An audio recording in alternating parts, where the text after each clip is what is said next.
Welcome to the Reuven household sukkah. Bruchim abayim.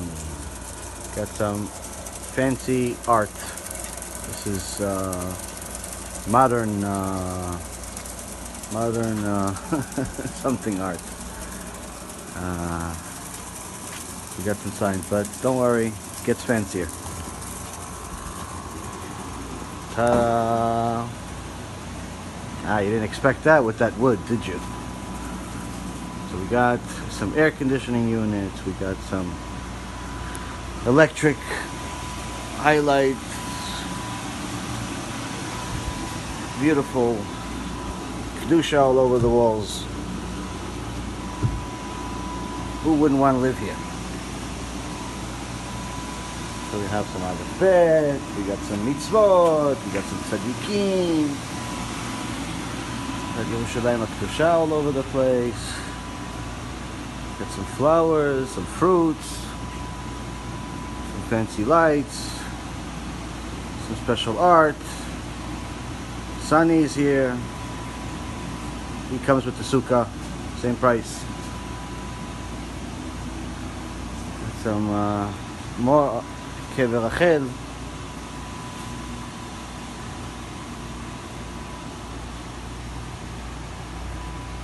We're in the kotel now.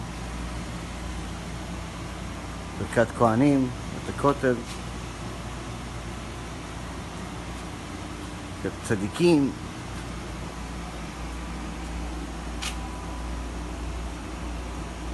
אין לו להקדוש ברוך הוא בעולמו אלא יראת שמיים בלבד.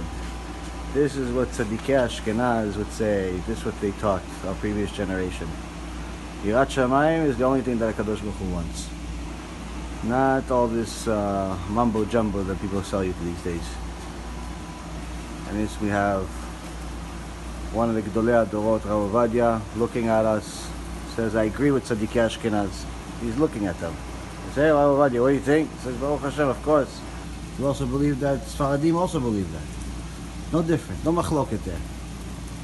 And we are at the kotel, praying for HaKadosh Baruch Hu, saying, thank you HaKadosh Baruch Hu for the shefa, bracha, slacha, shtabach shimo. Then we have our ushpezin. Our ushpezin are coming to visit us, Avraham, Yitzchak, Yaakov, Moshe, Aaron, David, Yosef. They're coming. They're coming. We have to make something nice for them to come. Give them some lights. Also give them some more reasons to come. Tell them, listen, we're not playing around here. We're getting 60 million minutes of Torah every single year. Yishtabach Shimo, and running even higher now. 300,000 CDs just in the last year. 200,000 halachic questions. A lot of stuff. Brachas. Got a lot of stuff over here, so there's a good reason. And then we have some more tzaddikim. Some more tzaddikim are telling us, what does Hashem say? אין לו להקדוש ברוך הוא בעולמו אלא 4 אמות של הלכה בלבד. הקדוש ברוך הוא doesn't ask for much, just has 4 amot. Why? This is 4 amot has halachic significance. It's the minimum of minimum. A person shouldn't look to have $1 million house, but it's $3 sukkah. Have $1 million sukkah too. Have a beautiful sukkah also. That's what we have to have. Nice sukkah, because Kadosh Baruch Hu says what? Only your house is nice? What about the sukkah? What about my mitzvot? So we have, this is the symbolic of the Leviathan. Leviathan's going to come after Mashiach.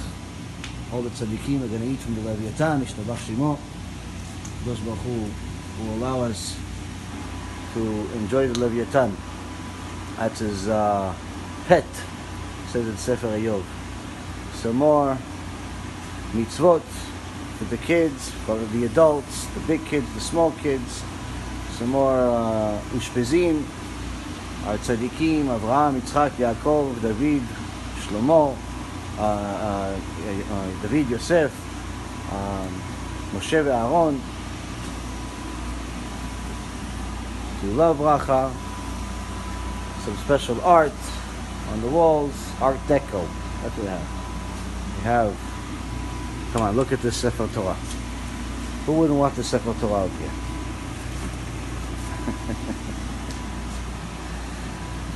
And we're trying again at this air conditioner situation. That's what we have. In case it doesn't work out, at least we can learn some halacha with the kids, with the adults, how to build a sukkah the kosher way, not the non-kosher ways. A lot of non-kosher ways to do it. The HaBRIT, obviously our ladder over here doesn't, this is going to be out at some point. Another air conditioner. Those who blessed us with shefa v'aslacha. And we have to enjoy his mitzvot. To enjoy it. So this is, Baruch Hashem, our best sukkah yet. We'll have, Bezrat Hashem's few tables, few guests, lots of kedusha, divrei Torah, lots of happiness. Bezrat Hashem, and we're going to sleep here, Bezrat Hashem. The Kadosh Baruch Hu wants. We'll have our beds here, comfortable. We want to make Sukkot the whole year round. All year round. The Chachamim say whoever spends effort to light up his sukkah, Kadosh Baruch Hu will light up his year. So Baruch Hashem, we had the merit to light up the sukkah this year. Light up the sukkah. Thank you to Sunny. Baruch Hashem, thank you to Kadosh Baruch Hu who allows us to do it.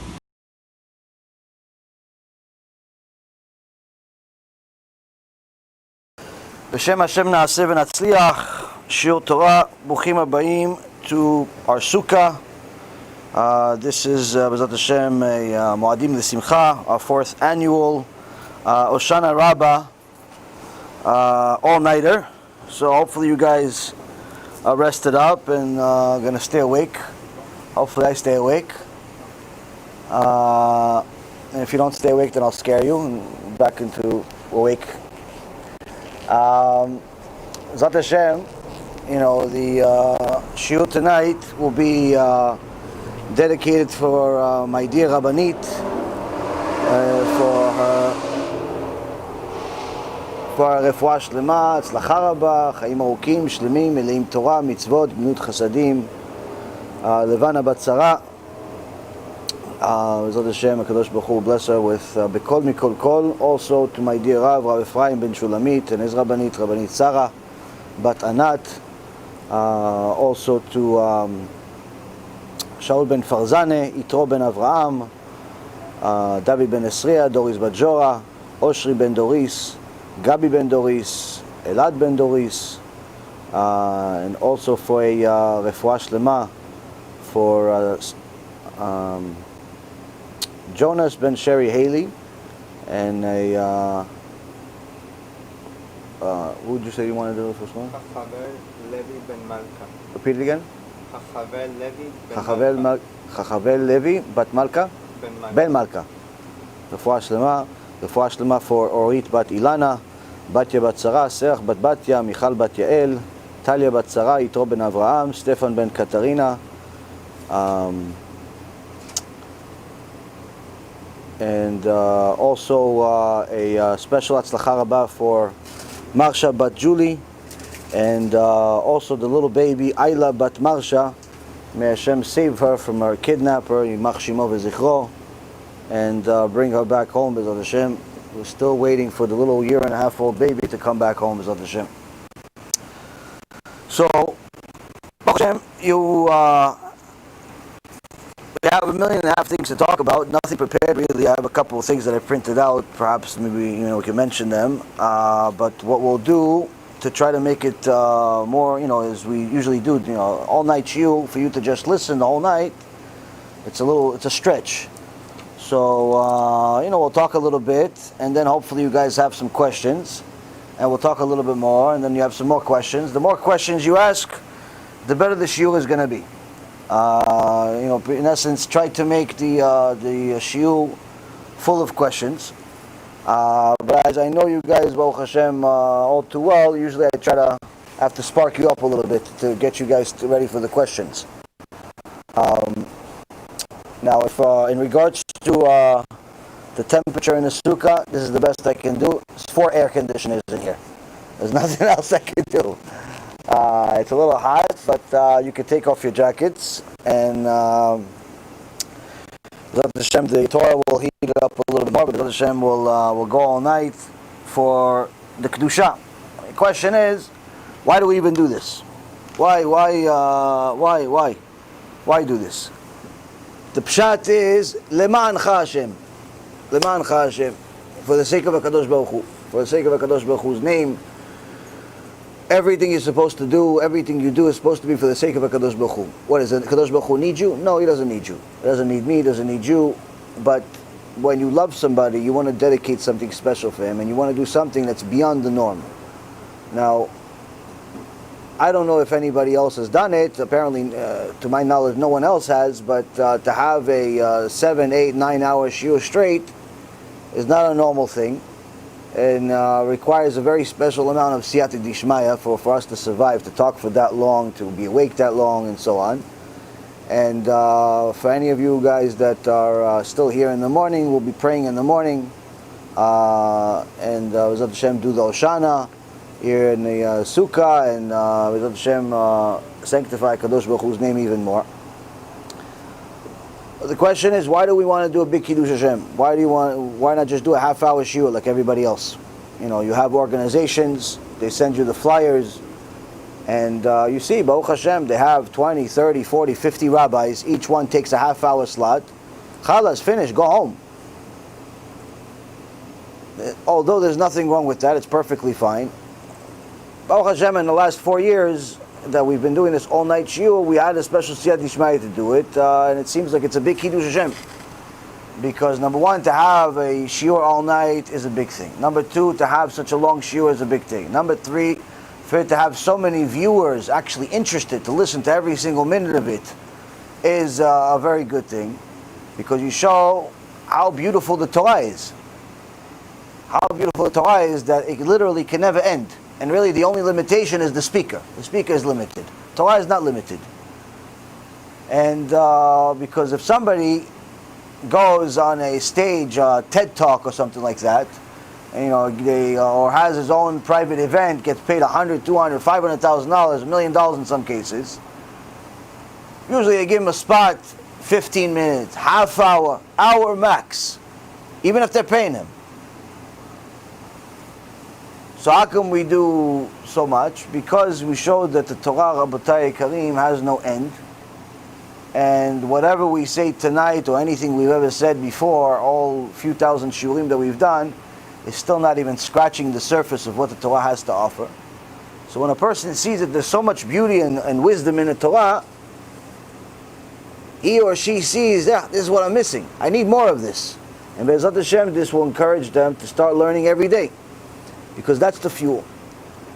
So for the sake of sanctifying HaKadosh Baruch Hu's name, you got to do something above the norm, because we're in a generation that does not even know the basics of Torah. And as Rav Yeshayahu Pinto recently said, we're not only in a generation where there's a lot of haters of Torah, like the Gemara says, there's chutzpat izgeh, rude people that hate chokhmah, they don't like Talmidei Chachamim, they hate the emet, and so on and so forth. But Rav Pinto, Shichyeh, said this is a generation where for the first time ever, you don't have to worry about the generation being a tinok shenishba, because the rabbi is a tinok shenishba, he says. The rabbi is a tinok shenishba, which is unbelievable. Now if I said that, it's not a big deal. I say it every week practically.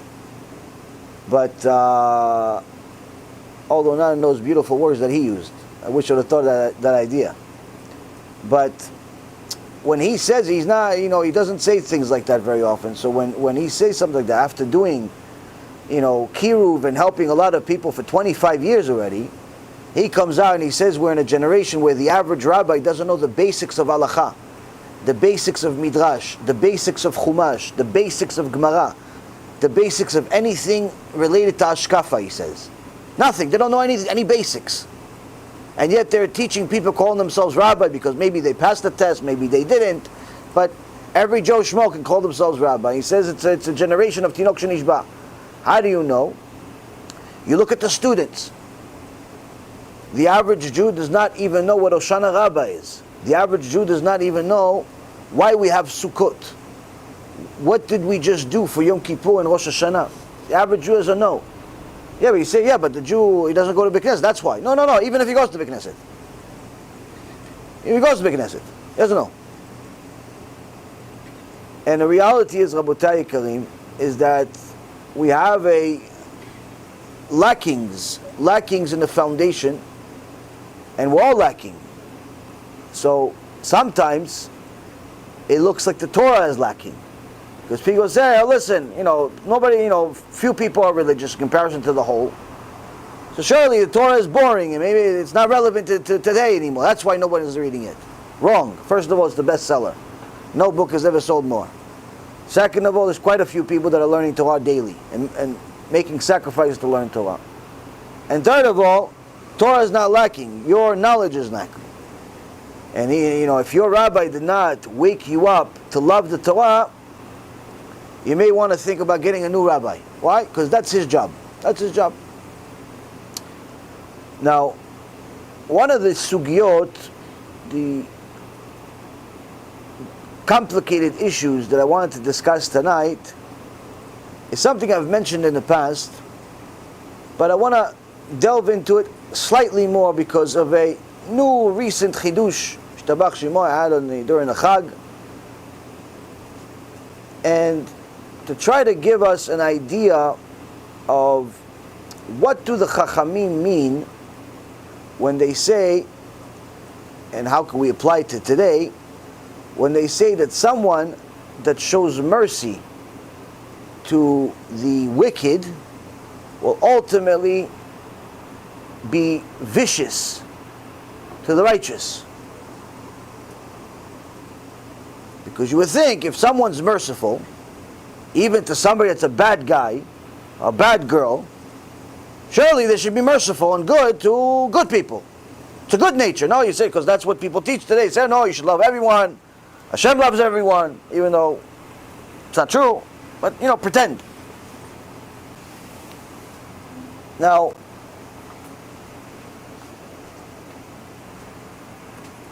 in our Torah, we have about to finish or complete the 5 books of Moses, and we're going to start all over again. In a few months, we'll come back to this parasha in Sefer Shmot, where we're introduced to our leader of all time, the Nevi HaNevi'im, Ish HaElohim, Moshe Rabbeinu.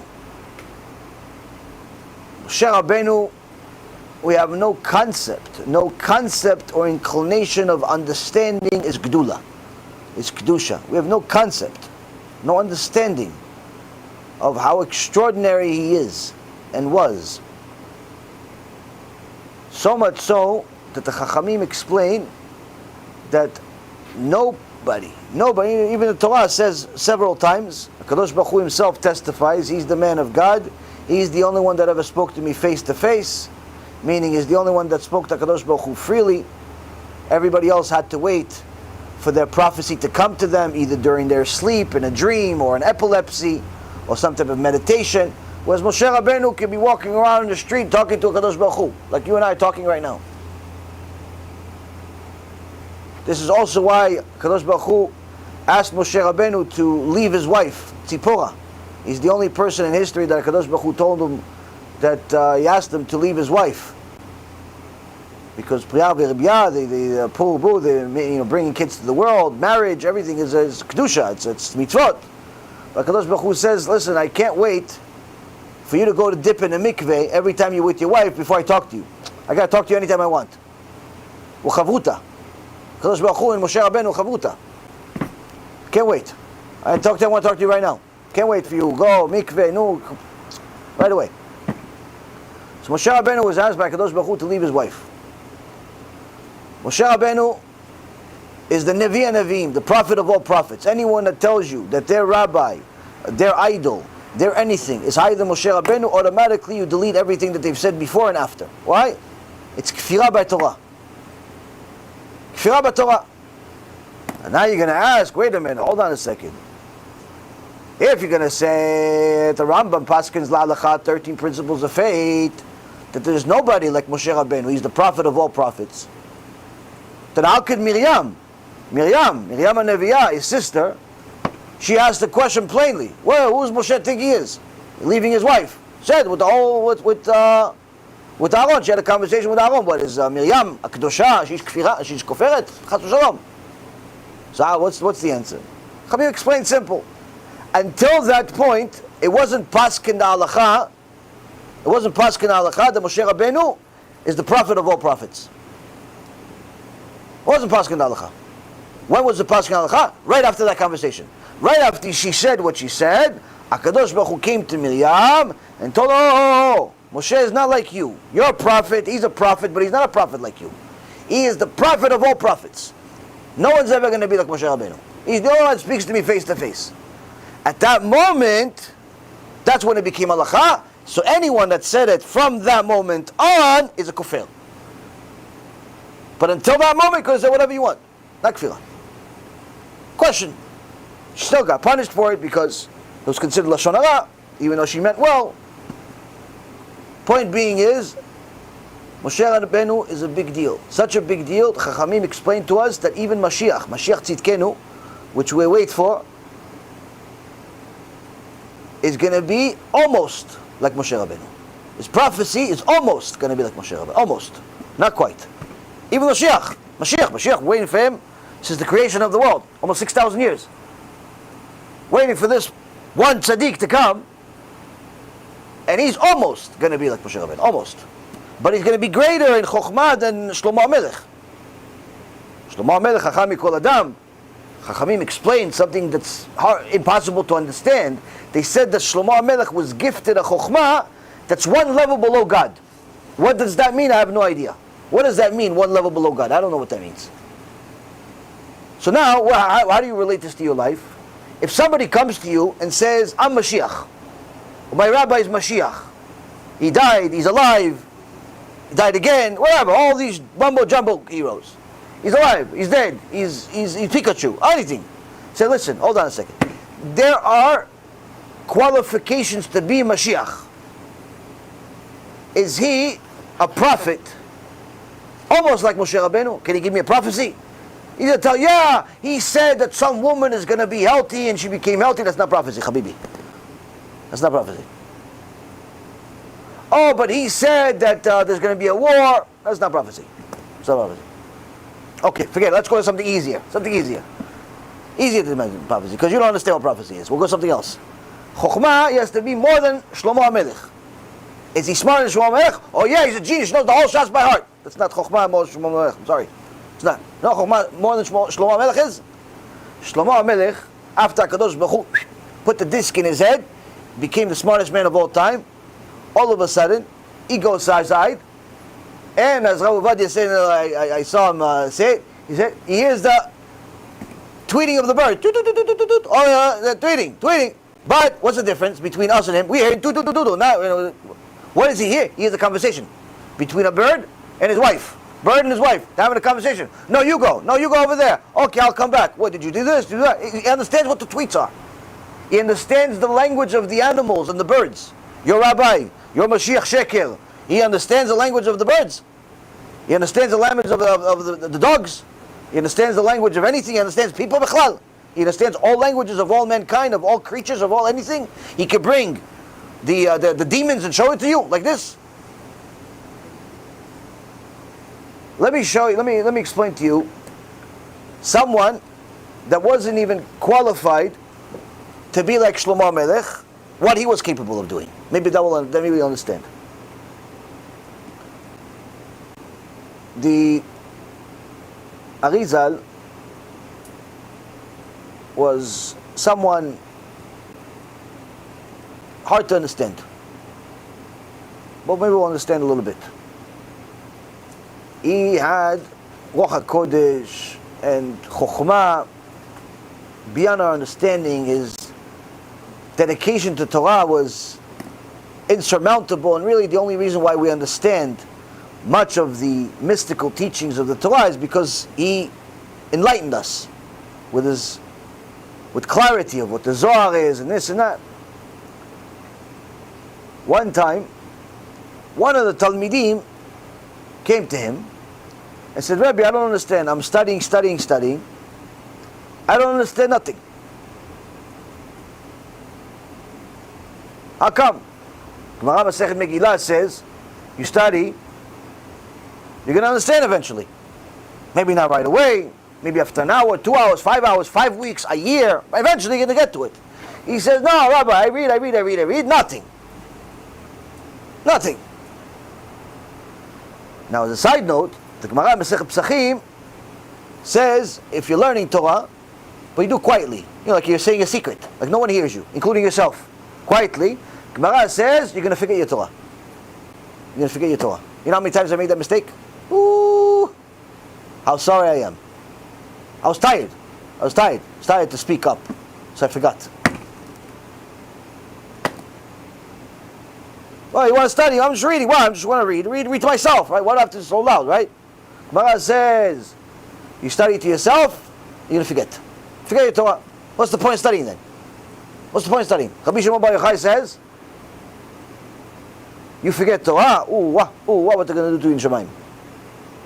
What do you mean? Forget. It's not my fault I forgot. It's your fault to forget. If it's not your fault because you did it out, you tried your best to remember your Torah, shrecha, no problem, it's not your fault. But if it is your fault, how could you forget word of Hashem? How could you forget word of Hashem?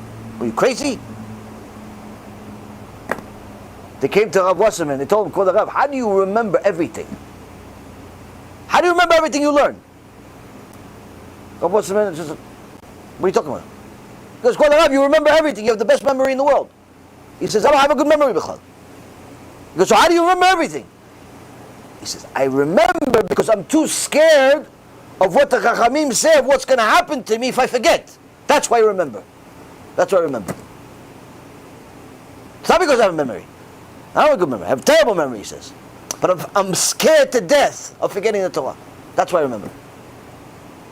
Somebody put a gun to your head and said, no, do you remember? All of a sudden you remember. All of a sudden you remember. You remember your birth, you remember maybe your death, you remember everything that happened in between, you remember that your body, different organs are working now and you forgot about them. You remember a lot of things. Well, what Wasserman says, this is much worse. I'm scared to forget. I'm scared to forget. So this student comes to the Arizal and he says, Kvod Rav, I'm studying, but I forgot. I don't understand. Now the Arizal, again I'm going to remind you, what I'm about to tell you is not a normal thing. You could try this at home, it's not going to work though. But the Arizal was not anywhere near the level of Shlomo Melech. Now, Arizal, zchuto tagin aleinu, kvodo b'mkomo, kodesh kodashim, but even himself said, I'm not Shlomo Melech, chacham mikol adam. Shlomo Melech was something out of this world. Even though the Gemara says, chacham mikol adam, but not Moshe Rabbeinu. Gemara says, not Moshe Rabbeinu. Moshe Rabbeinu, he's not really Adam. Not really Adam. Not really Adam. He's half angel, half man. He's not a real Adam. You can't count him as Adam. Somebody talks to HaKadosh Baruch Hu whenever he wants. It's not Adam. Alvai, we be Adam.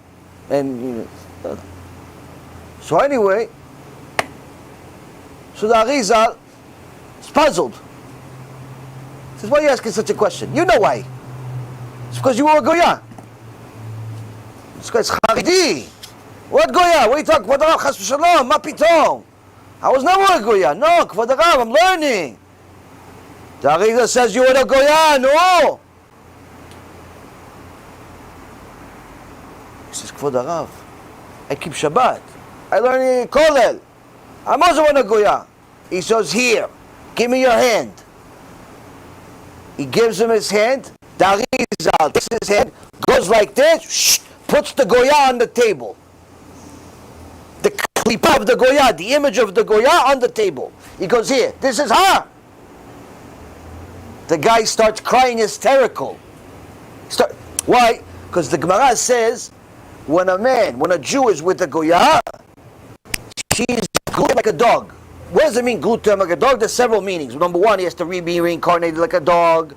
Another thing, she's over there in Bet Din of Shamayim. Show him, yeah, he was with me. You know, the Avirot come with you to the Bet Din of Shamayim. Number three, she's glued to his hip. He's on his klipa. But you can't see nothing. I can't see nothing. We can barely see each other. The Arizal sees his klipa. He says, what do you mean we're going? Takes it out of his head. Go, there you go. Shows it to him right there. Here you go. After the guy stops crying, he takes the Goya, puts it back in his hand, and go back. Yalla, go. He goes, no, why'd you put it back? He says, I can't take it out of you. Only you can. I could just show it to you.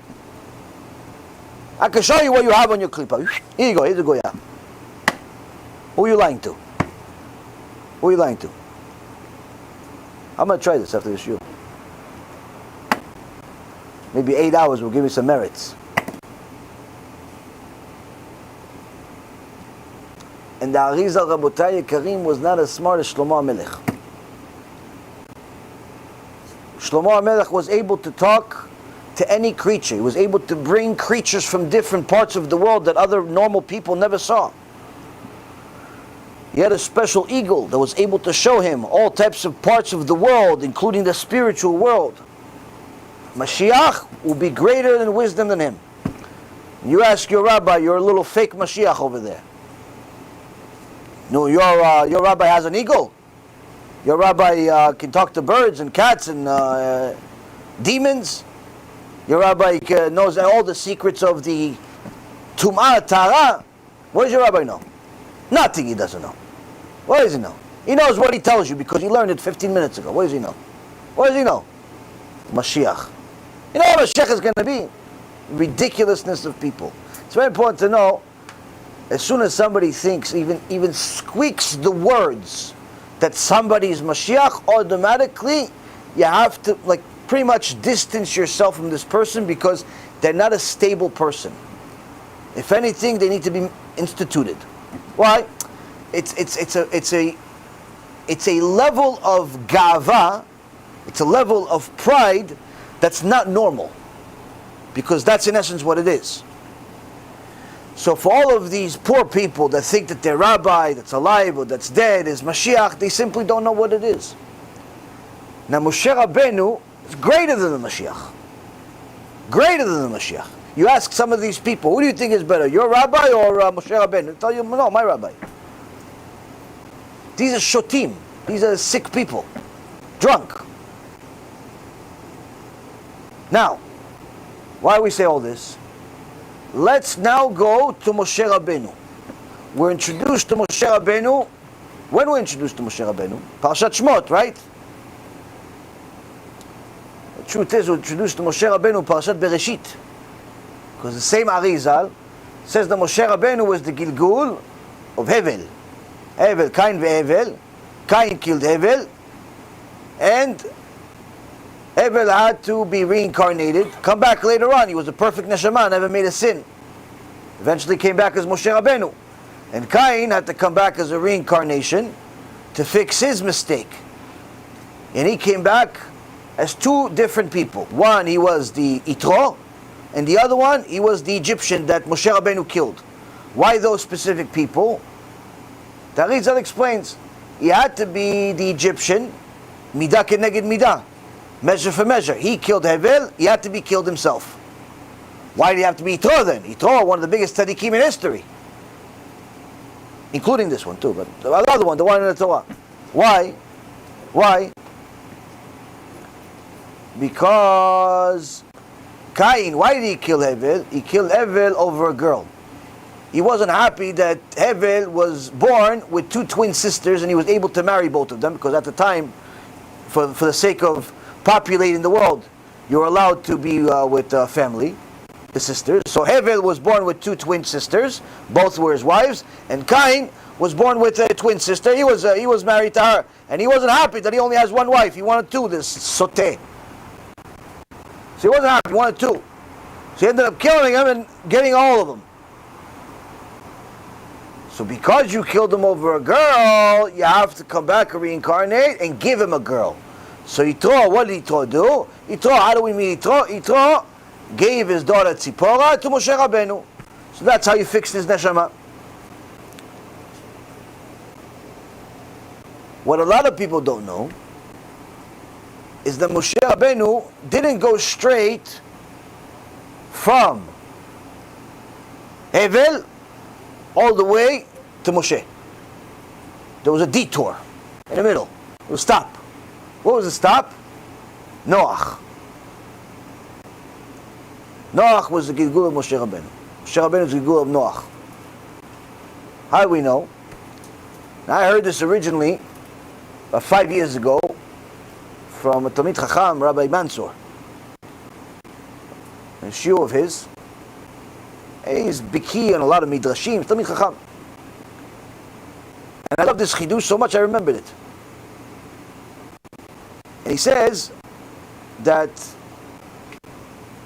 from the pasuk where HaKadosh Baruch Hu is talking to Moshe Rabbeinu in Sefer Shmot, in chapter 4, verse number 10.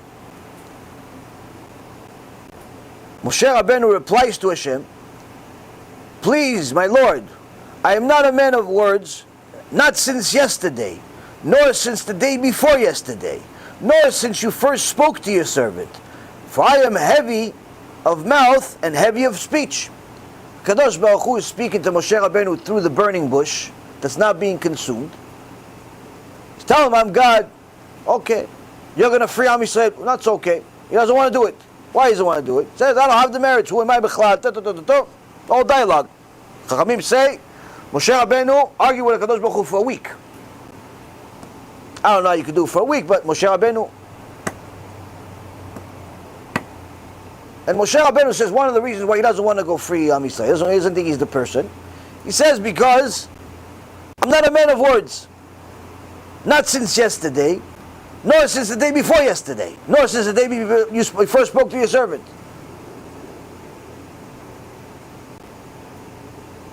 לא איש דברים אנוכי, כי גם מתמול, גם משלשום, גם מאז דבריך. Itmol, shilshom, obviously, surely, if you weren't a man of words yesterday, you probably weren't a man of words the day before yesterday. I mean, what's this extra emphasis that Moshe Rabbeinu is telling us? Nor during the first time you ever spoke to your servant. What do we see here? Chachamim give us a beauty here. They give us a diamond. This is all three carnations. First time you spoke to me when I was Hevel. Mitmol, yesterday, day before yesterday, what was that? I was Noach. I was Noach. And now, I wasn't a man of words. Moshe Rabbeinu. But what does it mean not a man of words? What? Everybody has speech impediment? We didn't even have any conversation with Hevel to know he had speech impediment. What? Noach had speech impediment? No, he didn't have speech impediment. So what does it mean I wasn't a man of words?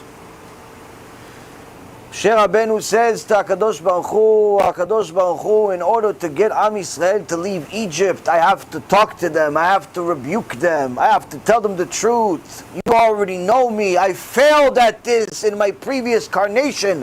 When I was Noach, you told me you're going to destroy the world, so to get myself a little boat. Right? Instead of me going out to the market and telling everybody, hey, HaKadosh Baruch Hu is going to destroy all of you if you don't do tshuva. What did I do? I focused on the boat for 100 years. Anybody came to me, I told him, listen, you should do tshuva. Oh, you didn't do? Okay, salamat, what can I do for you? That's why the flood is called Noach's flood. Why? It's his fault. What do you mean it's his fault? What did he do? He destroyed. You knew the truth, you didn't go talk to people. It's considered on you. So Moshe Rabbeinu says, I didn't speak much last time. I failed at this. That's why your TIKKUN, HaKadosh Baruch Hu tells him, that's why your TIKKUN is to do it now. To do it in this karneh, you have to do it. So now, Rabotai Yekarim, a person fast forwards to today, fast forwards over the generations. He sees there's quite a bit of a difference. Why? If you see what this Isha Elokim, Moshe Rabbeinu said during the entire Sefer Dvarim. Entire Sefer Dvarim is a Sgula that Rav Pinto has been pushing over the last few years to read Sefer Dvarim once a week on Shabbat. It's a very big Sgula, but apparently he says that it's not enough. So he's telling people that they have to do a lot more than just read Sefer Dvarim, because you can have some people, they read Sefer Dvarim on Shabbat, but they mechalel Shabbat. They read Sefer Dvarim on Shabbat, but they go gambling in a casino. They read Sefer Dvarim on Shabbat, but they're filthy, disgusting people. I met some of those people. Remember, you guys actually met some of them too. Remember that guy that used to come and bother us in that place? He would read Sefer Dvarim every Shabbat, and then he'd take the money that he has and go to the casino, go torture people, go lie, go cheat, go this, go that. So Rav Pinto, b'chokhmato, he says, listen, it's good, we got a lot of people to read Sefer Devarim, Book of Deuteronomy, every Shabbat, but it's not enough. Why? People are reading it, but they're not learning it. If you learn it, you see what Moshe Rabbeinu said. Moshe Rabbeinu said some tough things. Moshe Rabbeinu rebuked us from the first word to the last word. Even the blessing was tough. Everything was tough. So much so that the Gemara in Masechet Megillah says HaKadosh Baruch Hu cried after he took the neshama of Moshe Rabbeinu. Why? He says, who's going to rebuke my people like Moshe Rabbeinu? Who's going to tell them the truth as it is, like Moshe Rabbeinu? So you see, Sefer Dvarim, what Moshe Rabbeinu told Am Yisrael for all these years. And then you see what the Chachamim have done over the years. You go to the Gemara, Masechet Megillah, Masechet Sotah, Masechet Tes, all of them. See what the Gemara, what the Chachamim talk to Am Yisrael. See Rabbi Eliezer ben Hokinos. Rabbi Eliezer ben Hokinos, also called Rabbi Eliezer HaGadol. There was a drought one year. This is in Tanit. I think you guys are doing Tanit now. There's a drought. And it's okay, we have to institute a fast. So HaKadosh Baruch Hu has mercy on us and starts making it rain. It's fast and let's go to the shul, not just a diet, not a diet plan. Fast and go pray. So everybody goes pray. Rabbi has been Okinos, they finished the prayer, go outside, it's not raining. And he sees everybody's leaving. And they're all leaving. You know, they prayed, they finished. Chalas, finished, go home now. So as they're leaving, he says, okay, listen guys, just make sure each one of you makes the right measurement for your graves. Make sure it's the right measurement. Don't take too much space, not too little space. What? What? What? What are you talking about graves? What are you talking about? We just prayed. We just prayed. Yeah, we prayed. We prayed, but it's not raining. So just make your graves the right measurement. Everybody, the Gedol, the biggest rabbi in the world, tells you, go measure a grave. He's telling you, you're going to die. He's not like kidding. He's not like you're sarcastic. He's telling you, you're going to die. Okay, bye, bye. Nice to meet you. Don't start hysterical crying. The biggest rabbi in the world told them they're going to die. What do they all do? Start crying, they go back into the shul. Start crying in shul, all of a sudden it starts raining. That's what Kadosh Baruch Hu wants. Kadosh Baruch Hu wants your heart. So you see Rabbi Eliezer ben Hokinos, one of the biggest rabbis in the world, the way he rebuked his people, not politically correct, telling them you're going to die. Somebody comes today, he says to people, listen, by the way, if you all do TeShuva, you're all going to die from coronavirus next week. They're going to lynch the guy. But the biggest rabbi in the world, no problem. No problem. You see what some of the biggest rabbis in the world said in their books, Rav Wasserman, the Ramban, all these different things. You see, pach, one after another. Even in halachic books, responses. You see, when they're talking about judgment, they're talking about deen, they're talking about all these different things. Musar. It's not just for Musar, it's halakha also. The tool writes, if you haven't seen your friend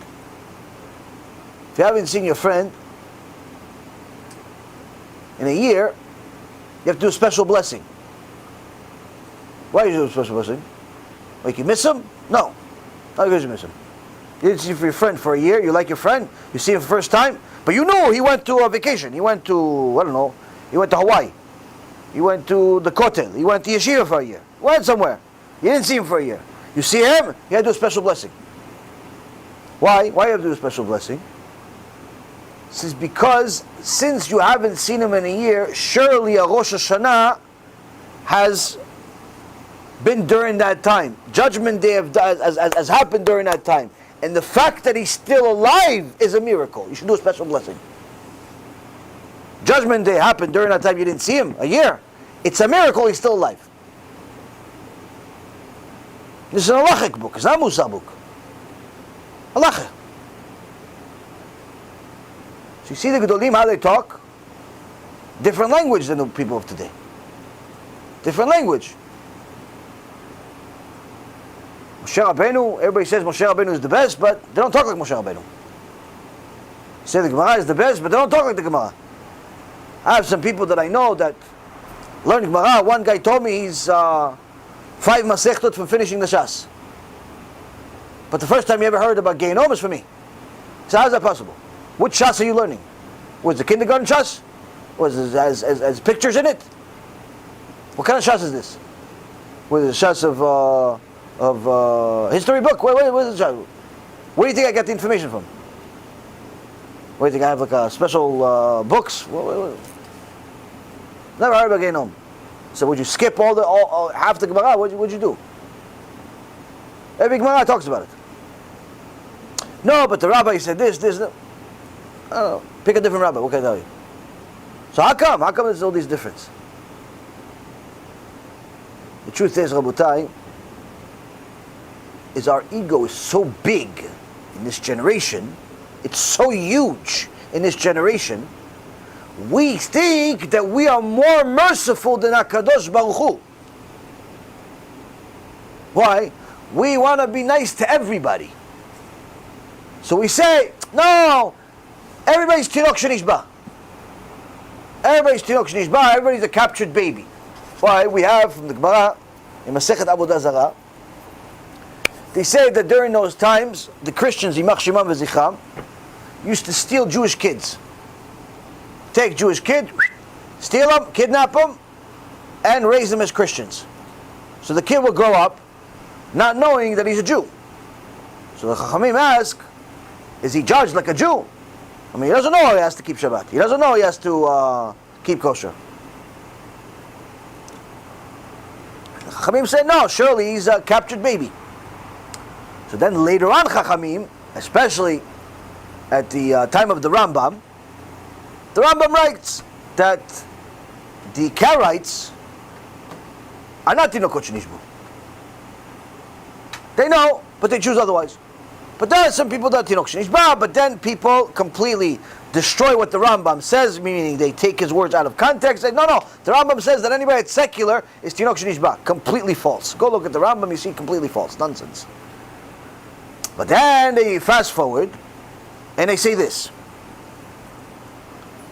In a book, and it's again, I'm not picking on this book, but just so happened that I got this today, a question from somebody today, and it's a very common issue, and I figured that Kadosh Baruch Hu sent me to this today because apparently he wants to talk about it today.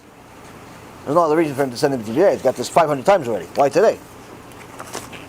Now what they're saying in this book is standard knowledge and teachings of today. And it's wrong. But it's in the book. It's in the book, but it's wrong. And I'll explain to you why it's wrong. And in fact, our goal today is to explain to you why you want it to be wrong. As religious or as secular as you are, you want this to be wrong. Now, on the first hand, you're going to think, no, it's right, it's good, it's nice, it's very nice to people. At the end, the chidush is going to be, you're going to want it to be wrong. A book called Chafetz Chaim, A Lesson a Day, with commentaries by a couple of Rabbanim, Rav Shimon Finkelman and Rav Yitzchak Berkowitz. Surely they're Talmidei Chachamim, but this is a mistake. Kvodam b'mkomam, but this is a mistake. Why is it a mistake? They write, page 162 of this book, Lashon Hara and the non-observant people. Meaning, this whole book is in essence supposed to be based on the teachings of the Chafetz Chaim, but the person that was reading it didn't understand that it's not the Chafetz Chaim actually writing this. It's their commentaries on the Chafetz Chaim's work. But Chafetz Chaim doesn't say this, what they're saying. In fact, he says the opposite. And this is what they say. Based on the rules we have just studied, the rules of Lashon Hara vis-a-vis the totally non-religious Jew become clear. 1. The average non-observant Jew today has been deprived of a meaningful Jewish education, Whether or not he has been exposed to Orthodox Jewish life, society has prevented him from taking Torah seriously. Rambam compares such a person to a tinok shenishba, a kidnapped Jewish child, whose kidnappers reared him with non-Torah ideals and whose transgressions are committed out of ignorance. Such a person may be in a category of both amecha, meaning your people, and amito, your fellow, or his fellow. It is our obligation to educate him with love, care, and sensitivity, and it is strictly forbidden to speak lashon hara about him. So here they paskin, and they say that this is in essence in the name of the Rambam and Chafetz Chaim, that it is forbidden to speak lashon hara about a mechalel Shabbat, secular person, because everyone's considered a tinok shenishba. If you don't go to yeshiva, Mil, you don't go to Lakewood, Monsey, Yerushalayim, yeshiva, your father is a half a rabbi or a full rabbi. No, you're tinok shenishba practically. Yeah, you were raised by secular people, you're tinok shenishba. And I say that the Rambam said this in essence, and Chafetz Chaim said this. Neither one said this, by the way. In fact, we read the Chafetz Chaim just the other day.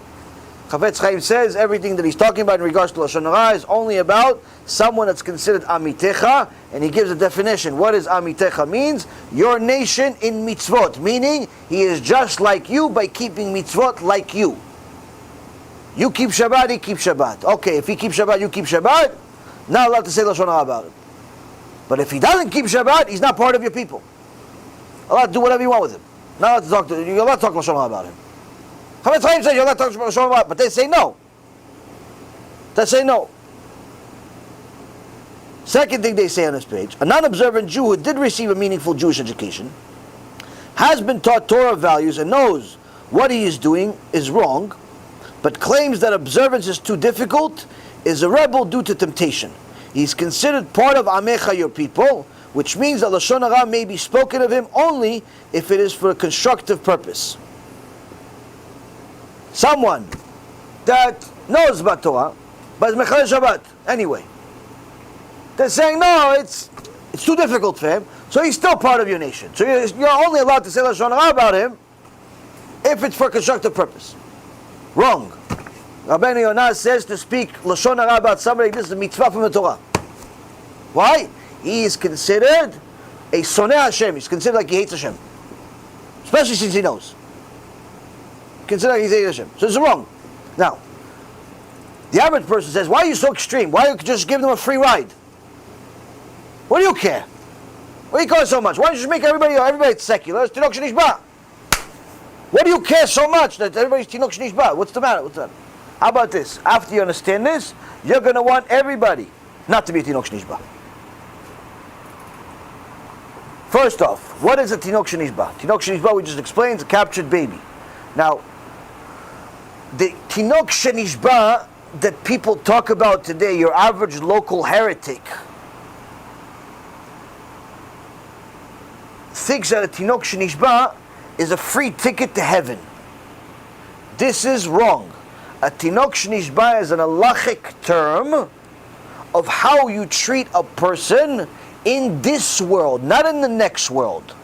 Meaning, if somebody is a mechalel Shabbat on purpose, and he knows the Shabbat exists, but he violates Shabbat on purpose, he is considered an idol worshipper.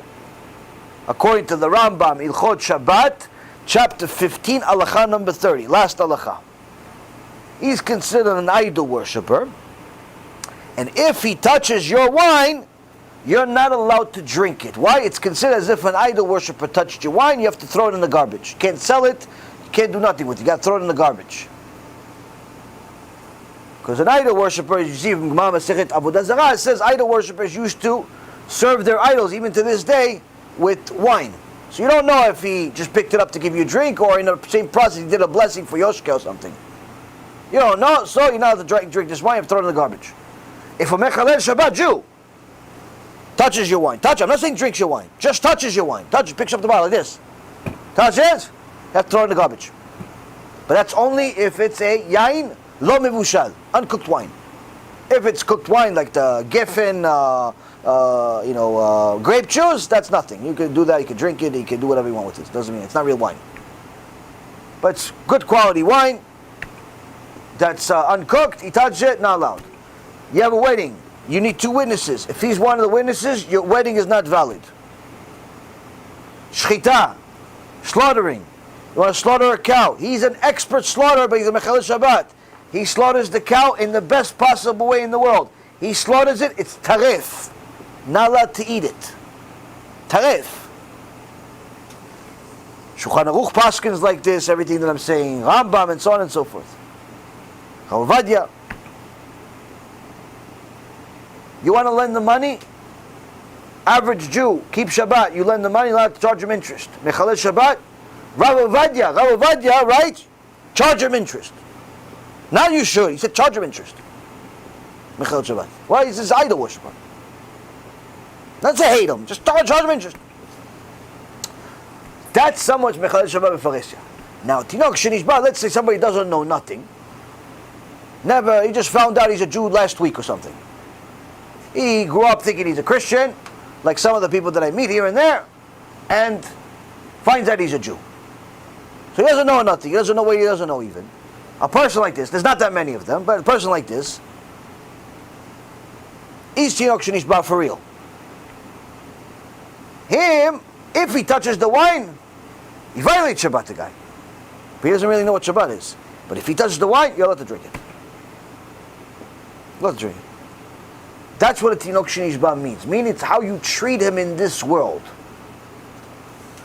But, Rabotai, if both of them die, whether it's the one that's doing it carelessly or doing it unknowingly, they die, neither one of them go to heaven. Being a Tinok Shenishba does not give you a ticket to heaven. There is not a single Mechalel Shabbat in the same Gan Eden as Moshe Rabbeinu. Don't ever think that for a second. But that's the problem. The people of today, the Reshaim of today, the heretics of today, the shepherds of today, that call themselves rabbis sometimes. I'm not talking about these two. I think they just simply made a mistake. I'm talking about people that knowing they do this, they are just ignorant on purpose. And tell people, everybody's Tinok Shenishba, they have a whole parking lot of people driving on Shabbat carelessly like Bloomberg and company. Those people, these are the most evil people in the world. Why? They tell people, Tinok Shenishba, in essence, trying to tell them, listen, why, your mom didn't keep Shabbat and she died? Don't worry, she's in a good place now, she's in Gan Eden. Yeah, but she didn't keep Shabbat. She didn't keep Talat Mishpacha. No, but she didn't know, she grew up secular. They give you the understanding that they're going to heaven anyway. This is Kfirah B'Torah. Kfirah in the 13 principles of faith of Schar ve'onesh. There's not a single Mechalel Shabbat that have ever entered Gan Eden. Why? It will be Kfirah. The whole Torah goes in the garbage. Tinok Shenishba is only an halachic term of how you treat him in this world. Meaning, are you going to go to the extent of telling, listen, you just touched my wine? I'm not, it's your wine now. It's your wine, can't touch it, can't drink it. What do you mean? I just get a $500 bottle of wine. It's yours. It's all yours, buddy. Can't eat, can't drink it. Why? I just picked it up. Okay, you picked it up, finished. But that's only if it's open, by the way, not if it's closed. Now, on the other hand, the guy just woke up yesterday, found out he's a Jew, he picks up the wine, no big deal. Okay, thank you, give me the wine, give me the wine. You want some? Both Mechalel Shabbat. But you treat him differently, because that's a real Tinok Shenishba. Now, why do we care that the guy that's driving on to shul on Shabbat is a Tinok Shenishba or not? Why do we insist constantly? We've made at least 2 or 3 short clips about this topic. Dafka saying he's not a Tinok Shenishba, and just like Rabbi Yashiv says, there's virtually no Tinok Shenishba in a generation today. There are some, but relative to the numbers, very, very few. Why do we care? We care, Rabotai, because there is a rule in the Torah. If you are merciful to the Reshaim, you will ultimately be vicious to the righteous. So how does anybody, including this book, or anyone that makes this mistake on purpose, now I don't think they made this mistake on purpose, I don't know them, but anybody that says everyone's Tinok Shenishba blindly, without, just because they got secular education, Yeah, but he knows Shabbat. He has a Bekneset 3 blocks from his house. He goes to shul even once a year during Yom Kippur. He's still Tinok Shenishba. Yeah, he doesn't really know the whole thing. Why? He's not a rabbi, therefore he's a Tinok Shenishba. So anybody who's not a rabbi is Tinok Shenishba. What kind of nonsense is this? Anyone that says such a thing, it's being vicious to the righteous. Why? For the same exact reason of what the Chafetz Chaim stands for. What do he stand for? Emet. What emet? Gave us the entire Torah on a silver platter. Ben Adam lechavero. You between another person. Don't say Lashon Hara. No one spoke about Lashon Hara more than the Chafetz Chaim. What does Chafetz Chaim say? Chafetz Chaim says you're not allowed to say Lashon Hara. The Rambam writes, someone says Lashon Hara one time, it's safek if he has Olam HaBa. But someone that says Lashon Hara on a regular basis, and lo chelek lo Olam HaBa, he has no share of the world to come. Chafetz Chaim says, but if the guy is not part of Amitech, he's not part of your nation, you can say Lashon Hara about him. How come some people that write a book in his name say, no, you can't say Lashon Hara about the Tinok Shenishba, the guy is secular, no, he's Tinok Shenishba, you can't say Lashon Hara. Why? Rabotai, let me ask you a question. How many times did you hear shiur, whether it be me or countless other people that speak in the world, mention the term Lashon Hara? I don't think there's a shiur that doesn't mention it a little bit. How about that? It is probably the most common term mentioned in every shiur Torah that exists in the world. If it's not the entire shiur about it, it's a little bit about it. You mention it as a side note, Lashon Hara. Even the secular people know what Lashon Hara is. They have little bracelets they put. Lashon Hara doesn't speak to me. Like even they know it's not good to do. But the truth be told, how many of us here watching, could really have our hand in Shamayim, Yishtabach Shimo La'al HaKadosh Baruch Hu, when we read the Vidui HaGadol, the Vidui HaGadol of Yom Kippur, Yishtabach Shemo, HaKadosh Baruch Hu gave us an opportunity to say, I'm sorry. But when we got to Lashon Hara, I said, no, HaKadosh Baruch Hu, this one I didn't say a word. Why? I heard a shiur from Rabbi such and such. He said, don't say Lashon Hara. From that moment on, I never said Lashon Hara again. Who can say that? Who can say they don't say Lashon Hara? Who? You say Lashon Hara without knowing. You say Lashon Hara without knowing. Why? You have to know the details of Lashon Hara. Promise you, I talk to you a lot. Baruch Hashem, you say Lashon Hara without knowing. Okay, I'm lying then, okay? Beseder. The point is, Rabotai, every single person says Lashon Hara unless, when you don't say Lashon Hara? When you're glued to the books. When you're Rav Kanievsky, you're too busy learning about HaKadosh Baruch Hu, that's when you don't say Lashon Hara. If you have any spare time, you talk to your wife, you talk to your parents, you talk to your co-workers, you talk to your friends, by default, you're going to speak Lashon Hara. Why? You're going to mention somebody's name. You're going to mention somebody's name. Oh yeah, you hear what he did? What did he do? He bought a house. Lashon Hara. Oh, you hear what he did? What? He just got married. He just made a lot of money. Talk about people. Who gave you the right to talk about people? Who gave you the right to talk about people? No, I'm saying something good. Who says that he wants him to know? Maybe it's his enemy. The details of Lashon Hara are huge. So much so that when the Chafetz Chaim came out with the book of Lashon Hara, he told Rav Gozinski, the Gdol Ador, he says, Kvod Harav, tell people this is important. He goes, listen, this is important like it's worse than eating pig. He says, Kvod Harav, so tell people this. He goes, no, I'm sorry, I can't. But you just said it's worse than eating pig, saying Lashon Hara. He says, yeah, it is worse than eating pig, saying Lashon Hara. He says, so why don't you tell the people? He says, because if I tell the people it's worse than eating pig, people are going to start eating pig. He said, I was saying Lashon Hara anyway, might as well eat pig. Meaning what? Meaning that no matter how many shiurim you have watched and attended, unless you've gone to the point where you're glued to HaKadosh Baruch Hu, you are still saying Lashon Hara, even if you're trying not to. Needless to say, if you're not trying. Meaning what? Meaning Rabotai Karim. Now, since all of the people that watch you at Torah and BeEzrat HaShem and on Torah anytime and on divine information and on Hidabrut and on everything else, they're trying to do tshuva, they're trying to get to HaKadosh Baruch Hu, is side of mercy, is side of love and everything else, trying to do the will of Hashem. Trying, you watch you at Torah, you do mitzvot, keep Shabbat, keep everything else, but still we fail here and there saying Lashon Hara. That's why on Yom Kippur we say, I'm sorry HaKadosh Baruch Hu for saying Lashon Hara. That's what we say in a vidui, 7 times. We say it. Why is it in it? Because all of us fail here and there, knowingly, unknowingly. We fail. And we say, I'm sorry. Shtabach Shemo. He says, okay, no problem. You say, I'm sorry, no problem. I love you. I love you. But what does it mean, though? It means, Rabotai Ikrim, we're all guilty. We're all guilty of Lashon Hara. But the Chafetz Chaim gave us the Emet. And the Emet will set you free. What's the Emet? He said the emet is that if you're saying Lashon Hara about a secular person, it's a mechalel Shabbat, it's not Lashon Hara bichlal. It's not Lashon Hara, he's an idol worshipper, it's not Lashon Hara.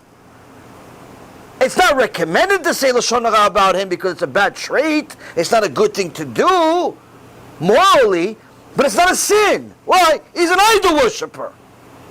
What did the Chafetz Chaim do for us over there? What did the Rambam do for us over there? What did Rabbi Yonah in Sha'arei TeShuva do for us over there by telling us the full details of the emet about our brother, the secular person?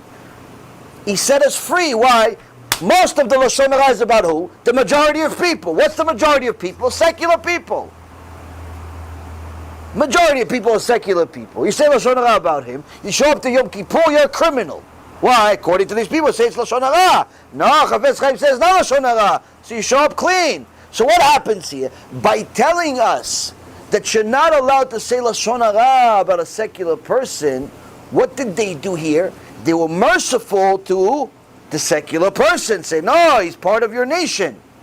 And by being merciful to the secular, they ended up becoming vicious for all of us Shomrei Torah v'mitzvot. Why? Because now, according to their psak, we're all Ba'alei Lashon Hara. Because who do we talk Lashon Hara about? The secular people. We don't talk about tzaddikim Lashon Hara. Talk about regular people, right? Or at least we try, no? So that's the thing. You try to make the secular people not look so bad by saying, oh, no, they're Tinok Shenishba, don't say Lashon Hara about them, it's not nice, it's no good, they're good people, this, that. Okay, fine, I'm not saying they're bad people, but the secular though, the Mechalel Shabbat. No, they don't understand it. Okay, so you want to be nice to them. But Torah says don't. The Torah says, yeah, you try to do kiruv, that's what we do for a living, that's what we do every day, night and day, everything else. But by saying a different emet, meaning sheker, and saying I'm not allowed to say Lashon Hara, I'm not allowed to say Lashon Hara about them, it's a sin to say Lashon Hara about them, what did you just do? You made all of us criminals. Why? Because anyway, people are going to fail for Lashon Hara here and there. Hopefully it's just here and there. And according to the real Psak Halacha of the Chafetz Chaim, it's not Lashon Hara, so it's not a sin. And by telling me it is Lashon Hara, guess what? You made me a sin. You made me a sinner with your mercy. You see, Rabotai, this is how you have to stick to the emet, as harsh as it sounds, and at the end it's in your benefit. It sounds harsh. You could say Lashon Hara about your brother, the secular person. It sounds harsh. You could say Lashon Hara about such and such person. He's a really nice guy, but he's Mechalel Shabbat. Sounds harsh. Oh, why are you not nice? Why are you not nice? Sounds harsh, but in reality, that's the biggest mercy in the world you can do for yourself. That's the biggest mercy in the world that Torah can do for you. Why? Because you're going to say Lashon Hara anyway. You want it to be a sin? Bechabad, go make yourself a sinner. Changing the Torah, trying to soften it, hardens it. By trying to soften it, you harden it. By trying to soften it, you made it worse. You made it worse. You made all of the religious people in the world Ba'alei Lashon Hara. Thank you. Now, do you really want to know who are the real Tinokot Shenishbu in the world today?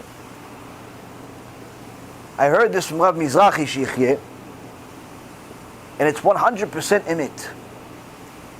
Right now, Rabotai Karim, statistically, it was reported that at the very least, there are now 60,000 Israeli girls married to Arabs, Palestinians, terrorists, came to them, pretended to be Don Juan, pretended to be charming, got them a nice little bracelet, maybe a car, maybe this. Yalla, come meet my family in Syria. Come meet my family in Iraq. Come meet my family in Gehenom. Come meet my family over there. They took her home. Hey, Ima, this is Fatima. What Fatima? I'm not Fatima. I'm Sarah. No, Fatima.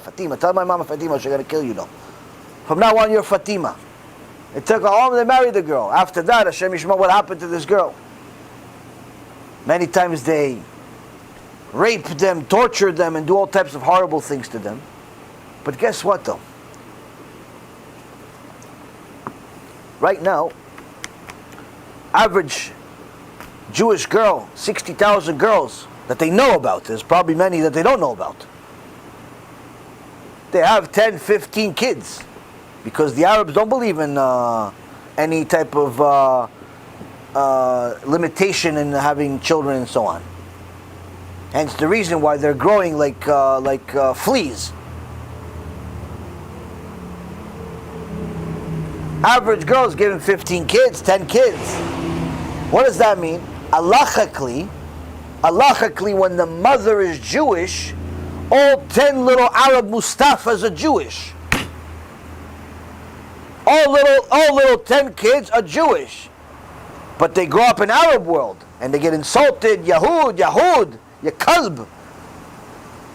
Why? Because the neighborhood knows the mom is Jewish. They don't like this guy's a Jew, even though they also their mother's Jewish. So what does he do? He starts hating Am Israel. Because he said, no, I'm not a Jew. I'm a Muslim. Look, my name is Mustafa, my name is Ahmed, my name is, whatever it is. So what does he do? He becomes a hater of Israel, and he joins what? College? No, Mapitom college. University? Mapitom university. What do you guys? What does he join? Hamas. That's what he joins. Hamas. Meaning, Rabotai Karim, somebody that knows, I heard this from Rabbi Mizrahi, and I'm sure there's plenty of other sources for this. There are countless, some even say as much as half of Hamas terrorists that kill Jews for a living are Jews. Are Jews. Now that's a tinok shenishba. Why? That kid doesn't even know he's a Jew. Doesn't even know he's a Jew. Number one. Number two, doesn't know what it means to be a Jew. Number three, he doesn't even know what a Jew is because he just hates them so much for no reason whatsoever. And guess what? One of them just came to me last week. A few Baruch Hashem Muslims came to me in the last few months. Apparently they like me. But one of them came to me, says, listen, I never really hated Jews. But my family always hated Jews. I never understood why, so I started looking into it. And I liked it. But when I told my family I want to be a Jew, my father gave me a beating of a lifetime, almost killed me. So, he says, on my dead body you're going to be a Jew. In Arabic. So I decided I'm going to run away. But before I left the door, my mother called me by the hand, says, come. She gave me papers. She says, you don't have to convert. You're a Jew. You take this papers to the Rabbanut, you tell them this is who you are. This is who I am. You're a Jew already. Somebody came to me in the last week. But that's a tinok shenishba. Why? They never knew what a Jew is, b'chlal. If he violates Shabbat, it's very different than, little Yaakov that grew up in Netanya, in Israel, driving a car in Shabbat. Very different. Why? Yaakov saw there's 500 Batei Knesset everywhere. But the guy, it's a Hamas man, that's tinok shenishba. On the other hand, something very odd is that there are many, many Russian Israelis in the IDF, in the Israeli Defense Force. because over the last 20 or so years, 30 years, Israel is one of the countries that likes immigration. And they invited the Russians to come visit them and come stay there. And under the precept that they think that they're actually Jewish. But just about a year ago or so, the government itself reported that 96% of the million Russians that came to live in Israel are not Jewish, like they originally thought. 96%. And where are these Russians now? They had kids in Israel. Those kids went to the army. They're now in the Israeli Defense Force, thinking they're Jews, but they're not religious. Guess what? They're not Jews. So what's happening now? The IDF is fighting Hamas. The Goyim from the IDF are fighting the Jews from Hamas.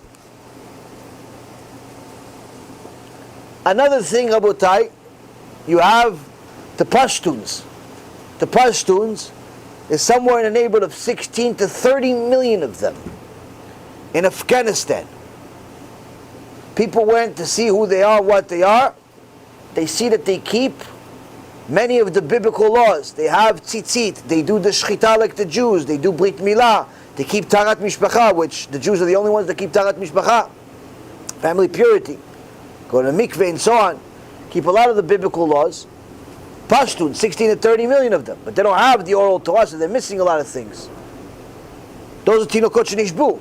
But you know what the world calls them? It doesn't call them tinok shenishba. You know what they call them? Who wants to guess? Taliban. Taliban. That's the word calls them. Now, of course, there's a difference of opinion about certain things, but this is what it is. This is what it is. There are countless Jews in Africa, Biafra, Nigeria, and so on. Or some people say, no, they're not, they are, they're all intimate. Point being, Abutai, is that, yes, if, let's say, certain places like in Biafra or Nigeria or so on, that perhaps some of them have had intermarriage, some of them haven't had intermarriage, most likely will have to go through conversion, some of them, or all of them, if they want to be recognized by the world as Jews. But the point being is, whether they do or they don't, the fact is, there's still some of them are missing some mitzvot. I have many of them as students. I have thousands of them that watch the shurim, they're students, they watch the shurim and so on. And guess what? They don't know basic stuff. And they get to know, they watch, they send questions, Baruch HaShem. And guess what? They're tinukot shenishbu. Why? They didn't have the oral Torah available to them. Many of them came from a family that was very poor and so on and so forth. Some of them even slaves and so on. So the point being, Rabotai Karim, is that you can't just throw the terminology of a Torah, tinok shenishba, anywhere you want. Why? Because by doing that, you're not being merciful. You're being vicious. Because there are real tinok shenishba, and there are fake ones. Most of them are fake tinok shenishba. To call an average kid that lives in Brooklyn, New York, in Queens, in Los Angeles, in Florida, in Israel, anywhere, in different places in France, places like that have a lot of Jews, to call somebody like that tinok shenishba because he went to public school, it's completely nonsense. He knows the synagogue exists. He knows what Yom Kippur is. He's attended the school. He maybe had even a bar mitzvah. It's tinok shenishba. Nothing to do with him. And guess what? Even if you find a tinok shenishba, captured baby, you find him, you gonna leave him captured? Get him out of the cage. Tell me, Habibi, you are a Jew. Okay, I'm a Jew. So what? No. Let me tell you what that means. It's not just a Jew, 3-letter word. Maybe in Hebrew it's a few more letters. No, it's more. It comes with a package deal. No, but I don't want it. Doesn't matter whether you want it. Because Baruch Hu wants it for you. Start telling what a Jew is. Hey, Jew, you have to keep Shabbat.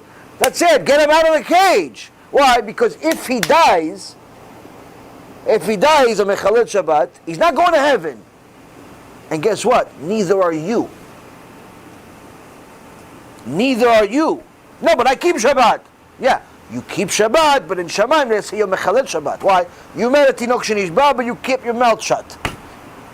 You didn't give him a CD. You didn't give him a flyer. You didn't give him a link. You didn't give him a word of Torah. You didn't tell him nothing. You kept your mouth shut. Guess what? You are the reason why he stayed in a cage. Imagine HaKadosh Baruch Hu has his kid. He's looking for him for 3,300 years. You found him in some cage in a corner somewhere. He said, wow, you're in a cage, huh? How do you like it there? I'm good. Okay, I'll see you later. You go up to Shammai, HaKadosh Baruch Hu says, no, so what did you do for 100 years I put you in the world? No, I did this, I built a business, I got a boat, got 3 houses, 6 kids, kept Shabbat, learned a few pages of Gemara, I did good, okay? No. And he goes, no, you're Rasha, Hashem says to you. What do you mean Rasha? I didn't kill nobody. He goes, yes, you did. You killed the Gedol Ador. What? What Gedol Ador? What are you talking about? What Gedol Ador? You killed the biggest rabbi in the world. What rabbi in the world? What are you talking about? Hashem, I never met the biggest rabbi in the world. I saw him on YouTube. No, you killed him. Who? You saw that kid in the cage? That was my son. That was my son. He didn't know what a Jew means. You saw him, you left him in a cage. That kid, if you would have told him about Shabbat, he would have immediately become a Jew. Within a few years, he would have become one of the biggest rabbis in the world. But because of you, you left him in a cage. You said, oh, you like it over there? Okay, I'll leave you over there. Because you murdered him.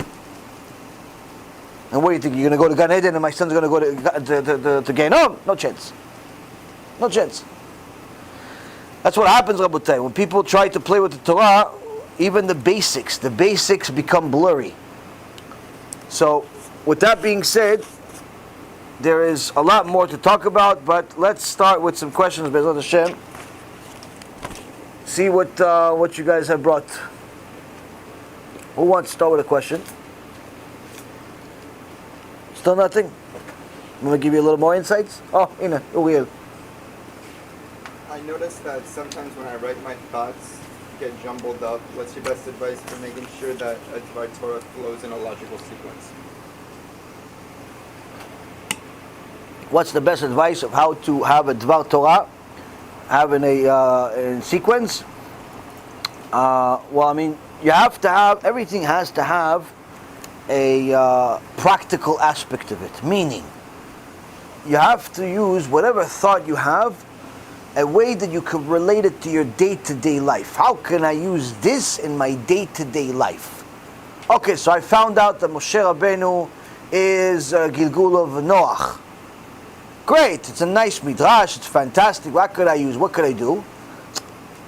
You learn the only reason why you had to be reincarnated, even though Noach was a ish tzaddik tamim, he still had to come back again. Why? Because he didn't rebuke. Oh, that I could apply to my life.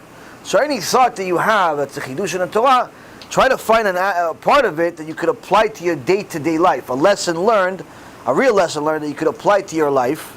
And that way, it's easier to remember. Second thing is, when you are learning Torah, you should speak out loud as much as you can. It doesn't have to be loud and obnoxious like me, but perhaps you could be loud enough for yourself to hear it. Loud enough for yourself to hear it, because that way you're using multiple senses. Number 3, write down notes. Handwrite your notes. Handwrite your notes. Yes, some people say, no, can I type it? Yes, you can type it, but I recommend handwriting your notes. It takes a little bit more time for most people, but it's still better. Handwrite your notes. Reason why, again, you're using multiple senses. Writing it is like reading it 7 times. So that already means you went over it several times. Write down the notes. And also, go over those notes. One of the best places to go over those notes is by speaking them on your Shulchan Shabbat. You got some new chidushim on Shabbat during the week. On your Shulchan Shabbat, instead of talking about nonsense, bring your notebook and say, hey, this is what I learned this week. And you read off your notes. Not only you teaching and sharing Torah with these other people, but also you're learning it again because you're repeating them. People ask me, how do you remember this? How do you remember that? I don't remember anything. I said it, so therefore I remember it. Because I said it. But sometimes I say something, I don't remember it. So what happened? I say it again. So then I remember it this time.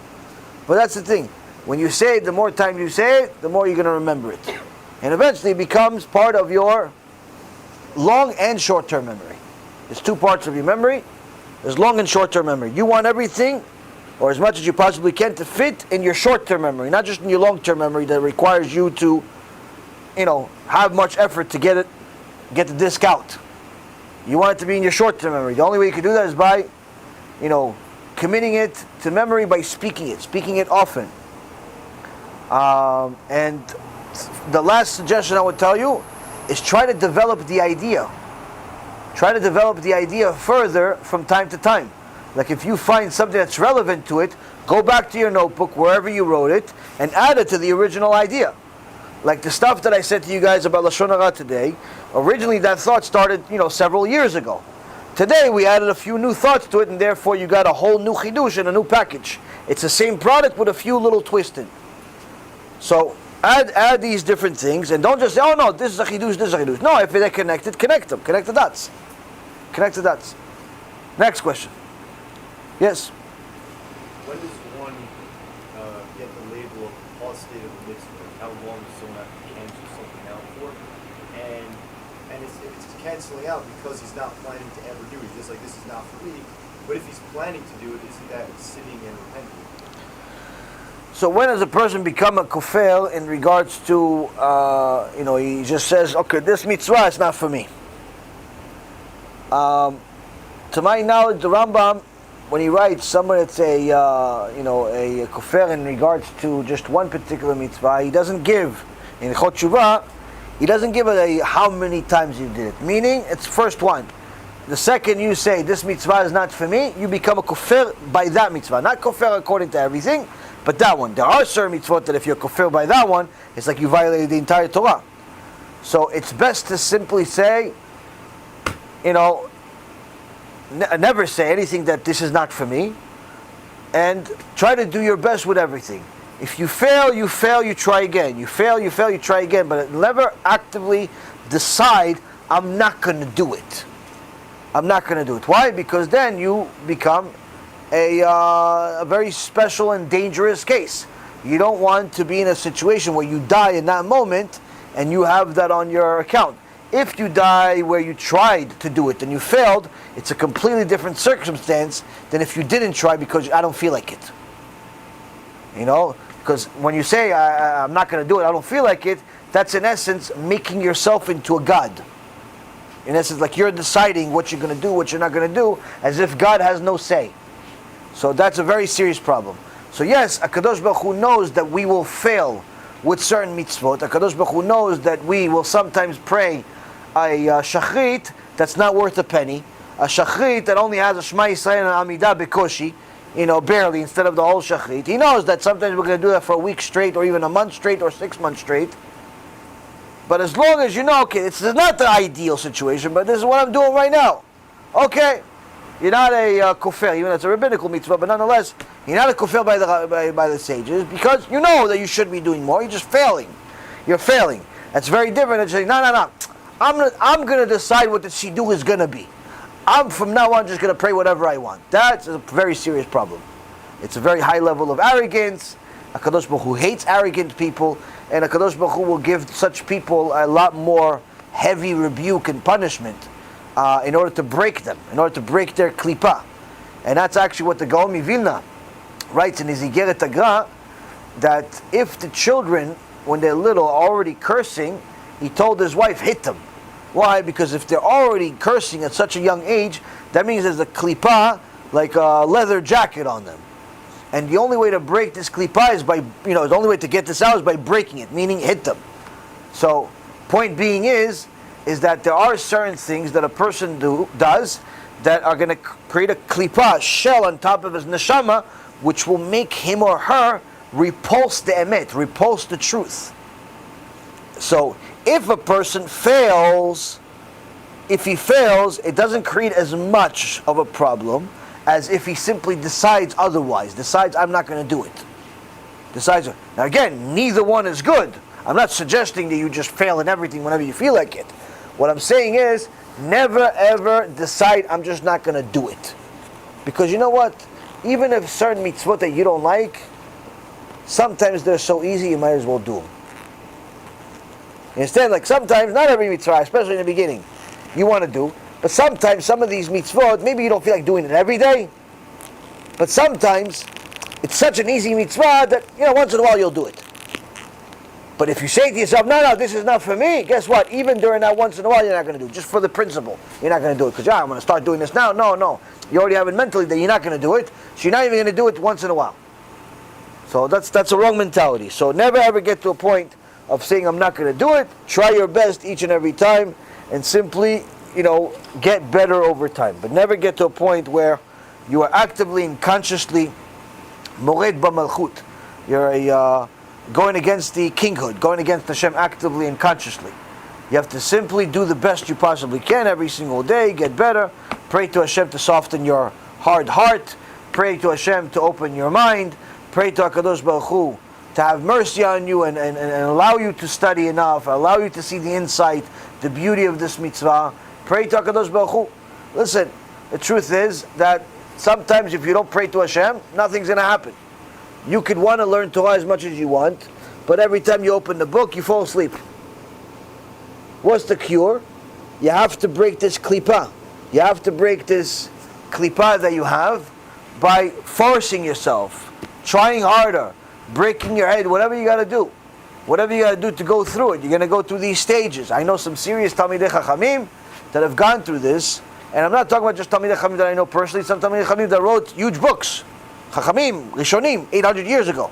Write themselves, they went through different times in their life for several months and in some cases even longer where they weren't able to open a book. So why? This is another test from HaKadosh Baruch Hu. You have to go through it. You have to try harder. Stop working. So you have to do whatever you can to keep pushing. And B'ezrat Hashem you succeed. Next. Yes, in the back. Rashi states in Vayikra 10:16, basically that Moshe fell into a state of anger, and so when he did that, he fell into error. But this wasn't the first time that Moshe was angry. My question is basically, why is it the previous times that he was angry, why didn't he get the same repercussions? So, HaKadosh Baruch Hu is not looking for us around the corner. The question is, why did Moshe Rabbeinu get punished as severely for the first time he got angry as he did for the last time he got angry? Meaning at the time of, let's say, when he hit the rock, that was the heaviest punishment. Whereas the other times that he got angry against Am Yisrael, he didn't get punished as much. The truth is that HaKadosh Baruch Hu judges the righteous at the, something as the hairbreadth, meaning that he looks at every minor thing they ever do and he judges them for it. So he got judged for everything, and he got judged differently for everything. And perhaps from our perspective we can say that this is harsh and this is less harsh. Trust me when I tell you, nothing is easy and nothing is really comprehensible for us as far as what's harsh and what's not. But he got judged for everything. He got judged more harshly towards the end because it wasn't just that Moshe Rabbeinu was angry like he was in the past and rebuked the people, but rather in this particular case, his rebuke led to a lesser sanctification of Hashem's name. And that's what it says in the Pasuk. HaKadosh Baruch Hu says to Moshe Rabbeinu a couple of times, even at the last parasha of the Torah, he says, you're not going to go into Eretz Yisrael because you did not sanctify my name. So there was less sanctifications of Hashem's name, and for Moshe Rabbeinu, that was a big thing, and therefore HaKadosh Baruch Hu judged him that way. He didn't judge him the same way for other ones, because apparently there wasn't less sanctification of Hashem's name in the other situations. So it was wrong, it was an error, but it wasn't less sanctification of Hashem's name. One of the examples, for example, is what we just read. The first meeting between Moshe Rabbeinu and HaKadosh Baruch Hu. Moshe Rabbeinu argues with HaKadosh Baruch Hu. He doesn't want to do this job, and he says they're not going to listen to me. Chachamim say that Moshe Rabbeinu got punished for this. He got punished for doubting Am Yisrael. Now, did he get punished the same way as he got punished for hitting the rock? Absolutely not. Why? There wasn't a Chilul Hashem. There wasn't a less sanctification of Hashem. There wasn't anything. It was just him and Hashem. It's just that, why are you questioning?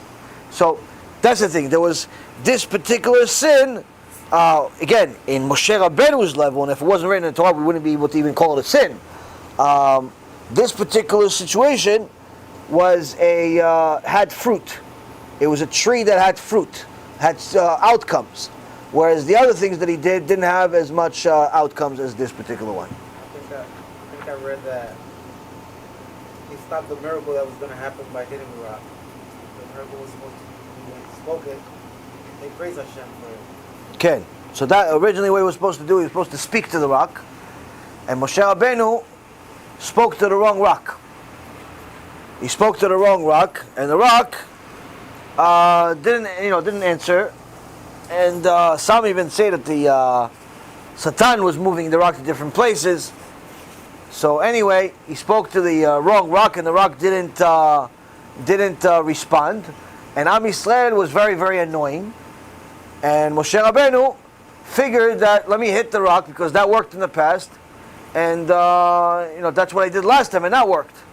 But HaKadosh Baruch Hu told him, no, last time I told you hit the rock. This time I told you speak to the rock. You at your level was supposed to pay attention to that minor detail, because that minor detail made a big difference. Why?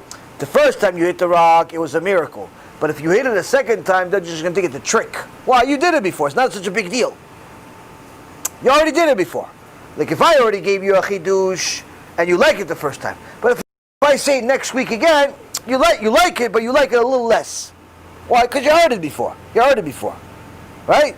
If a person sees rain for the first time, or your little kid sees rain for the first time, sees a bird for the first time, ooh, wow, that's amazing, wow. But how come, when you guys see a bird, you don't even say, hey, look, there's a bird. Nothing. Look, a bird. Nothing. You don't say nothing. Rav Dessler says, that's the mistake. You grew up too fast. You stopped being impressed by the miracles around you because you took them for granted. Rav Dessler, alav shalom, Michtav Eliyahu, says you're supposed to be impressed like a little child when you go outside. See the birds, the cats, the squirrels, there's all miracles. The flowers. You know that every single flower has an angel next to him? Every single tree, before it releases every leaf, that leaf has to get permission from Shemaim to fall off the tree. Every leaf has to get permission. But you say, oh, it's leaves. Oh, it's a tree. Oh, now you don't even say that. You get used to it. Same thing here. You see a bird. You know, one of the things that's nice about kids is the kids remind you of how retarded you are. Is that, they tell you, look, they're impressed by everything. You're like, why are they impressed? But then you read the Michtav Eliyahu, he says, yeah, they're smart, you're retarded. Something wrong with you. Why? They're impressed because everything is a miracle to them. You got used to it. It's not good to get used to it. So that's the thing. Moshe Rabbeinu, first time he made a miracle, he hit the rock, it was considered a miracle. Wow, amazing. Second time, it's not so much of a miracle. It's a miracle, but not so much. Why? I saw it before. What's another place that we see it in Halacha? The Nevi'im say, I believe it's in Sefer Yechezkel, says that when a Mashiach comes, there's going to be a halacha that was applicable only at the time of the Bet HaMikdash, which is that if you enter from the northern gate, it's 4 gates. Northern gate, you're not allowed to exit from the northern gate. If you enter from the southern gate, not allowed to exit from the southern gate, meaning you have to exit from a different gate. But now we're thinking ourselves, first of all, we're a generation of lazy people that only like convenience. If it doesn't come to my house, I'm not getting it. How about that? I'm not going to any store. I have to order. If it's not on Amazon or some website that delivers, I'm not buying it. And even paying shipping we don't like anymore. We're a generation of convenience. On top of that, here in Florida, people don't like to drive either. It's like almost like people make you feel like they're carrying the car in the back instead of the car carrying them. Oh, you coming to the shiur? Where is it? Oh, it's in such and such. Ooh, that's far. Oh, where do you live? Antarctica? No, I live a half hour away. No, you have a car? Yeah. So what? So press the pedal for a half hour and boom, you're here. What's the problem? It's far. What? It's far for you to drive a half hour? It's far for you to drive a half hour? It's a sad reality. If they make it like they're carrying the car. If you're carrying the car, at the very least you're riding a donkey for a half hour. I understand, something it's not comfortable. Pressing a pedal for a half hour, nobody wants to do that anymore. No, I'll just watch it online. I'll watch it on YouTube tomorrow. It's easy for me. This is a very, very bad problem. Why? The Gemara in Masechet Brachot says that the real reward for a Shiur Torah is going to the Shiur Torah. Why? If it's a real quality Shiur Torah, guess what? You're not going to remember most of it. And guess what? You're not going to understand most of it. Why? Because that's just a reality. Gemara says it. If it's a real good quality Shiur Torah, you're not going to remember most of it. With all due respect to everybody here, unless you're writing notes like some of the tzaddikim here, most of what I said today, tomorrow you're going to forget. How about this? In the morning you're going to forget it. Why? That's just the way the Yetzirah is. Yetzirah works really hard. Part of it is removing everything from your mind, making you forget everything. So unless you're writing certain things down, unless you're applying it to memory, you're going to forget most of this. You're going to get chizuk, and that chizuk is going to go away like gas. It's going to go away. Because you didn't write it down. So HaKadosh Baruch Hu says, how can I reward you for the full 3, 4, 6, 8 hours Shiur Torah if you didn't write a single sentence? How can I reward you? So no, but I attended. What attended? You remember anything? Give me a chiddush from Shiur Torah. What'd you learn? Oh, I don't remember. 8 hours he spoke. You don't remember what he said? Nothing. Out of 8 hours, you should be able to give 8 shiurim yourself. You don't remember nothing? I forgot. Oh, I forgot. You know that in Shemaim, the Arizal says that you have to give a Shiur Torah for 180 days.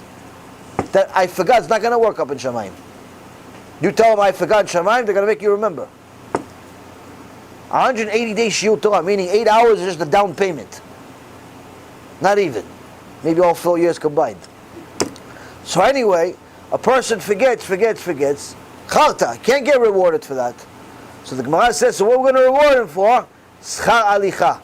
We'll reward him for going to the Shiur Torah. Why? In those days, they would travel 2, 3, 4 days to get to the Shiur Torah. He says, that he did, that he remembers, that he feels.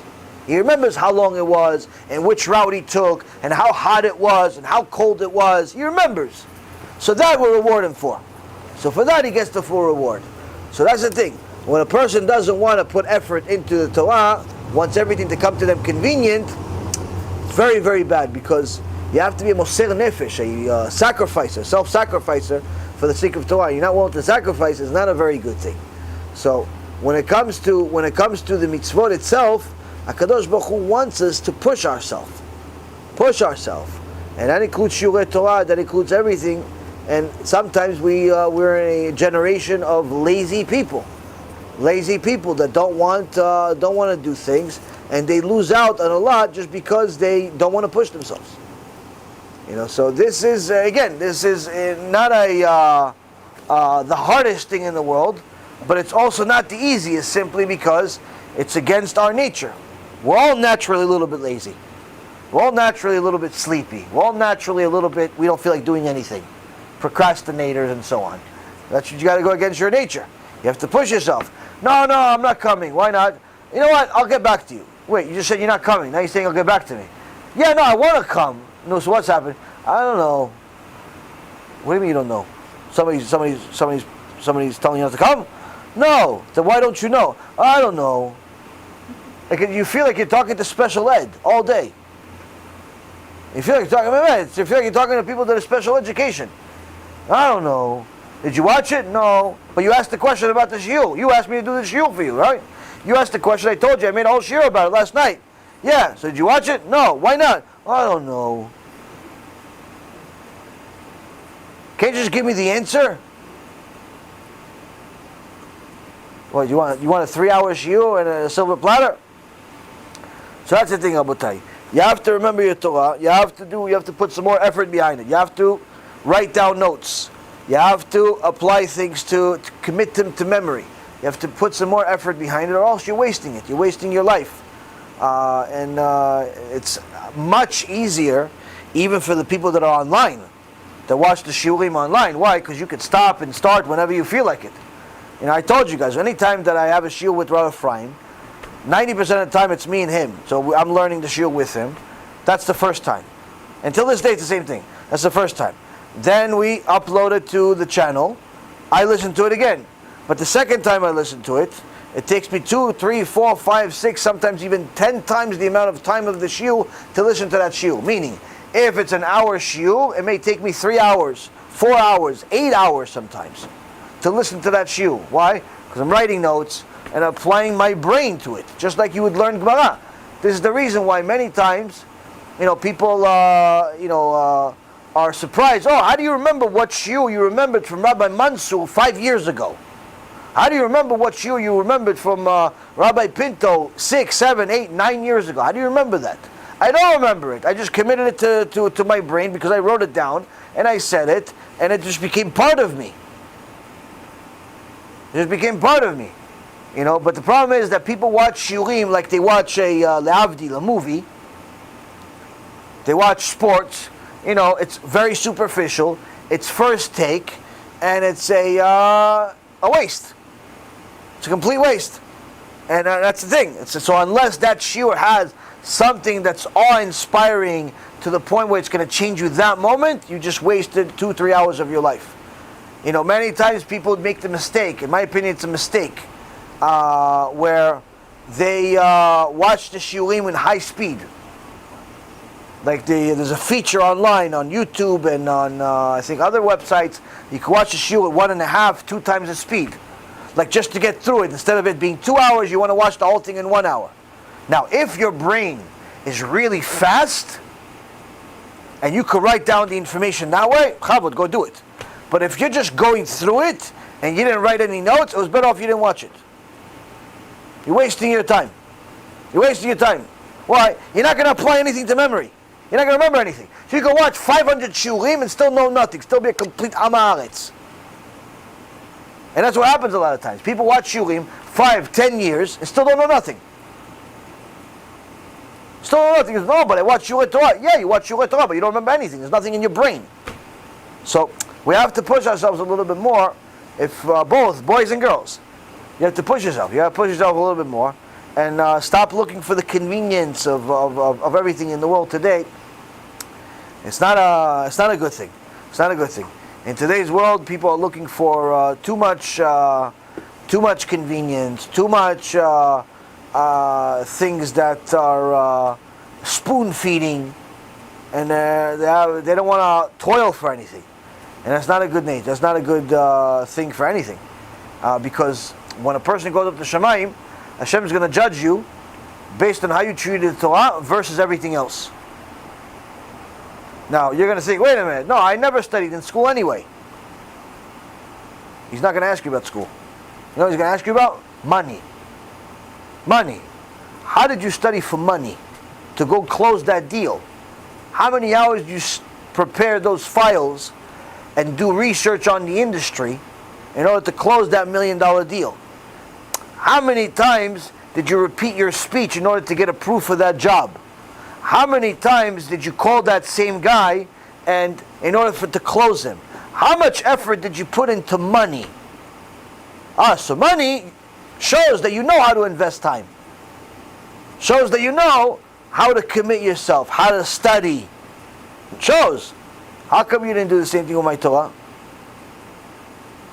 Money, all of a sudden you wrote notes. Money, all of a sudden you made certain reminders. Money, all of a sudden you are the guru. When it came to Torah, I don't know. What do you think it's going to work in Shemayim? Shem Echem. Person needs to know. Person needs to know. I mean, listen. It's I make a lot of suggestions, really, but all of it's for me. You have to. You guys may think I know. I don't know anything. I don't know anything. I wish I knew as much as you guys think I know. And the truth is that there's a lot of Torah to know, and people simply take it for granted because they think, no, as long as I keep Shabbat, I don't eat cats, and I don't murder anybody, I'm okay. Mistake. It's a mistake. It's not like that. You have to know a lot, and you have to try. You have to toil, and whether you're a man or a woman. People think, oh no, the guys need to know. No, the girls also need to know. You need to know all of halachot Shabbat as a lady. You need to know all the halachot of the tzniut. You need to know all the halachot of the holidays. You need to know how to build a Jewish home. You need to learn how to build. No, but I'm busy working. Okay, busy work. Go work then. Go work. And Gan Eden, they're going to say, oh, no, we're busy here. We're busy working. We're busy working. You can't come in. Do not enter. Do not enter Gan Eden. Why? We're busy working here. What are you doing here working? We're serving the tzaddikim. Since you didn't study, you cannot be. You have to know things. Yeah, but I'm busy. Okay, busy. There are basic things you need to know. You don't need to know as much as a man, but you surely need to know.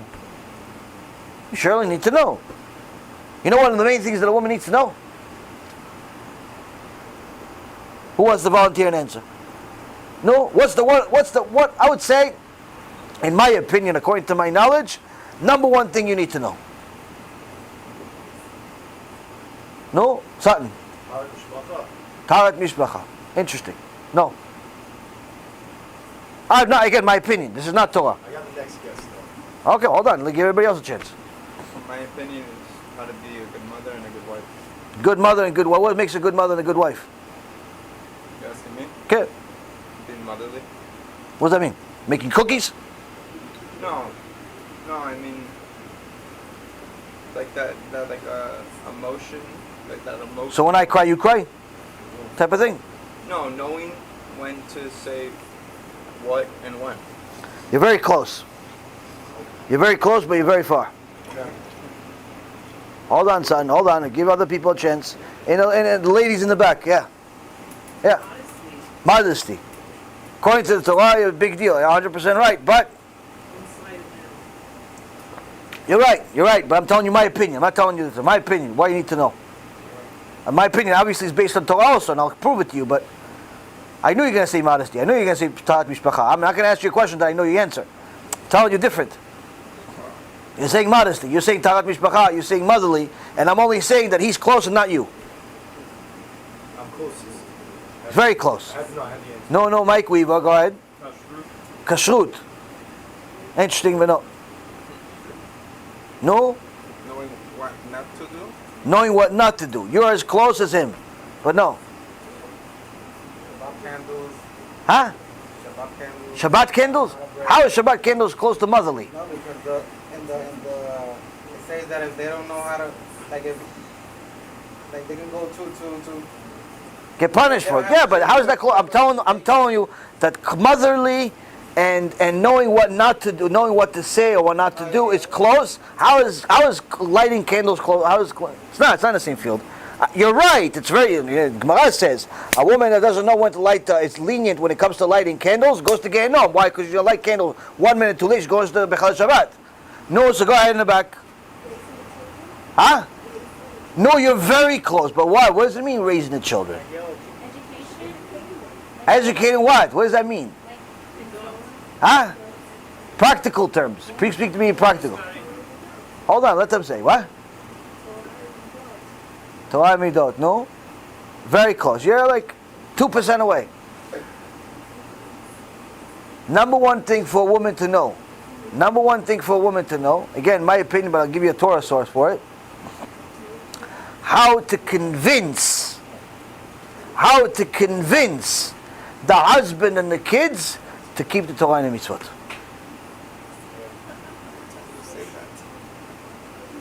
Only a woman knows how to convince better than anybody else. Hence the reason why it's a womanly mitzvah. And only a woman has a mitzvah, from the Gemara says, where she goes to Gan Eden, only if her husband learns Torah and her kids learn Torah. Her husband is a kofer, rasha, merusha. Our kids are avaryanim, criminals, and she doesn't even try to get them to do TeShuva. She doesn't do nothing because she has a kisur rosh, and she's fine with it. Guess what? She's going to Gehinnom with them. Why? Your whole point in the world is to convince your husband and the kids to go learn Torah. No, but I tried once. No. And he said no. No. What's that? No, I tried. No. How many times did you tell your husband that you want a new dress? I don't know. Well, we'll tell you in Shammai. 500 times. How many times did you tell your husband you want a new kitchen? I don't know. I will tell you 6,000 times. How many times did you tell your husband you want a new car? I don't know. 7,000 times. How many times did you tell your husband you want a new house? I don't know. We don't know either. That's how many it was.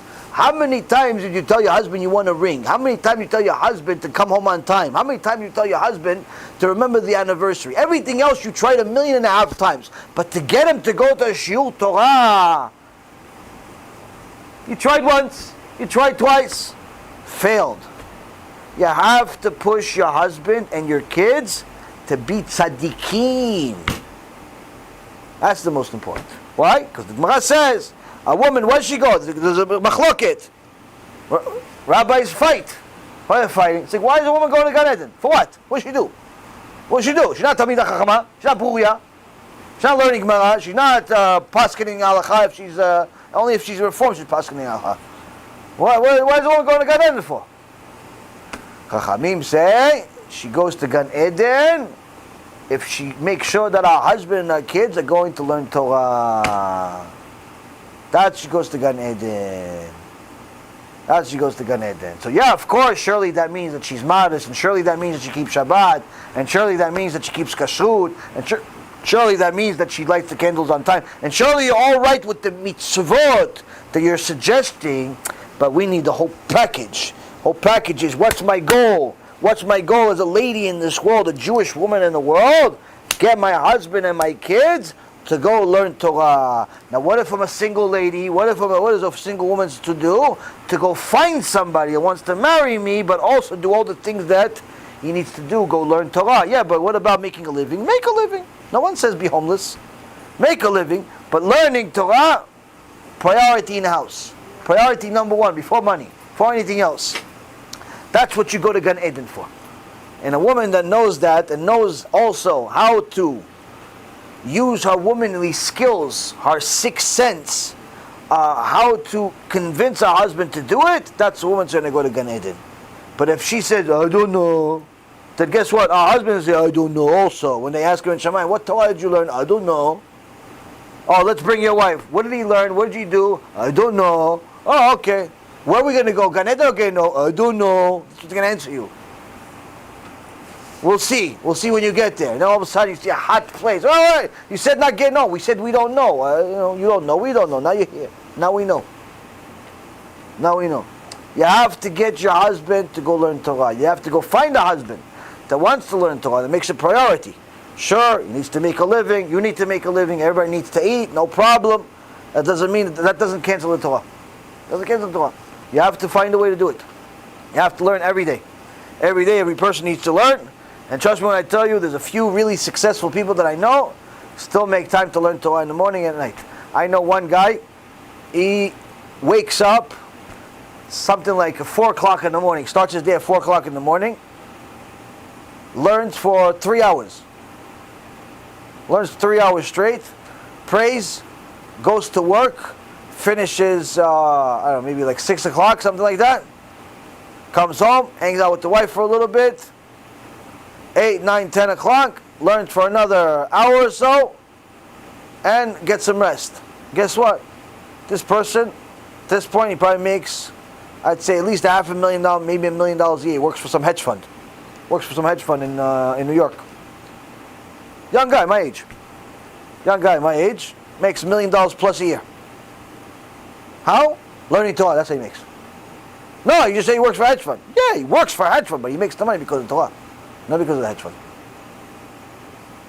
Now, if you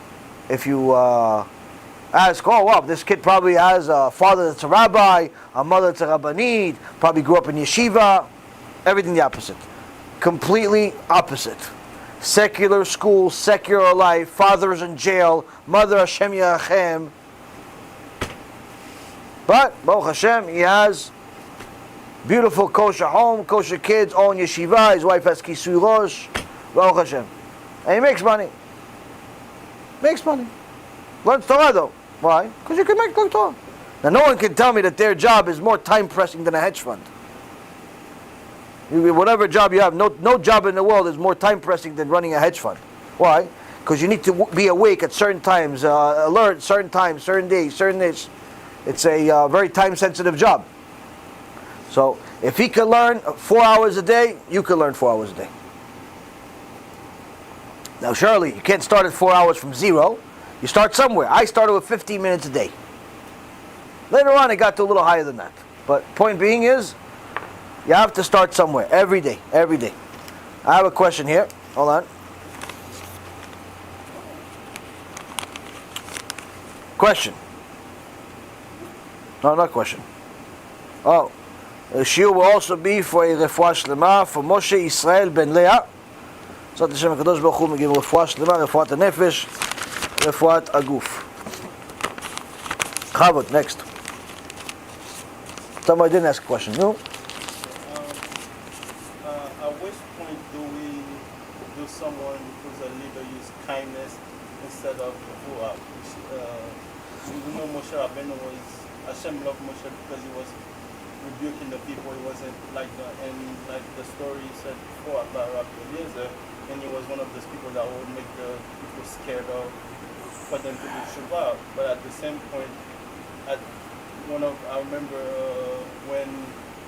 when the people needed rain and they were praying because they weren't doing the will of Hashem. At one point, Rabbi Eliezer prayed and no rain came, and they said when Rabbi Akiva came, the rain started, and they said it was because he was more kind to people. At what point kindness is used over before? Wasn't okay. So the Gemara says that there was a drought, and two tzaddikim prayed. Rabbi Eliezer ben Hokanos prayed, and his student Rabbi Akiva prayed. But the prayer was answered for Rabbi Akiva, and there was a bat kol that came out to eliminate any doubt. So it's not because Rabbi Akiva was bigger in Torah, but because Rabbi Akiva was not as judgmental on Midat Adin as his rabbi was. Meaning, Rabbi Eliezer ben Hokanos only emet 100% judgment, Midat Adin. Rabbi Akiva was softer at certain times, looking for the certain leniencies that perhaps Rabbi Eliezer, his rabbi, was not looking for. It says since he is a little more merciful, they answered his prayers. Not because he was bigger in Torah, and also doesn't necessarily mean that he was better or not. For that particular opportunity he was, for other times he wasn't. So we have, that's not the only example we have. We also have a example before that. Who? Moshe Rabbeinu and Aaron HaKohen. Moshe Rabbeinu, Kadosh Baruch Hu cried, as I said before, when he died, because he was Midat Adin. He was the Ish Emet, rebuked people, told them. But the Mishnah in Avot says, Hillel says, be like Aaron HaKohen, Rodef Shalom, Ohev Shalom. He chases peace, he loves peace, and he brings the people to the Torah. So we had a whole shiur about this in our Pirkei Avot series. What does it mean that Aaron HaKohen was a chaser of peace, lover of peace, and brought people to the Torah? That he did. He's a lover of peace, and he chased peace. Where any time he saw two people were arguing, he didn't want it to stay that way. So what did he do? He went to one of them. He said, listen, Reuven's really sorry that he yelled at you. Really? Yeah, he's really sorry. Oh, he didn't sound like he was sorry. No, I just spoke. He's really sorry. He's sorry. Okay. You should go see him because he's waiting for you. Oh, really? He's waiting for me, man? He's that sorry? Yeah, no, he was crying. Oh, wow. Okay, I'm going to go. Where is he? Oh, he's in the park. Okay. He goes to Shimon. Oh, wow. This guy, he goes to Reuven. Shimon was crying just now. I just saw him. He was crying that he was really sorry that he yelled at you. Oh, he didn't sound sorry. He tells both of them that he's sorry. Go meet in this place. By the time they realized that neither one of them said sorry, they already hugged and kissed already. Like, okay, I'm sorry anyway. So, with this type of chasing of peace, Aaron HaKohen helped 22,000 households. 22,000 households be built. Meaning that when he died, it says that those 22,000 families came and said, look, our son is his name is Aaron. Our son, his name is Aharonovich. Our son is Aaron Ari. Why? Because we wanted to get a divorce. We went to the Beit Din. Aaron HaKohen was there. Says, why are you fighting? Oh, she said this. He said this. Aaron HaKohen gives them a few chidushim to make peace of them. Next thing you know, they have a baby. They say, it's only because Aaron HaKohen didn't just let us get divorced like goyim. Baruch Hashem, we have a baby now. Now we're happy. Baruch Hashem. And that's it. Everything is good. So Aaron HaKohen was Rodef Shalom. Ohev Shalom. He chased peace. He loved peace. But you have to remember, it also says he brought people to the Torah. Meaning what? He didn't change the truth.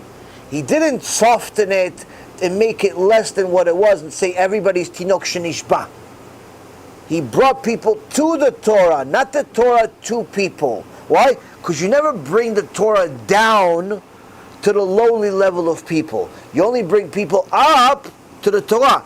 Right now he's a Mechalel Shabbat. You don't tell him, listen, it's okay you're a Mechalel Shabbat, maybe one day you'll keep it. You never say such a thing. Because the guy, you tell him it's okay, he says it's okay, then it's okay then. It's okay today, it'll be okay next year also. And it'll be okay in 5 years from now. If you say it's okay now, it's going to always be okay. You never tell them it's okay. You never make it like it's not okay. In fact, you tell them from day one, you have to keep Shabbat. Or what's going to happen? You're going to go to Gehenom. That's what's going to happen. I'll give you an example. Some kid comes to me, young kid, as old, goes to a modern Orthodox yeshiva. Might as well go to public school. I think he'd be less confused. He tells me all of his friends are Christians. He doesn't like to hang out with Jewish kids because all my friends are Christians. So why should I listen? Why should I do this? Why should I do that? And then he hears one of my shiurim. He says, "Wait a minute, you talked about wasting seed. Listen, I can't stop. I can't stop." I said, "Okay, well, you have to stop." Then he tells me after Rosh Hashanah, what happens if you waste seed on Rosh Hashanah? I told him you're going to go to Gehenom. That's what's going to happen to you. He's like, he got really scared. He's like, what do I do? That's what he did on Rosh Hashanah. People won't go to shul. Modern Orthodox kid went to waste seed instead. Why? Because all of his friends are Christian. On Rosh Hashanah he went to waste seed. That's what he did. Modern Orthodox. Yeshiva. Gadol. But then after Rosh Hashanah, he heard, you're going to go to Gehenom. What does Gehenom mean? I told him he had a couple of shiurim. Go watch those. HaShem is in the process of doing TeShuva now. At least he didn't waste seed on purpose on Yom Kippur. Why? He didn't know it's so bad. He didn't know it's so bad. So sometimes you have to tell people the truth that is a little painful. Why? It's the only way to get them to stop. If there was no traffic signs, the roads would be full of accidents because everybody would drive wherever they want, however they want, whenever they want. They wouldn't naturally decide that the right side is this way and the left side is that way. Everyone would drive wherever they want. They wouldn't drive a certain speed limit. They would just drive however one. This guy drives too slow, this guy drives too fast. They wouldn't stop. Because it's my right of way. Why his right of way? Who is he, Bichlal? I don't even like him. And that would happen is havoc, chaos. So there's rules. There are traffic laws. Now somebody says, yeah, but I don't care about the traffic laws. Okay, you may not care, but if the cops catch you not caring, you could go to jail for a really long time. So you may not care, but you still have to comply. So people don't have a very hard time understanding that. Everyone understands that. But when it comes to the Torah, for some reason people have a hard time understanding that there are rules, and if you break them, you can get punished very severely. Why do they have a hard time understanding it? Because no one has told them until now. So, does that mean it's too late? Absolutely not. You can tell them, there's a punishment, there's a reward. HaShem doesn't want to punish you, but that doesn't mean He's not going to. That doesn't mean He's not going to. He's going to give you opportunities to do TeShuva before He punishes you, but sometimes you're going to force His hand. You're going to force His hand to punish you. Now, this, Rabotai, is just one of those things where if a person doesn't get their head around it and start doing TeShuva for good reason, HaKadosh Baruch Hu will force him to do it for a bad reason. Either way, it's going to happen. Either way, it's going to happen. And the Rabbi Yaron writes in Sharet TeShuva that there are the sins of karet, wasting seed, married, being with a woman that's not your wife, i.e. girlfriend, i.e. adultery, i.e. goya, things like that. These are all isur karetz. And a person that violates an isur karet, Kadosh Baruch Hu says, Yom Kippur is not going to help you. You have to suffer for it. You have to suffer for it. So every time a person does whatever they want, Kadosh Baruch Hu says, I have to suffer for it. But you know the real reason why this kid is doing tshuva now? You know why he did tshuva? It's not because of my shiur b'genom. Because I already sent him the shiur b'genom before, he never watched it. Till now he didn't watch it.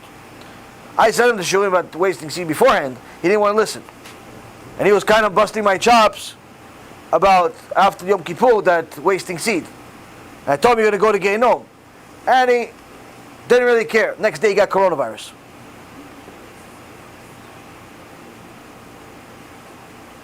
Next day he got coronavirus. Right? That's what the Rabbi Yaron Reuven says. That's what Rabbi Yaron Reuven said. That's the nevuah of Rabbi Yaron Reuven. What? Rabbi Yaron Reuven says, HaKadosh Baruch Hu sends you the truth. Gives you a book. You don't read it. Okay. He sends you a video. You don't watch it. Sends you the rebuke personally. Rabbi tells you don't do it. Okay. You don't want to do it. Rabbi Yaron Reuven says, HaKadosh Baruch Hu says, okay, now it's me and you. Now it's me and you. HaKadosh Baruch Hu starts hating you, and good luck getting him to stop. Good luck getting him to stop. Right? The rebuke, if the rebuke, so long as the rebuke doesn't come, Hashem lets it go. But the second the rebuke comes, and you don't react to it, HaKadosh Baruch Hu says, you know what? It's me and you now. It's me and you. Rabbi Yaron Reuven, nevuah. What happened last week? You know how many times I've seen this? Hashem Yirachem. But that's what happens. A person needs to know that this is very, very important. Because if you don't listen to my words that may annoy you, may distract you, may upset you, whatever it does, you don't listen to the words that I'm saying, or anyone that's saying similar things to what I'm saying, you're putting yourself in a situation where you're forcing Hashem's hand. Because He doesn't want to destroy you forever. Like you are destroying yourself. He actually has more mercy on you than you have for yourself. You don't have any mercy on your neshama because you're making all these sins without any consideration whatsoever about the future. He knows the future, and He knows that if He doesn't get you to stop, your future is horrendous at best. So He has mercy on you by hitting you now. Why? Because when the rabbi said it, you didn't listen.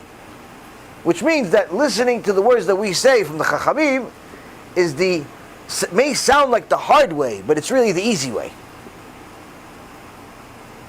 May sound like it's tough, but in reality, it's 1, 2, 3. Why? It's less painful. It's less painful. You just got to decide which pain you want. You want pain from words, or you want pain from HaKadosh Baruch Hu's hand? Whichever one, same price. Same price. But that's really what it comes down to. People sometimes, they ask, oh, how come Hashem is doing this to me? Well, what happened before He started doing it to you? Did you watch the shiur? Yeah. Did you do anything about it? No. Okay, so that's why He's doing it. Well, you have to be a genius. You know the Torah? I heard about it. You know everything it says? No. You know how to drive on Shabbat? Yeah. You driving? Yeah. Okay. No. What's the question? You're lucky you're alive. It's a miracle you're actually responding to my text message. You should be dead, according to the Torah. Say thank you, Kadosh Baruch Hu, for not killing me. Having mercy on me, for only giving me a disease and not killing me. You can recover from disease. You can't recover from death. So, that's the thing. People don't take Kadosh Baruch Hu seriously, even though He's very serious. And unfortunately, they wait a little too long. They play games, and it becomes painful. It becomes very painful. And I've seen it one too many times of people just, they may or may not have an image that they're portraying to the world, that they're having a good life, they're having a good time, but in reality, you look behind the scenes, rotten lives, rotten situation, kids are on drugs, the parents want to get a divorce, potentially cheating on each other, business is on the verge of collapse, regulators are up your tuchas all day and trying to ask you for this, that, and the other thing, and you don't have any response for them, all types of issues, and but you look like, you're wearing a 3-piece suit, looks like you're doing good.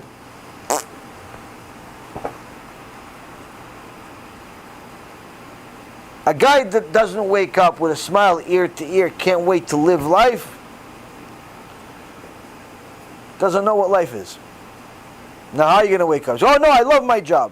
If you wake up smiling ear to ear because of your job, there's something wrong with you.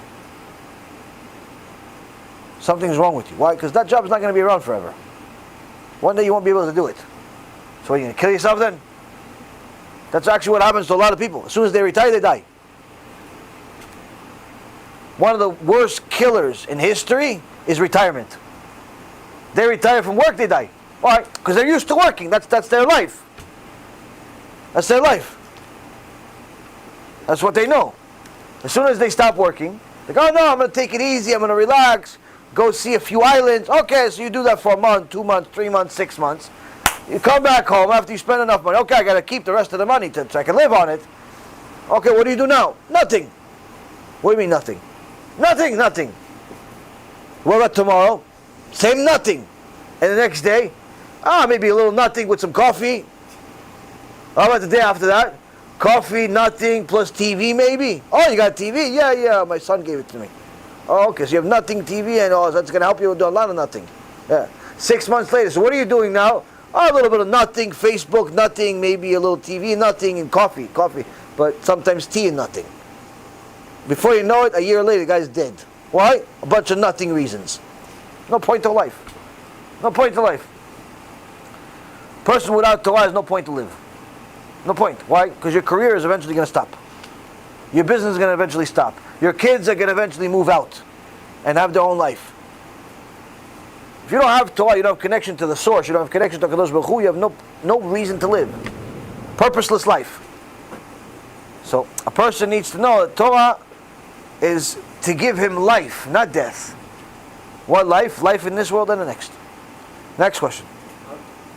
How does I've read about some cases of really religious people that know Torah and study all their life and all that, and all of a sudden they become atheists. And then, second to a lot of ignorant Jews converting to Christianity, there's a really high percentage of becoming atheists. Like, why is this happening? Like, all of a sudden like that? There is no such thing as suddenly going off the derech. The Gemara says that Rabbi Meir Bar Anes, his rabbi, was Elisha Acher. And they called him Acher, the other. Why? He was an enormous Talmid Chacham. Enormous. Mentioned the Gemara, it means he was able to resurrect the dead. Who eventually saw something he couldn't understand. He was one of the 4 people that went up to Shemaim, did something called Ilui Neshama, bringing the Neshama to Shemaim, saw some things in heaven, didn't understand when he saw an angel sitting, a few things didn't make sense to him, became a kofel. Murdered, adultery, prostitution, all types of filthy sins. So someone that's just a student is Rabbi Meir Bar Anes. You can just imagine what the rabbi is. On Shabbat, he would be riding a horse. Riding a horse, not allowed to ride a horse on Shabbat. And Rabbi Meir would be following him, asking him questions about halakha. And he gives him answers. But he knew he was such a genius that he knew exactly where 2,000 amot was. From his head. His head. He got 2,000 amot, he tells, stop, Rabbi Meir, you can't go another step from here. He goes, why not? He goes, this is exactly what 2,000 amot is. This is where the tchum is. You go one more step, you mechalel Shabbat. He says, what about you? You're on a horse, on top of it, you're going to pass 2,000. He goes, mikre avud, I'm a lost case. Just then. I'm a lost case, he says that. So how could such a thing be? When he was born, when Elisha Acher was born, his father invited Chachamim to the house. His father invited Chachamim to the house. And a couple of the Chachamim started learning Torah, but serious Kabbalistic Torah, to the point where they created a spiritual fire around themselves in his birthday party. Now when the father came, he saw this fire. He goes, what, you're burning my house? They said to him, no, don't worry. This is a spiritual fire from the Torah, from the Kedusha, that we're learning.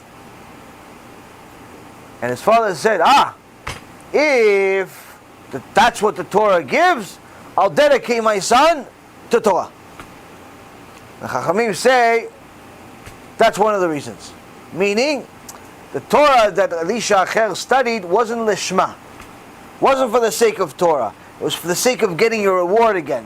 It was for the sake of getting recognition. And such a Torah doesn't have legs to stand on. Eventually it breaks. Does that mean that that's his father's fault? That's it, he went off the derech? No. Elisha, like others, whether it be Menashe, or it be a David HaMelech's son, or it be many others that went off the derech, had desires.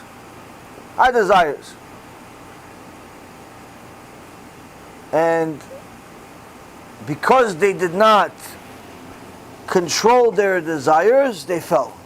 And the Gemara in Masechet Sanhedrin says, how did Am Yisrael go serve idols? Don't they know it's all fake? The Gemara says, of course they know it's fake. So why they do it? It says they did it because they wanted the rabbis to stop coming to visit them so they could go with the goyot. They go make immorality crimes. So they told them they're idol worshippers, and the rabbis didn't rebuke them as much. They went to easier customers. It's easier to go save a Jew that's secular than to go save a Jew that's married to a Christian, or perhaps converted to Christianity. So he said, once they showed them they're practicing idolatry, they left them alone. Why did they practice idolatry? They didn't really believe in idols. No, because they wanted the freedom to go make immorality crimes. Go with the zonot and all of the filth of the world. That's what they wanted. And that's in essence what happened. Also, there was a Kohen Gadol. There was a Kohen Gadol who was Kohen Gadol for 80 years. Went off the derech, became a Sadducee. A reform. How could you be Kohen Gadol, going Kodesh Kodashim 80 years? Going Kodesh Kodashim. Gemara says if a person goes Kodesh Kodashim on HoShana, if he's thinking about anything other than Kadosh Baruch Hu, he dies on the spot. How could you be so holy? 80 years you're going. 80 years you're going, all of a sudden go off the derech. How? I read one time Rabbi Avigdor Miller wrote, he says in reality, he was rotten the whole way. He came from a rotten family. He was rotten. He was surrounded by rotten friends. And he was doing rotten things. So he wasn't really exactly the tzaddik for 80 years. He just had the job because he had some money and some power. And he had desires that he was fulfilling. And eventually he said, okay, let me just fulfill everything. Same thing with everybody else. Same thing with somebody today that suddenly goes off the derech. Oh, no, I just had some questions. You didn't have questions, you had excuses. Torah tells us every day, mitzvah to ask questions. Why? Torah has answers for everything you're going to ask. Everything you're going to ask, you have an answer for. Which means if you don't get an answer, that's because you didn't look hard enough. You didn't ask the right person. You didn't look in the right books. You didn't really care about the answer. Why?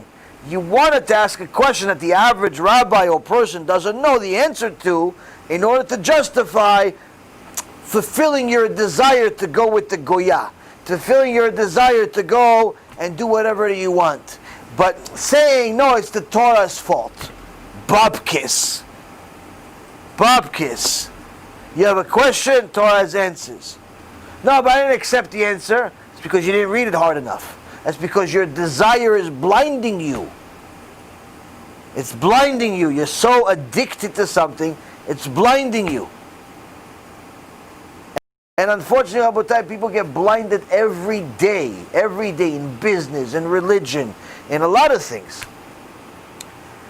And they refuse to see the truth, even if the truth is staring at them in the face. Now, I'm just thinking about it right now. When I'm going to have the idea, maybe I'll give it to you now. One of the ways I've spoken about over the last 15 years that people are being blinded on a daily basis is in business, there's a lot of corruption, cheating, and so on and so forth. But sometimes people decide what they want to believe, and they make it true in their mind. So, for 50 years or so, 40, 50 years, maybe longer, the price of gold and investment in gold was a complete waste of time. Why? It didn't do much. Other things did much better. But over the last decade or so, a little more than a decade, gold became the hot commodity, and so did precious metals in general, gold, silver, platinum, and so on. Because it started fluctuating in price. Once it started fluctuating in price, as the market became more systematic, more computerized, and so on, and you're able to trade gold without actually owning the precious metal itself, it became a more liquid asset, more tradable, and then more volatile. Now, but in order to keep the volatility going in one direction, start making stuff up.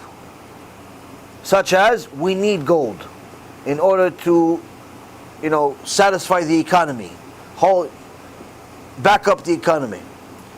And although there's more than enough evidence to show that gold has no connection whatsoever to the economy, people continuously press this. Until this day, gold apparently is over $1,900 an ounce. And people today, until this day, say, look, it went up, it went down, it went up, it went back up. See, gold is going back up. That's because the economy is weak, and therefore gold is backing the dollar up. And this is one of the biggest lies in the world today, to such an extent that one of two things has to happen in the very near future. One, gold collapses completely like it did in the past, but much worse. Or two, the entire economy collapses. Option 3 is both collapse, which is probably more likely. Why? People are investing a ton of money into gold, thinking that gold has some type of value as far as the economy is concerned, as far as safety is concerned, and so on. Because they're figuring that it's a limited supply. Now, I wrote 2 articles about this years ago when I was on Wall Street, trying to explain to a bunch of idiots that even if you wanted gold to back up the economy, it cannot, because there's simply too much money. Now, B'siyat Dishmaya, I got this report today.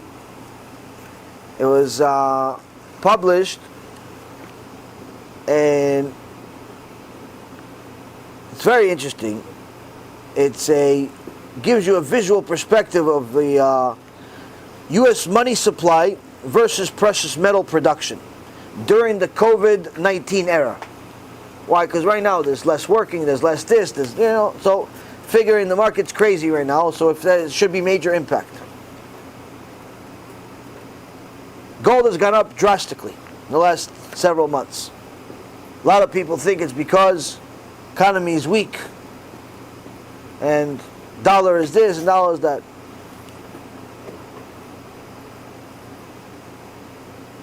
So this report shows how many ounces of gold and silver were mined since the beginning of the year 2020, the Gregorian calendar, versus how much money was printed during the same time. And they say that for every $4 of gold, over $10,000 was printed, and over $11,000 of debt by the government was taken. What does that mean in other terms? That every new ounce of gold, ounce right now is $1,900, the Federal Reserve added another $4 million to the money supply, meaning they printed $4 million more for every $1,900 worth of gold. Now how much, maybe you're saying, so maybe there's too much gold being found. According to statistics, not very much gold is there. Right now, 826,000 ounces of gold were mined. No, production, 826,000, 61 ounces per day. The highest it's ever been was 78 ounces, meaning in so many words, it's the average. It's nothing, this economy, this COVID, didn't really affect the gold market in so many words. It's not more, it's not less, by much, it's pretty much in line. So, the gold supply, in essence, has stayed the same. But the money supply, on the other hand, has gone up drastically. They printed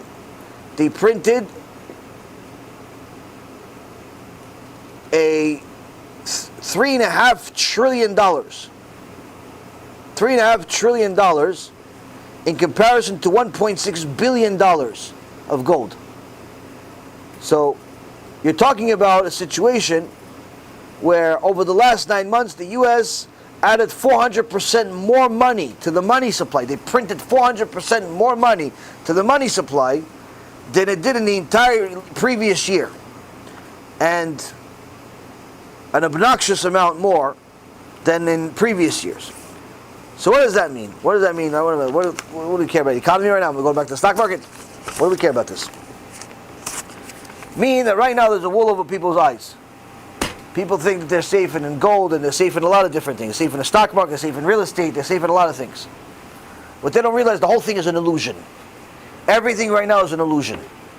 The market is simply an illusion. People think that because something went up, that gives it value. They don't realize that it's only going to be up until there's no more suckers to buy. There's no more suckers to buy. Who's going to be the last one holding the chair? Who's going to be the last one holding the bag? Looks in the bag, empty. Empty. Now, because what ends up happening is that in order for gold, just for it to back up not all of the money that's in the world today, not all the money in the world today, just for it to back up the money that was printed this year, it has to go to $4 million an ounce. World War 100 will be declared before that happens. It can never be. And the reality is that what ends up happening a lot of times is that we bet a lot on things we want to believe, even though they're not true, but we feel it. What is it like? In my sukkah, we had a nice breakfast the other day, and I told a story real story, that puts things in perspective. Some years ago, there was a strike in Israel, in the area of Bnei Brak, by the sanitation department. The sanitation department wanted more money. They weren't willing to give it. So, they said, we're not picking up garbage anymore. So what happened? You don't pick up garbage for one day, no big deal. You don't pick up garbage for a whole week, big deal. You don't pick up garbage for a month, nightmare. Where are you going to put the garbage adds up? You have mountains in front of every house. So, now these mountains become toxic. These mountains are filthy, disgusting. You're hurting other people if you're putting your garbage there. Yeah, but there's other garbage there. Okay, the other garbage is other people's, not your problem. Your garbage is your problem. What does Allah say? Rav Zilberstein paskins la'alacha during the strike, says you're not allowed to take the garbage out. What are we going to do with the garbage? Just keep it in your house. Why? Because every time you take your garbage out with the diapers and this and all the goodies that you have in there, you're damaging other people. Yeah, but Rabbi, there's other people that have garbage out there. It says their garbage is their problem. Your garbage is your problem. You add garbage to it, you're adding more damage. You cannot be a mazik. Can't damage other people. So what do we do with the garbage? You guys put it in your house. And so what did everybody do? To have Yirat Shamayim, they listen to the rabbi. What they do? Everybody kept their garbage in their balcony, little balcony. 10 feet, 6 feet by 6 feet, something like that, tiny little balcony. Everybody started putting their garbage in their balconies, little mountains of garbage. Problem is, okay, after a day, 2 days, 3 days, starts adding up little mountains instead of outside in your garbage. The stench starts going into your house. Now what happens if you're like this guy in the story that has 15 kids and 7 of them are still in diapers? He's going through 30 diapers a day. 30 diapers, 30 bags full of goodies. 30 diapers a day, Shtabach Shimo La'ad. Why? Because these are Chasidei Gur, they're healthy. Nice, healthy, they eat nice food, Shtabach Shimo. So they got goodies for you. What are you going to do with that? Put it in the balcony. Okay, you put it in the balcony after a week, 2 weeks, Hashem Yishmor. The stench is in the house, you can't pray anymore in the house. You can't say Shema Yisrael in the house, because you can't. If there's stench, you can't do nothing. So this guy thinks of a brilliant thought. The Gemara in Masechet Pesachim says that the Am Haaretz, the ignoramus, hates the Talmid Chacham more than Esav hates the Talmid Chacham. More than Esav. Amalek hates the Jews. The lefty liberal hates the Talmid Chacham that much. More. And his wife even worse, it says. Gemara. His wife even more. So, what are you thinking? Oh, where's the most amount of lefty liberals? Tel Aviv. Tel Aviv, yeah, but I'm going to deliver them the garbage and they get arrested. So what does he do? Brilliant idea.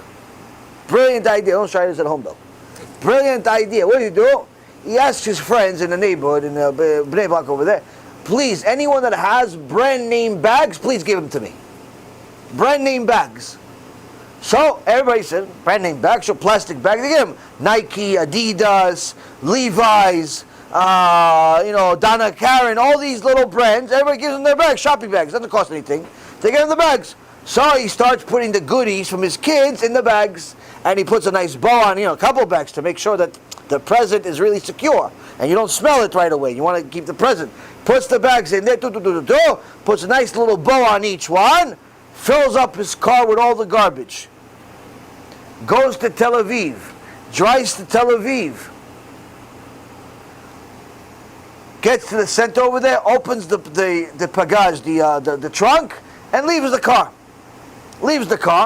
See what happens, watches from a distance.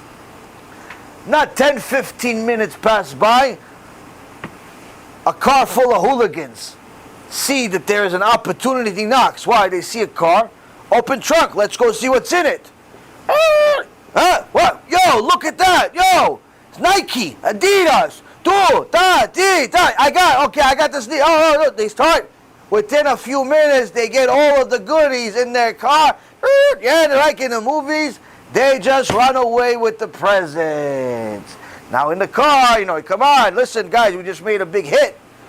We're going to make a big hit. Who's going to get what? Listen, I need some sneakers. I like kicks. I get the sneakers. Okay, you get Adidas, you get Nike, and okay, you get Puma, you get Duma, you get Genom, you get Kafakela, everybody gets something. All right, listen, I need some shirts, man. You got to go with the kicks, you got to go with the shirts. Okay, Levi's yours. DKNY is mine. Dude, and they start separating the bags. Okay, so now after they got the bags, all right, let's open the goodies. They all go. All right, start opening the bag. Oh, there's another bag in his bag. Kind of strange. By the way, this bag is kind of soft to be sneakers. It's kind of weird. Whatever, I don't know. This guy's probably smart. This guy's clever. Probably trying to hide something. So they go through the bags. It's kind of weird. They don't really understand what's going on here. And like, what's going on? I'm not sure. You fart? What is that? What's going on here? All right, keep going to the bags. And then he reaches into the bag. And he sees what Chasidut Gur can create. After a little bit of chulent.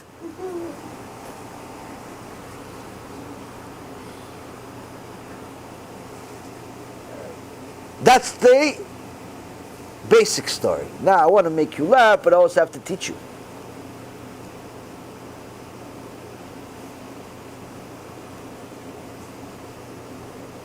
Rabbi Efraim says, a person goes into this world and he listens to a few shurim, and he says, Ishtabach Shimo, I gotta do TeShuva. I gotta keep Shabbat. The guy Rabbi keeps saying Shabbat. I gotta make challah, because the Rabbi keeps saying challah. I gotta eat kosher, because the Rabbi keeps mentioning kosher. Okay, so eat kosher. No, what's the big deal? And he holds on to a couple of mitzvot that he likes. She holds on to a couple of mitzvot that she likes. And they do a few things, and he goes to shul, and Torah, though, not so much. Why? It takes too much time. I'm busy making money. You know what? I'll just give some money to some Talmid Chacham. I'll study for me. I'll give some money to on Rosh Hashanah. I'll buy an aliyah or two, and it's okay. It's okay. Hashem understands. Hashem needs money, so I'm going to give some money. They're going to do the study for me. Okay. After 120, everybody goes upstairs. Whether you like it, you don't like it. Unless you're Rabbi Preda, which the Gemara says gave him out 400 years because he's such a tzaddik. Go up to Shemayim. And Bet Din of Shemayim says, no, what do you got for us? Oh, listen to me. I lived all this life. I kept Shabbat. My wife made challah. I kept kosher. Supermarket every Friday, $1,000. What? No? You know what? Shh. Let's bring the mitzvot. They bring a bunch of Nike bags, a bunch of Adidas, a bunch of Dana Karen, all the mitzvot he made, He made the mitzvot. And they say, let's see, how much did you like going to Bet Knesset? You used to go to Bet Knesset, right? Yeah, let's see how much you liked going to Bet Knesset. When you were praying Amidah, how many times did you think about a Kadosh Baruch Hu instead of your business? How many times did you think about Kavanah of a Kadosh Baruch Hu instead of your vacation coming up? How many times did you think that Ishtabach Shimo La'ad, Kadosh Baruch Hu is giving you the money? How many times do you think during Amidah? How many times did you actually have Kavanah during Shema Yisrael? Because you like going to Beit Knesset. That's the mitzvah you kept, right? Oh, I didn't know I have to think about it. Oh, you didn't? That says in the Gemara you have to think about it. Oh, I didn't know. Oh, so they opened the bag of the tefillah that he had, the Nike bag, and what do they see? They see diapers. They see your mitzvah is full of diapers. Full of goodies. And that's what happens. We're all going to show up in Shamayim one day thinking we're all tzaddikim. Show up to Shamayim, I kept Shabbat, I did this, I did that, and then all the angels are going to open up the Nike bags and say that our mitzvot are full of diapers. Why? You didn't want to do it, you didn't like doing it. Instead of thinking about Hashem, you thought about your girlfriend, your boyfriend, your dog, your cat. You didn't want to learn, you didn't care about learning, you didn't care about Hashem, you didn't care about nothing. But you did it because the rabbi said it, or your wife said it, or somebody said it, and it was convenient. So, okay, so you have a brand name bag, you have a mitzvah, you're going to get a reward for it, but it's full of... And that's a problem. How many of us are going up to Shamayim with Nike bags? And that's a reality. That's a reality. How do you get out of this trouble? You have to learn Torah. Why? You have to start learning about the mitzvot that you're doing in order to start enjoying them. You have to invest more into them. What do you think? The sukkah is easy to make? It's blood, sweat, and tears, and every single year it's harder than the year before, even though we've done it already several times. Why? Because that's what you have to do with a mitzvah. Now, I wish I did every mitzvah like this. Can't tell you I do every mitzvah like this. But the reality is, there's certain things you have to try harder. Why? Shah Kadosh Baruch Hu, listen, Kadosh Baruch Hu, I suck here, here, here, and here. But this one, I'm going to go all out. So at the very least, okay, maybe you have a couple of Nike bags, but you got a diamond. You got a diamond here and there. You know, kind of like, okay, listen, I'm not great in everything. You can't be Moshe Rabbeinu in every mitzvah. Relax. I'm not saying, okay? But I got a couple of diamonds. I got a couple of things I'm really good at. Like every time there's shiur, I always show up. Every time there's tefillah, I'm always on time. Every time there's some type of new chidush, I always write it down. Every time there's something, there's a few mitzvot I'm really good at. Don't show up to Shamayim with a bunch of bags full of diapers.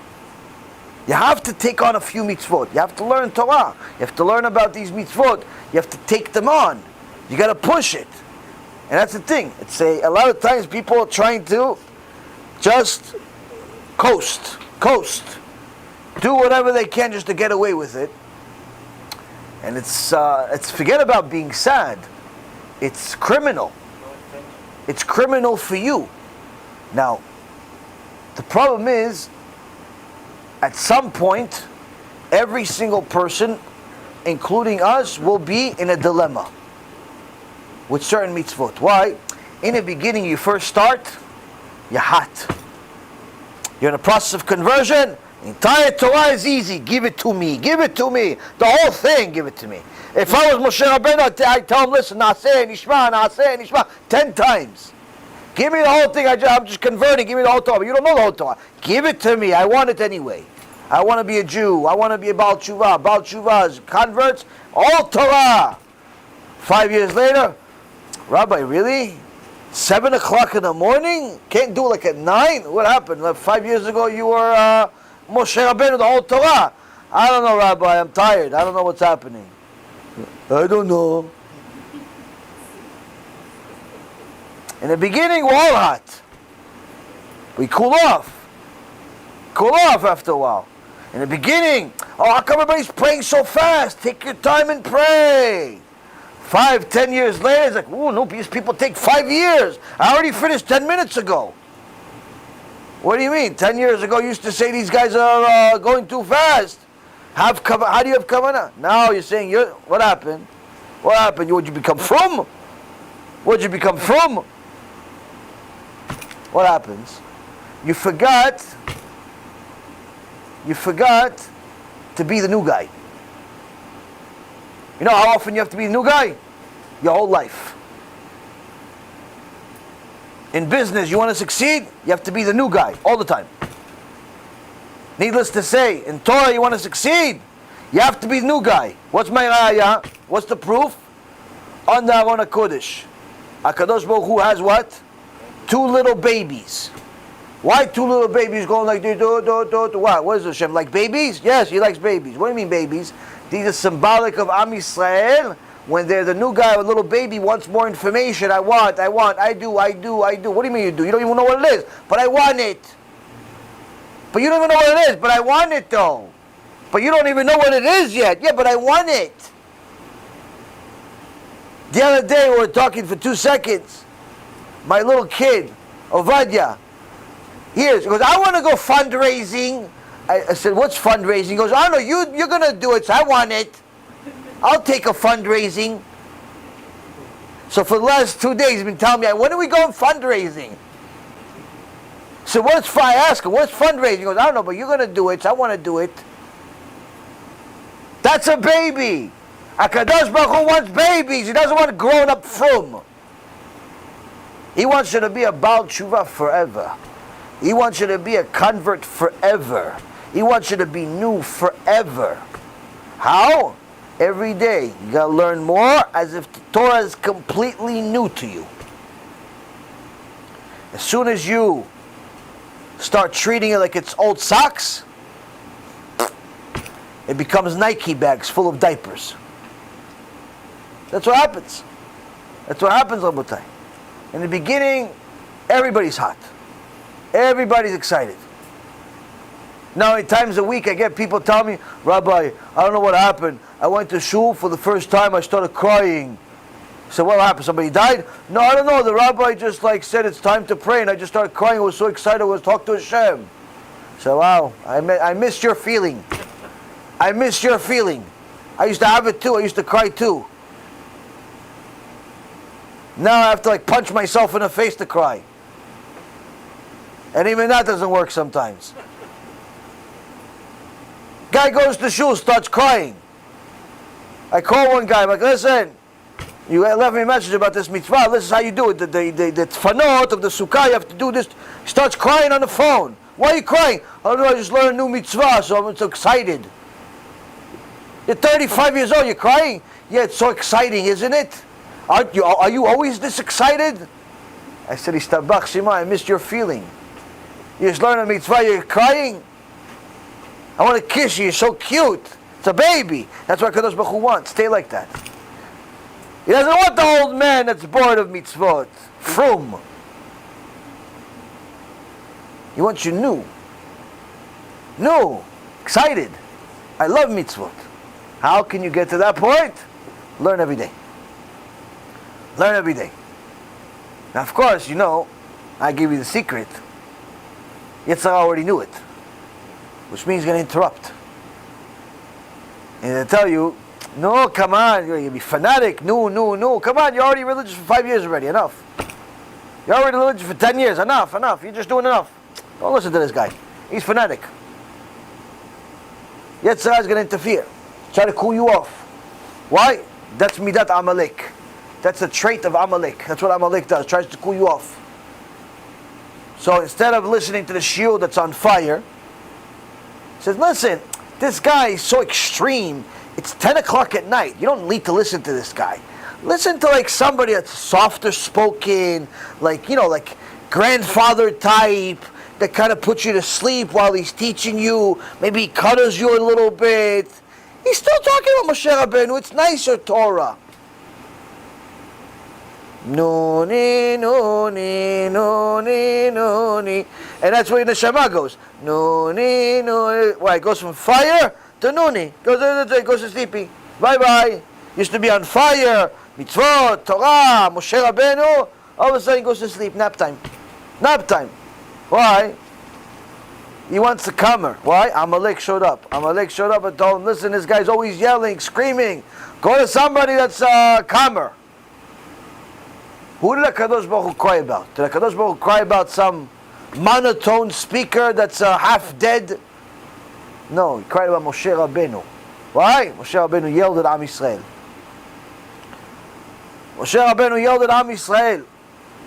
HaKadosh Baruch Hu cried. Why? So who's going to yell at Am Yisrael like this? Who's going to wake them up? They're sleeping. Who's going to wake them up? Problem is, Amalek sometimes shows up with a beard. He tells you, nah, come on. Calmer Torah, nicer, smoother talking. Maybe it rhymes a little bit. A joke or two. Make it smooth sailing. If the Torah doesn't light you up, lo b'shamayim, it's not from heaven. Why? Gemara says itself, Torah is fire. Torah is fire. If you're learning Torah that doesn't fire you up, you're not learning Torah, Habibi. Not learning Torah. Gemara Masechet Chagiga says, Talmidei Chachamim, kulam esh.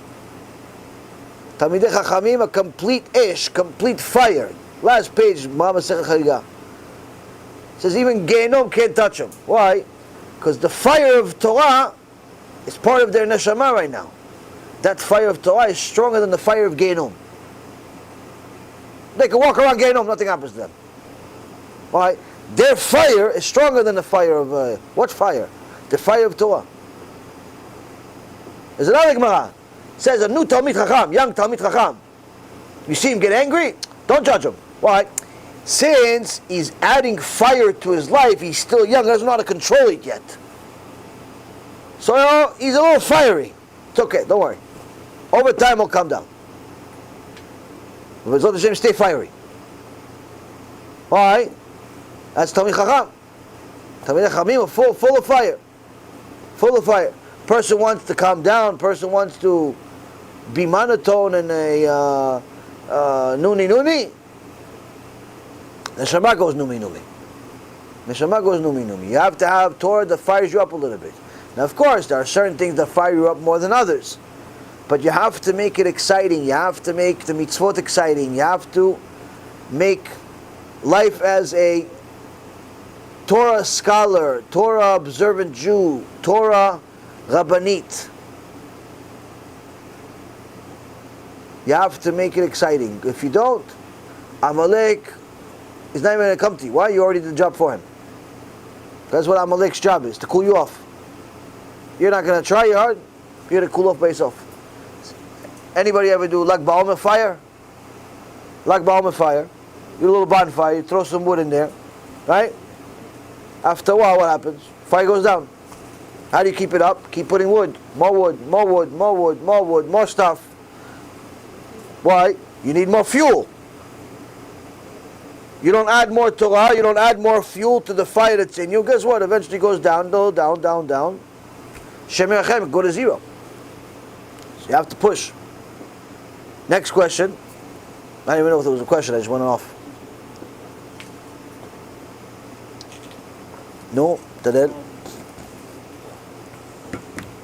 We just went through Rosh Hashanah and Kippur, and we know that if you go to Kippur and your sins between you and HaShem can be on hold if someone else is upset at you.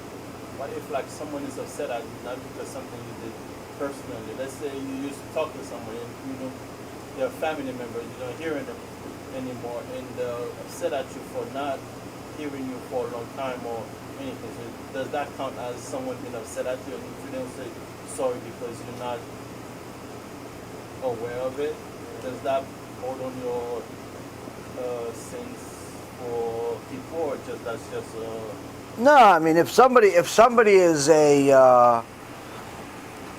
upset at you because of their own ego or their demands that are unreasonable, then that's not really your problem, because then you could never have a clean bill of health. There's always going to be somebody upset at you in life, especially the more people you know and the older you get. There's always going to be somebody that's unhappy with you or unhappy with certain things about you. It's just a reality. No, I mean, as long as you are following what the Torah says, you're doing what the Torah says, you're complying with the law, you're doing everything that's necessary, and somebody has a problem with it, it's their problem. You can't make the whole world happy. You have to simply do the best you can, and Be'ezrat Hashem, the world around you will change. One good thing is that the more you comply with the Torah, the more Hashem will change the world around you, to such an extent that it says that Birtzot Hashem darkei ish gam oivav yeshlim imo. Shlomo HaMelech teaches us that if HaKadosh Baruch Hu is happy with you, Birtzot Hashem darkei ish gam oivav yeshlim imo, even your enemies will come to you and say, I'm sorry. So if you still have enemies that are saying, not I'm sorry, okay, so there's a little bit more of an upgrade we need to do for our mitzvot and our Torah and our so on. But it also means that there's certain people are going to come to you and say, I'm sorry to you at some point. Why? Because the more happy Hashem is with you, the more He's going to change the world and the world's perspective of you. Now I can tell you myself that I've always danced to my own tune. I've never been a follower of things. I've always, whatever you want to call it, leader, you want to call it loner, whatever, crazy, whatever you want to call it, doesn't really make a difference. And I've always done my own thing. And I've always had naysayers my whole life. When I was a kid, 13 years old, I wanted to go play football. I was 5 feet nothing and 100 and nothing pounds. But I wanted to go play with Amalek. Why? I don't know, I thought I was going to be an NFL football player. And then in high school, I'm saying I'm going to go to college. Why? You're going to be a psychiatrist. Psychiatrist, you don't have money for college. I'll find a way. And then I went to Wall Street. Like, why are you going to Wall Street? I'll make millions of dollars. Are you crazy? You were making money selling computers. You were making money doing other things. Stay there. No. I want to make millions. And I kept doing it. I kept going against the wave. And sometimes I succeeded. Sometimes I failed.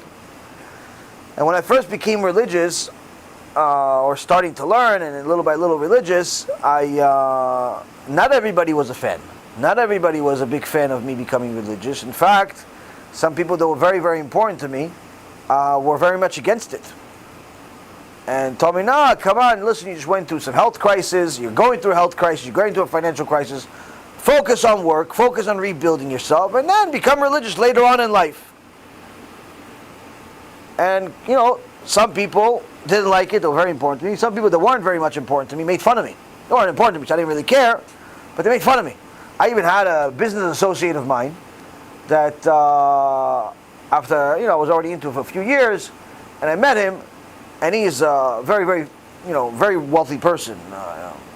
I don't know what his net worth is, but definitely at least $200 million. Like something obscene. And I met him for coffee, and he said, "I'm not drinking anything." He said, "Why are you not drinking?" I'm like, "This place is not kosher." Still, at the time, I was so new, I didn't know I shouldn't even show up to these places. And I'm sitting with this guy, we're talking some shop, and he's like, "I'm really worried about you." I said, "Why are you worried about me? I'm happy." He's like, "I don't know, I think it's too drastic of a change. It's too drastic of a change." So the point being is, it wasn't roses. It wasn't roses. A lot of people that, and I'm really only mentioning the ones to you that I valued their opinion, even if I didn't necessarily care that much, or I did the opposite, I valued their opinion to something, to a certain extent. Some people were really important to me, some people were less important, but nonetheless still valuable opinion. And I went with the truth. I went with my life. And, it caused me a lot of issues, problems, all types of things. I even lost some people that I cared about. They used to be very, very close to. Virtually became enemies because of Judaism, because of the Torah. Truth be told, I don't have a single regret in my body. I don't have any type of regret or sorrow for any of it. In fact, I feel bad for them that they're so mistaken. But one of the things that HaKadosh Baruch Hu did for me over time is that little by little, some of those people, not necessarily all of them, but some of those people that were naysayers and very much against doing tshuva have actually become some of my biggest fans. They watch all the shurim, they start doing tshuva themselves, they started, changing their life themselves. Yeah, but just 5-10 years ago you were making fun of it. Okay, 5-10 years ago I was making fun of it because I was stupid, and now today I realize it's a big deal. So, Birtzot Hashem Darkish Gam Avay V'Shvimimo means that if a Kadosh Baruch Hu is happy with a person, some of those people that are, going against you will ultimately become people that will ask you for a blessing. Some of them will stay against you. Not everybody will. So you have to just stick to what the truth is. What does Hashem say? That's what I'm sticking to. Why? That's the only word that doesn't change. Everything else is an opinion. And opinions change based on the times and the weather. But Hashem's word doesn't change. He doesn't change his mind. So since he doesn't change his mind, you stick to him, you'll see the world around you change. And little by little, certain things will happen. But of course, there's going to be ups and downs. There's going to be different tests that HaKadosh Baruch Hu sends you through. And none of them are easy. There is no layups. None of them are easy, especially family tests, marriage tests, life tests, work tests, money tests. But remember, every time before HaKadosh Baruch Hu raises you, he has to give you a test first. What is it like? Every time before you pass a class in school, what do you have? Finals. Why? To see if you learn anything. To take the information from that you've acquired all of this time, to see that if you qualify to go to the next grade. You get a test at the end of the year, finals.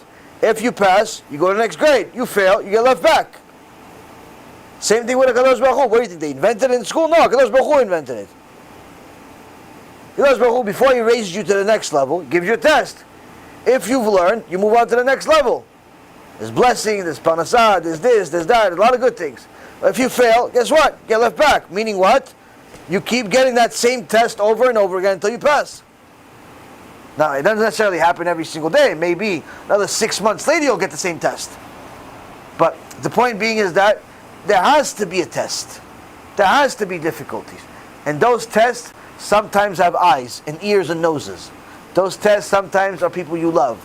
Those tests are sometimes people you care about. Those tests are sometimes people you do business with.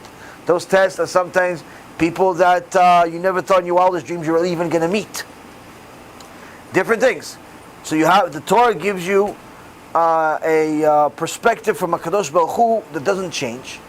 And so long as you glue yourself to that and what he says, you're guaranteed to pass the test. Why? That's the cheat sheet. That's the answers are in that book. The answers are in that book. Why do we fail tests? We don't look at the book. Because who gave you the answers? No, I'm going to do it on my own. Okay, good luck with you. Idiot. You have the answers for free. And you're even allowed to use them, but you choose to do it on your own. Okay. Good luck with that one. Good luck with that one. So, that's the thing. You have to prepare yourself for tests, and BeEzrat Hashem, you'll succeed. BeEzrat Hashem, you'll succeed. Next question. Okay, all good.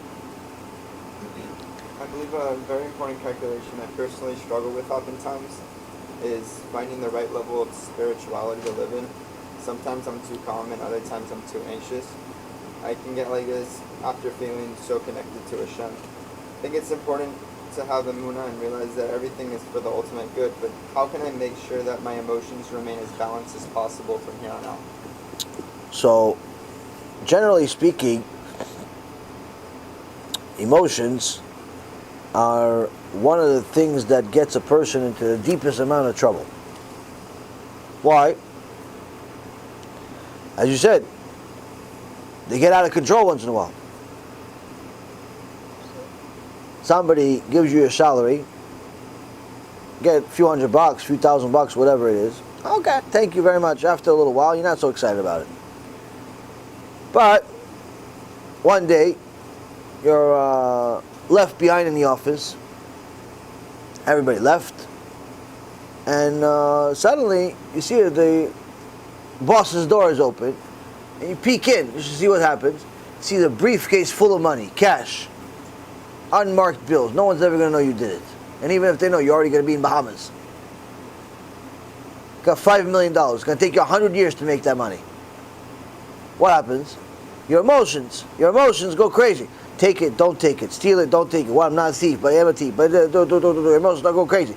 Now, if you can't get your emotions under control, guess what? You're going to be on CNN. But if you can, then no one's ever going to know. No one's ever going to know you didn't steal.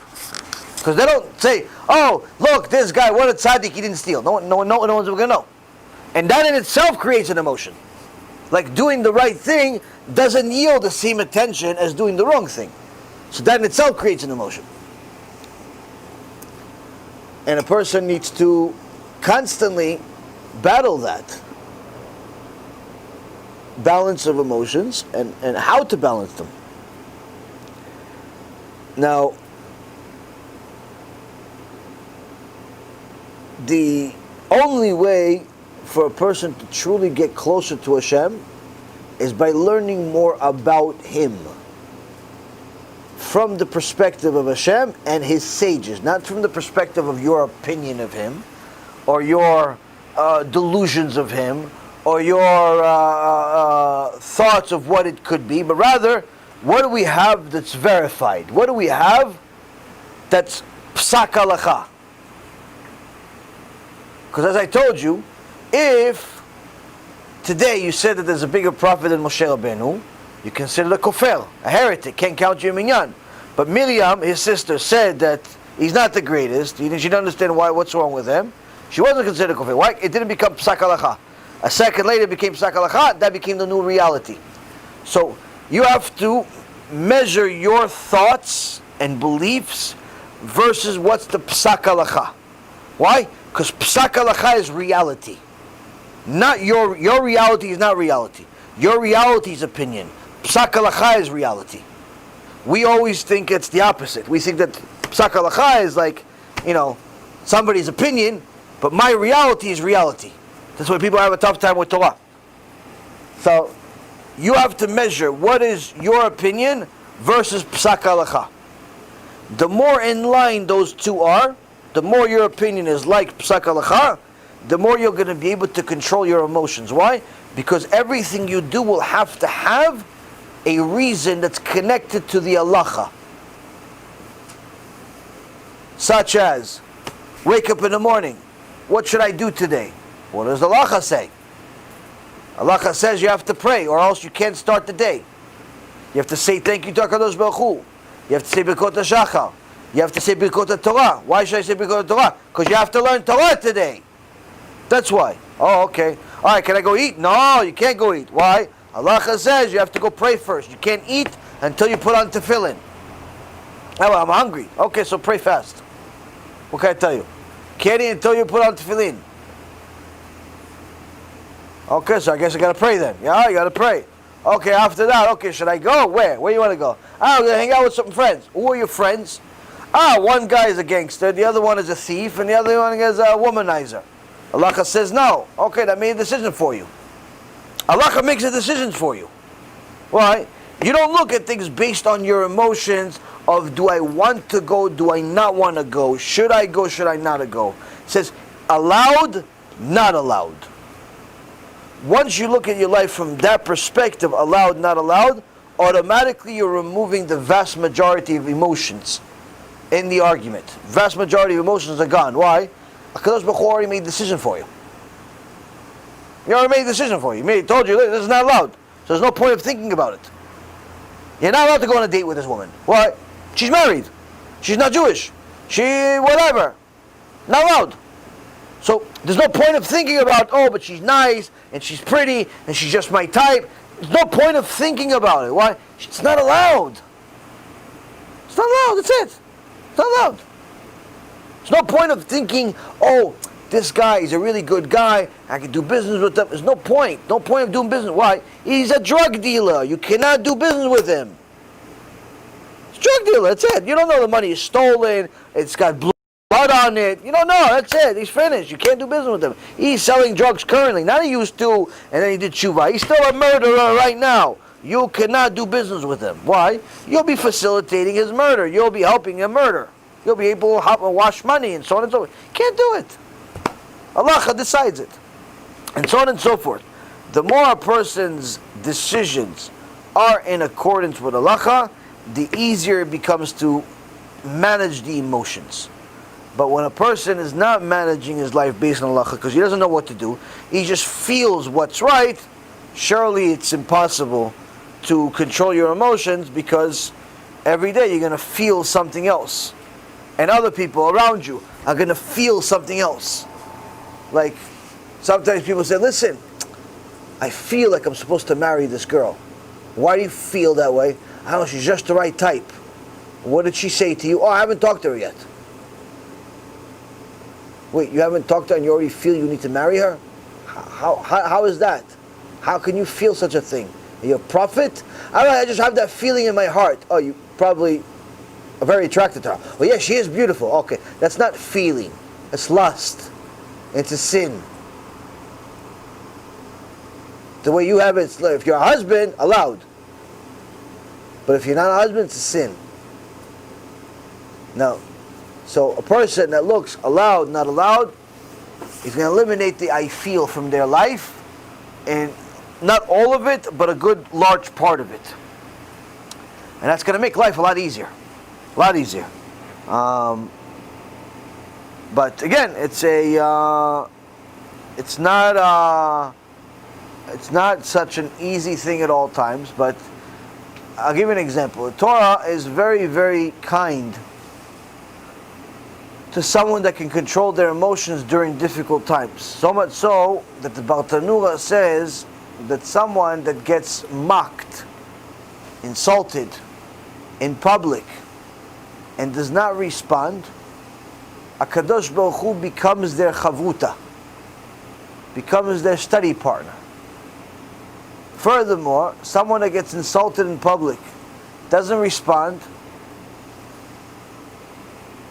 and not doesn't respond like he wants to kill the guy still. Doesn't respond, knows that everything's from HaShem, I'm not even upset about this. Kadosh Baruch Hu says, I'm going to make you famous.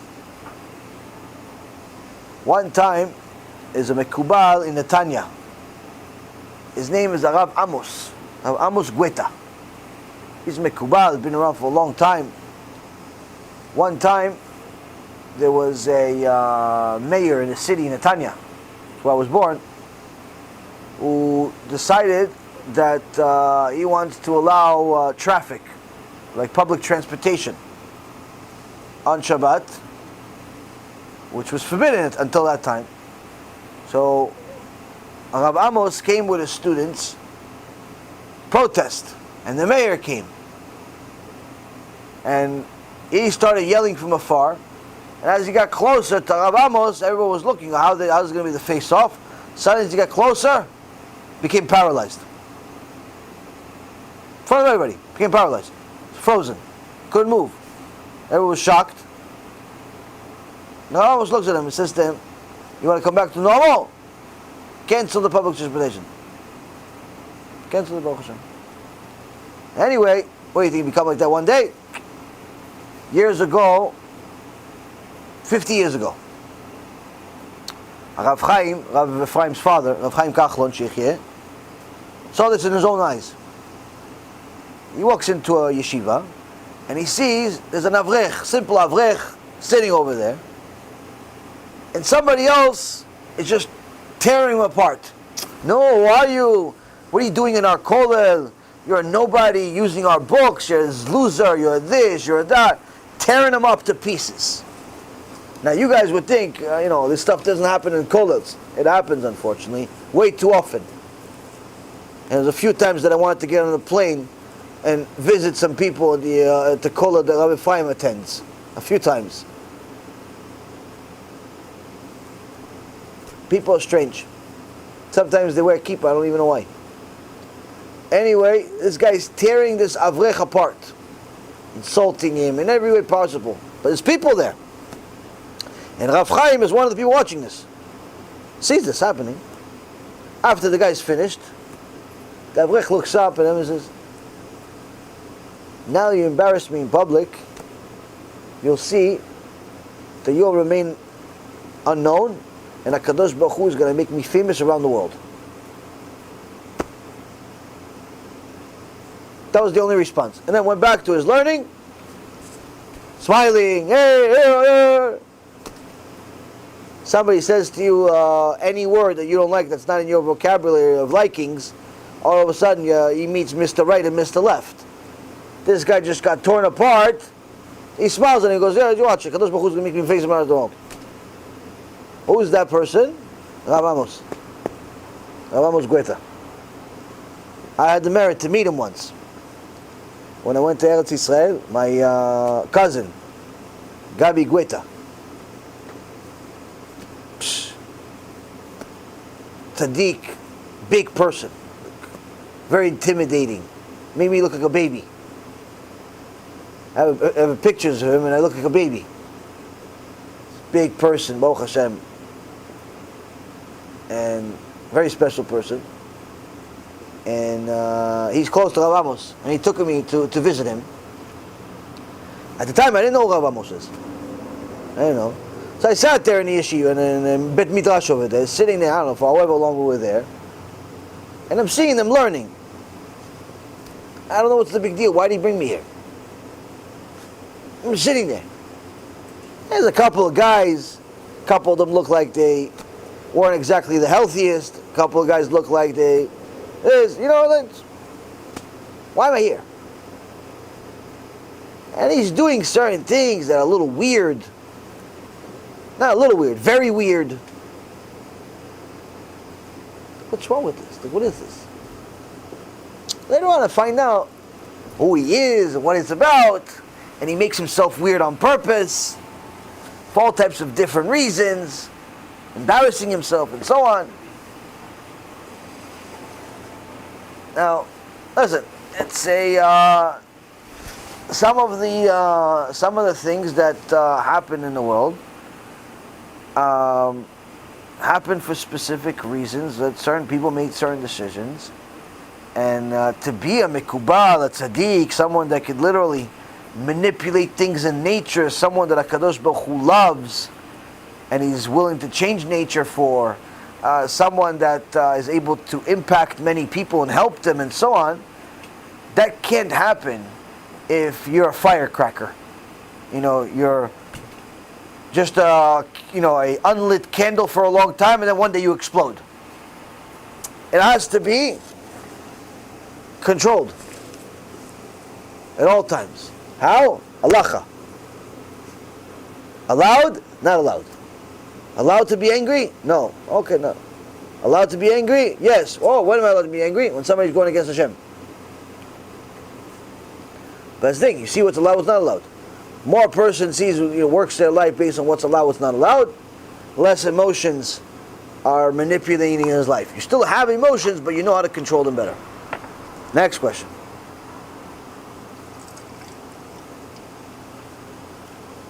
Yeah. Can you go to the restroom in between bracha rishona and bracha achrona? If so, where's the restroom? Yes. And Sunny, show them where the restroom is, please.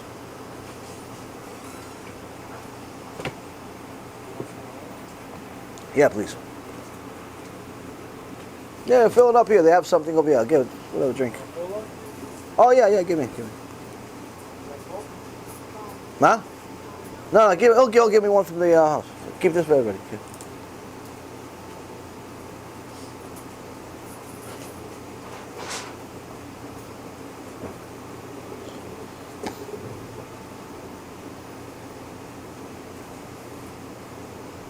No?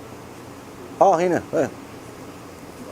Yoko Yosef Sukkot, seen on 665 through 4, has a custom to make a candied confection by cooking the esrog with sugar after Sukkot and serving it on Kudosh rock. It mentions that this is a segula for becoming pregnant and enabling a relatively quick and painless birth to a healthy child.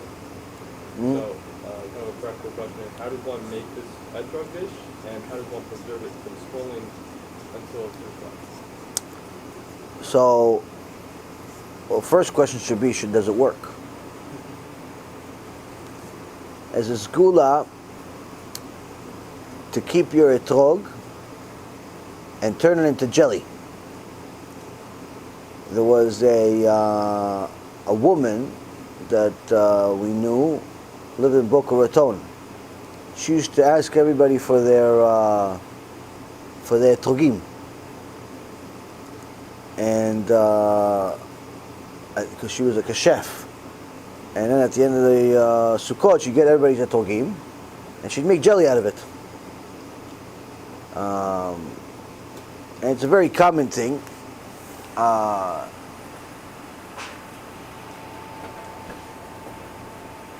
Why? Because it's a skula that if you eat the etrogim to get pregnant. Now, should you take the etrog from anybody? No. Your etrog obviously should be good. And if you're going to take etrogim from other people, it should be good people. Don't take etrogim from Efraim. One time we had the merit to get a little piece of etrog from a very big tzaddik. And Baruch Hashem worked. Now, the process of keeping it, I believe, is no different than, for example, when you're making orange. You can turn orange into candy. I think you have to cook it. You have to obviously take everything out. You have to cook it. But that's not my expertise. I think maybe some of the ladies will know, and if not, then YouTube may know. Yeah, you turn the skula is real. It's real. If you to make etrog into jelly for for pregnancy. Now, one of the things that you may find out, though, if you aren't careful with your etrog purchase, is that you'll cut it open and it doesn't look like an etrog. It looks like a lemon. What does that mean? It's a lemon. That's what it means.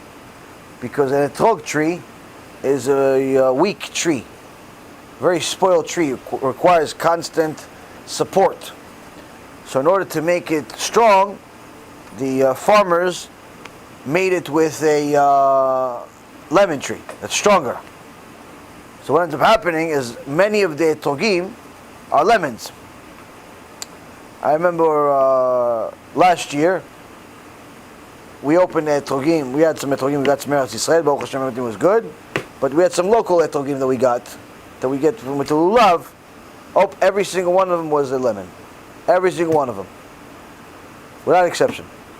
So it's a very, very big thing. So I would suggest for next year to put already a reminder for yourself for next year, 2 months, month and a half to 2 months before Sukkot,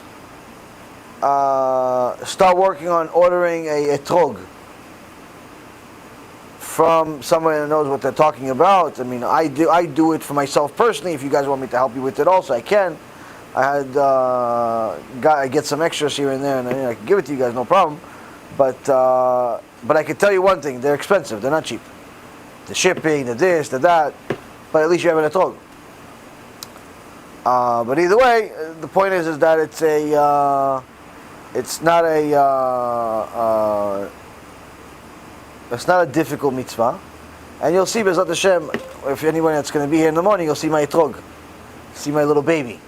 It's like a baby. It's like 6 pounds. Like the picture is bigger than the picture. It grew. But that's a etrog. Then most people are not willing to invest. They look at waste his money. So anyway, back to your question: is this Skula real? That was my question, really, for you. That's really the question you should have. Skula is real. 2, it needs to be in a etrog. 3, as far as cooking it, making it into jelly, either you could ask one of the ladies that perhaps maybe has done it. If not, then YouTube. And I'm sure that somebody or somebody's have made etrog into jelly. In reality, somebody has made something into everything today. For everything, there's a video. And 4th point, make sure that if you're going to use somebody else's etrog, it's somebody that's a decent human being. And last point, make sure it's an etrog for next year. Make sure it's for next year. Next question. We learn from the prophets that Hashem doesn't want the wicked to die, but rather to repent and do TeShuva and leave. We learn from the Gemara, HoShana, that there are a few things that make Hashem, look into judge someone. One of them is when you ask for judgment for other people. Unless you ask Hashem to judge other people, like in the case of Efraim and Sarah. But we also have stories of Rabah, had enemies and wished them to die, and then they were rebuked and they went back. But by the same token, we have a tzaddik like David is asking for his enemies to die, or Hashem to kill his enemies. So how do we reconcile these two? You have to ask the question all over again, but in shorter form. Wow. Like they say, Hashem says He doesn't want the wicked to die. He wanted to repent. And Gemara said, you don't pray for, you don't ask for someone to die or for Hashem to judge someone. Like in the case of Sarah, that asked, for Hashem to judge the two of them, and because of she asked for that judgment for, and then she was the one that. Thank you. First. And by the same token, we have that, David, King David, that asked, Hashem to kill his enemies. So okay. How we reconcile the two?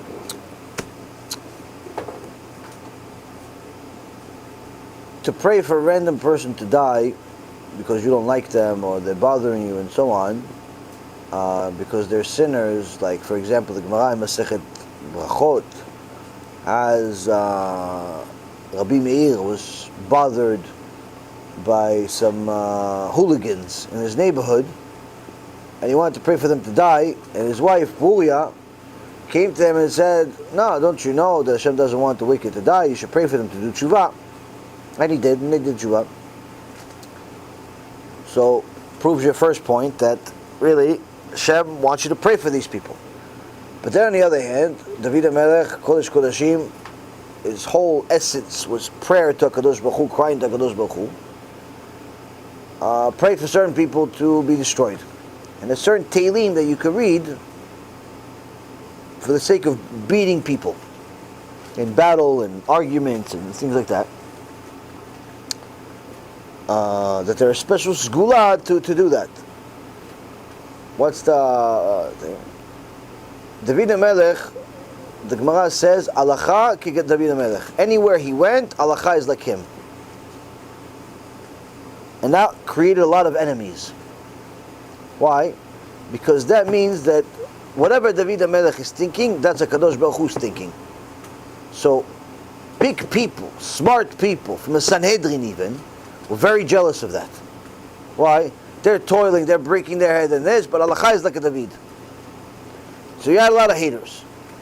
For that reason and many other reasons. But the problem is, for them, is that when you hate him, you hate Hashem. When you hate David, you hate Hashem. Because what is his opinion? His opinion is Alacha. What is Alacha? Alacha is Kadosh Baruch Hu's opinion. So David HaMelech says, I don't care if anybody's making fun of me. When Shimi ben Gera made fun of him, David HaMelech didn't care 1 cent. What did he care about? He says to HaKadosh Baruch Hu, I only hate the people you hate. If they hate you, I hate them. What if they make fun of you, David? I don't care. Meaning, what did he pray for? He prayed for people to die that weren't hurting him. He prayed for people to die because they were enemies of Hashem. And guess what? You do the same thing. I do the same thing. We pray for people that are enemies of Hashem to die every day. In Amidah, 3 times a day. People that are enemies of Hashem, we pray for them to die. Sometimes a person is a sinner, but he doesn't even know that he's an enemy of Hashem. But sometimes there's certain people that know they're enemies of Hashem, but they don't care. They don't believe, or they don't care, or whatever it is. So a person like that, Rabbeinu Yonah in Sha'arei TeShuva says it's a mitzvah to hate him. It's a mitzvah to hate such a person, a mitzvah to pray for him to die. Mitzvah. So that's not the same type of people as the ones that bothered Rabbi Meir Bar Hanes.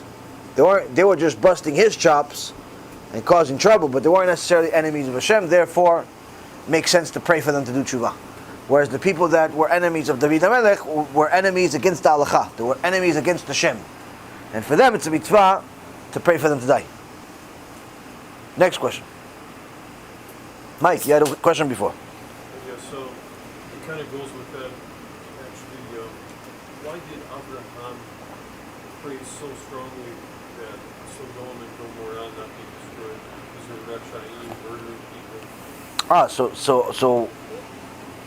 This was one of the examples of how a man is limited to his own perspective, whereas the Kadosh Baruch Hu is privied to the full perspective.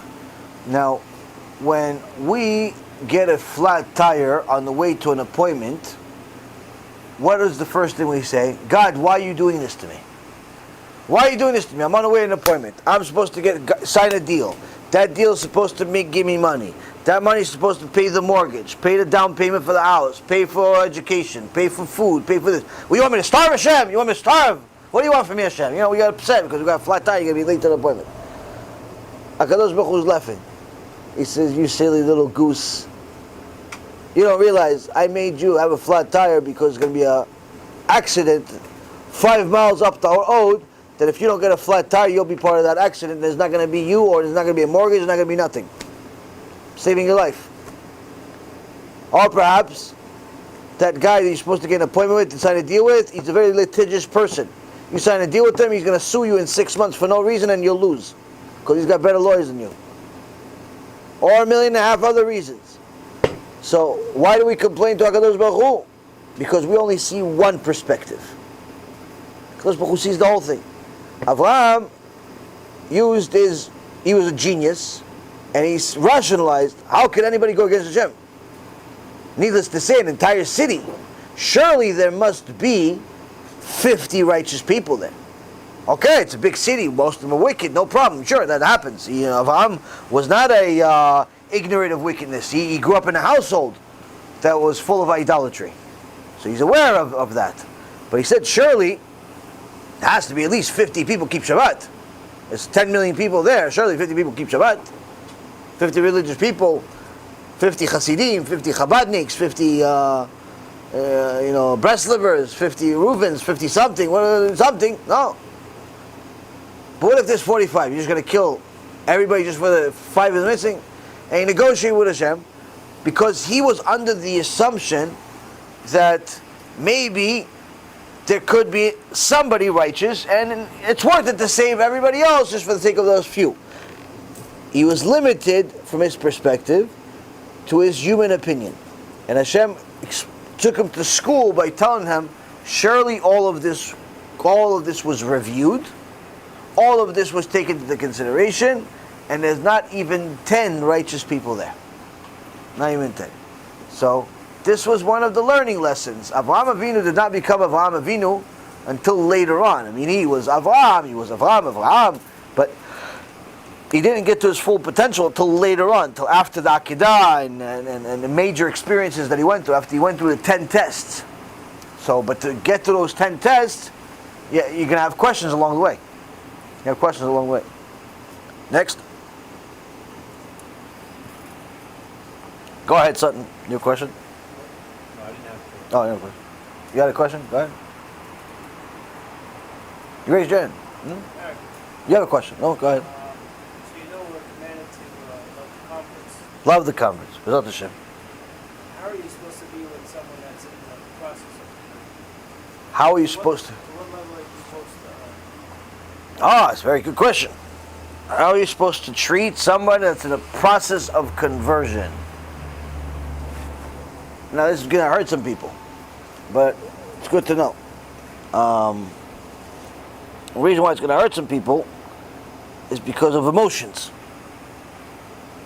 And we just talked about before that emotions are sometimes get the best of you.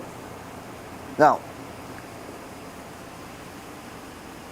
Gemara says a goy comes to Bet Shammai, says, I want to learn the entire Torah on one leg. Bet Shammai says, go fly kite. Shammai says, go fly kite. What one leg? Who are you? Get out of here. Two. He goes to Hillel. I want to learn the entire Torah on one leg.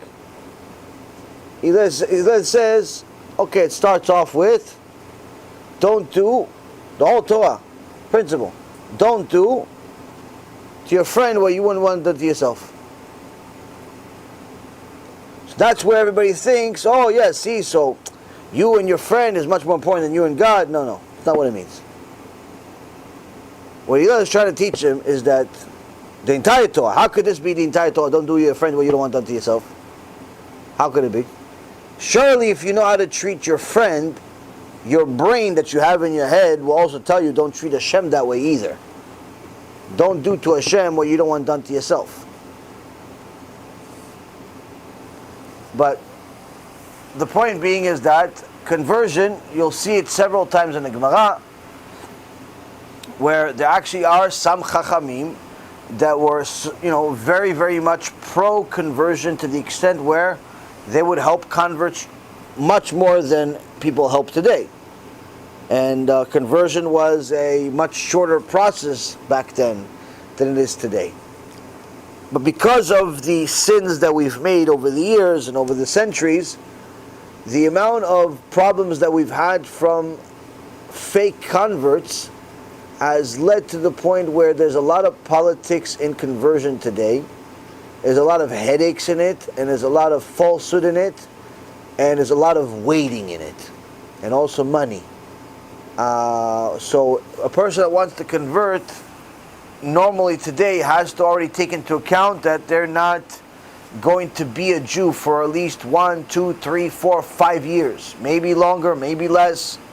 But if you think that you're going to come into the Jewish world and a few months later you're going to be a Jew, I'm sorry, but most likely you'll be disappointed. Unless you're extremely rich and you care less about the truth and you just want to get something, you want a certificate. If you have enough money, you can do whatever you want. You could buy the Bedin if you want. But the reality is that it's Bedin of Shamayim you can't buy. So that means that there has to be, for an authentic conversion, there has to be a process of waiting, a process of learning, a process of doing certain things in order to become a Jew. And that process varies based on people, based on bet deans, based on rabbis, and so on and so forth. Now, how do you treat a convert that's in the process? He's not really a convert yet. He's a Noahide that's interested in converting to Judaism. As long as he or she welcomes the truth, as long as he or she loves the truth about the Torah, as long as he or she follows, what Torah says, what the rabbi says, what the sages say, and they're, showing a genuine effort to become a righteous Jew, you should be extremely supportive, because you could, in essence, have a stake in a Jew, in creating a Jew. So it is a very big deal, and you should do as much as you can to help this person, within your means, within your ability, and so on. Be supportive of it. But there's a very big but. You cannot forget that they're not a convert right now. For all intents and purposes, they are still a non-Jew. Even if they look like a Hasid Breslev from the 1800s. Even if they look like the Baal Shem Tov himself. Even if they wear the turban of Rav Ovadia.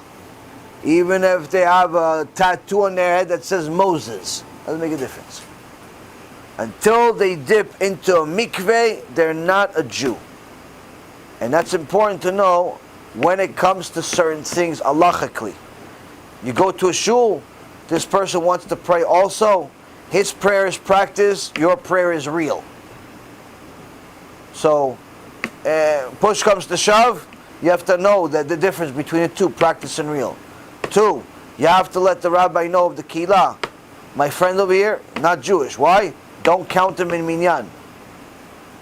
Don't count him in minyan. Unless he does it himself, tells the rabbi he's not Jewish. Don't count him in minyan. Why? Because it's very easy to make that mistake. And, when it comes to different mitzvot, you have to, be careful to a certain extent, because again, a convert is going through a serious trauma in his life, either before, during, and sometimes after conversion. So there's a lot of emotions involved. There's a lot of big decisions made. Usually there was something extraordinary that drove him to this position in the first place. So you have to be sensitive to that. You can't treat him like you would treat anybody regularly. You have to be more careful. Now, again, so that doesn't mean that you ignore the truth or change the truth for them, but you have to be conscious of certain things that are very sensitive to them. So, for example, I know that sometimes there's certain people that, when they hear me say that Christianity is idolatry, they don't really mind so much.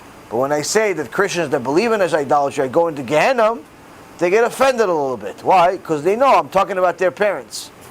They know I'm talking about their cousins and brothers and so on. Because those people worship an idol. I'm not necessarily talking about them per se with my mind, but that's what they feel like I'm talking to them. And they get offended. But again, if that's what it says, that's what it says. The fact that you have a loss in this situation doesn't change the reality.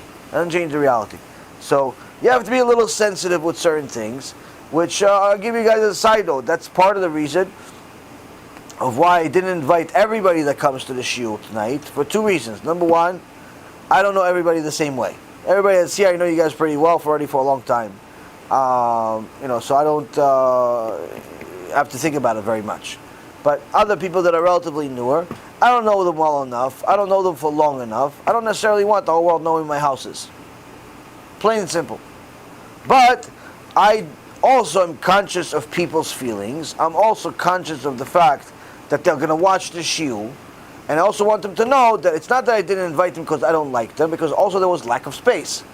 That's another reason. But the third reason is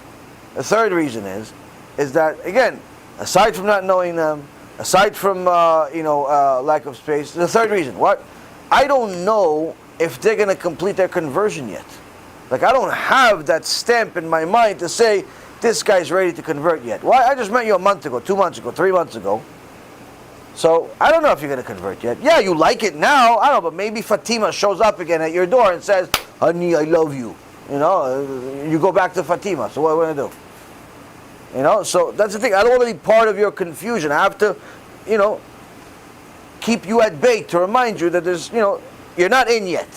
Not as a rejection, chas v'shalom, nothing. But again, I can't, you know, there's certain people that are on board. I know these people, I know what page they're on. It's the same page I'm on. Other people, I'm not really sure yet. Not really sure yet. So that's it. And again, it's not a dislike or like. It's just simply, I still need, you know, to get to know you more. Now, I didn't do it publicly in a shiur the other day, and rather invited each one of you individually because I didn't want to offend people.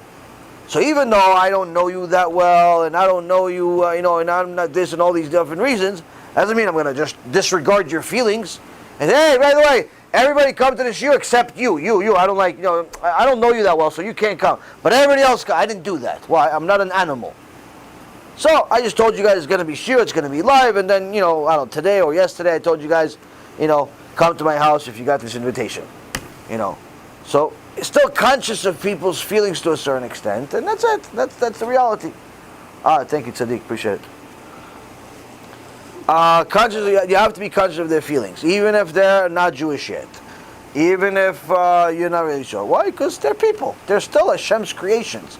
But as far as helping converts, I'll tell you this. I'll give you this little inside scoop. Why am I doing this? I don't know. But I guess I like you guys. Oh, there you go. Ooh, what? This will wake up the dead. I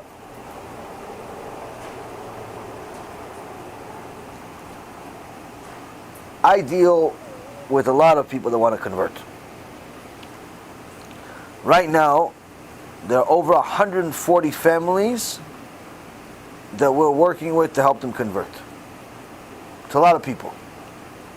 Now, many of them, I'm helping them from afar. Meaning, I'm trying to guide them. They ask me questions from time to time. I send them some information, something to send them package, different things. I can tell you that converts ask a lot more questions than Jews. People that are in the process of conversion ask a lot more questions than natural-born Jews. Why? They're hungrier. They're, many times more excited, but also they have less resources. So when they find somebody that's willing to answer their questions, they literally ask every question under the sun. So to have 141 families like this, it's a lot of questions. What does that mean? If I was in the business world, I would charge every single one of them money. Why? Because they pay me a lot, whatever price I want, in many cases. If I tell them, listen, I don't mind your questions. I know you send me 5, 6, 7, 8 questions a day, but would you mind sending me, $200 a month, $300 a month, $500 a month, $1,000 a month? Depend on where do you live. Oh, you live in Colorado? Okay, $1,000 a month. Where do you live? New York, $5,000 a month. Where do you live? I live in Guantanamo. Oh, okay, $3. How about this? I'll send you $50. Depends. You charge people. You can make money out of this. But we don't. We also have an aspiration, BeEzrat Hashem, as one of the goals of the organization, of Efraim and I, is BeEzrat Hashem to one day open a bedin. But not just a regular bedin, but a bedin that's recognized by the Rabbanut. We could open a bedin tomorrow. But to have a bedin that's recognized by the Rabbanut takes a little bit more time. And money.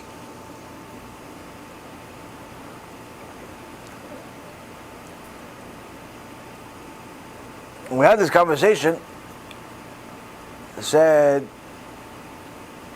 bedins, they charge money. Anywhere from $600, $800 to $3, $4, $5, $6, $10, $15, $25,000, depending who, what, when, and how, to convert a single person. The faker the conversion, the more expensive. But doesn't necessarily mean that the cheaper ones are more real. Doesn't necessarily mean that either. That you get a free conversion, it's fake.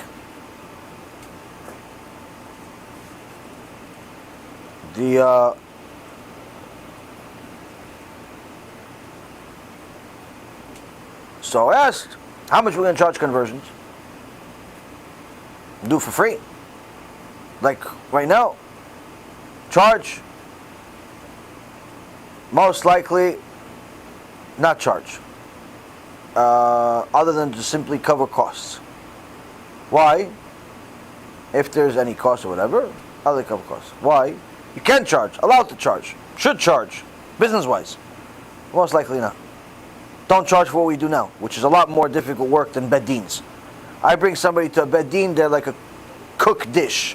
They're finished. You don't need to add any seasoning, you don't even need to add salt.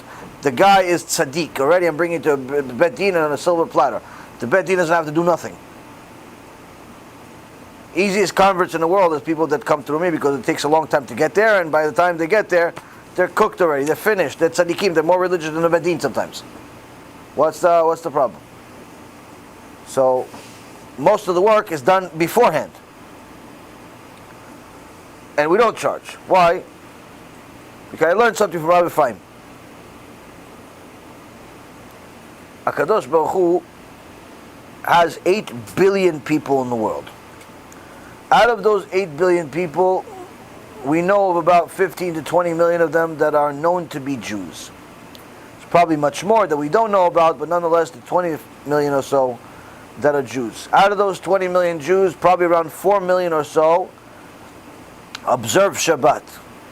The entire universe, not just Earth, the entire universe, all of the galaxies, the Milky Way, the stars, the meteors, the trees, the sun, the moon, the car accidents, the sky, the bugs, the cats, the raccoon that was run over by a car, the roads, the traffic lights, everything in the world, in the universe, was created for those few million people that keep Shabbat, for those few million people that keep Torah and mitzvot. Not for the 8 billion people like people think, and definitely not even for the entire 20 million. For the people that keep Torah and mitzvot, that's what the whole world continues to rotate for. So now, if you're already doing a real conversion, that means you have an opportunity to become a partner with a Kadosh Baruch Hu in giving the world another reason to exist. You want to get paid for that? Isn't that enough? You have an opportunity to create a Jew. Isn't that enough? And Rabbi Efraim says, he said, listen, so far we did okay. We didn't charge anybody any money. The people that don't have money, what are you going to charge them anyway? It doesn't make a difference. They don't have any money. And the people that do have money, they end up donating on their way anyway. We don't ever ask them for any money, but they donate on their own anyway because they have money. They end up feeling, oh, listen, this is I like this guy. I like what they're doing. I want to contribute to it. So you don't need to charge them. They donate on their own. Kadosh Baruch Hu sends the money anyway. What do you have to charge money for? And that's the missing ingredient that a lot of people don't understand. Is that you don't have to cheat, lie, hustle in order to make a living. You could just do what a Kadosh Baruch Hu says, and Kadosh Baruch Hu sends you the money. That's it, simple. Simple. It's hard for people to understand because it requires you to live by allowed, not allowed, rather than living on your emotions. Emotionally, I can tell you, if it was just based on emotions, I wouldn't even charge money for it because I wouldn't do it. Because it's a huge burden, it's a huge headache, it's very difficult, and unfortunately once in a while you have a bad apple. But when you see this is the will of Hashem, Hashem wants more people, you see these people's potential is to become good Jews, good people, Shtabach Shemolad, why not? Why not? Why not help another fantastic human being come to the world? It's like witnessing birth. A real convert is mamash like it's like a baby. And that's the thing. And I see every one of the converts that goes through me, going through the whole process and everything, is my kids. Because that's what the Gemara says anyway. It's because they become part of you. They become really seriously part of you. You created them. Because Baruch says you're partners with me. Now, it's so you do whatever you can do to help them, and as long as they're decent people. Unfortunately, though, Rabotai, I'm sorry to tell you that there are always going to be rotten apples that ruin it for everybody. It just is. If you have thin skin, don't get into the conversion world at all. Not to convert and not to help people convert. Why? Because people are rotten sometimes. Sometimes people are rotten. You help them, you nurture them, you give them everything. On top of it, it's all for free. What do they do is spit on you in the face. Happened a few times. More than a few times. What are you going to do? What are you going to do? That's it. Okay. It is what it is. It is what it is. Okay, so before they were, pretending to want to be Jewish because they didn't want to sin like a goy. So now they're sinning like a Jew. Okay, Baruch HaShem. Welcome. What are you going to do? Well, it happens. But if you're going to have thin skin and think that every single thing is going to work out, it doesn't work that way.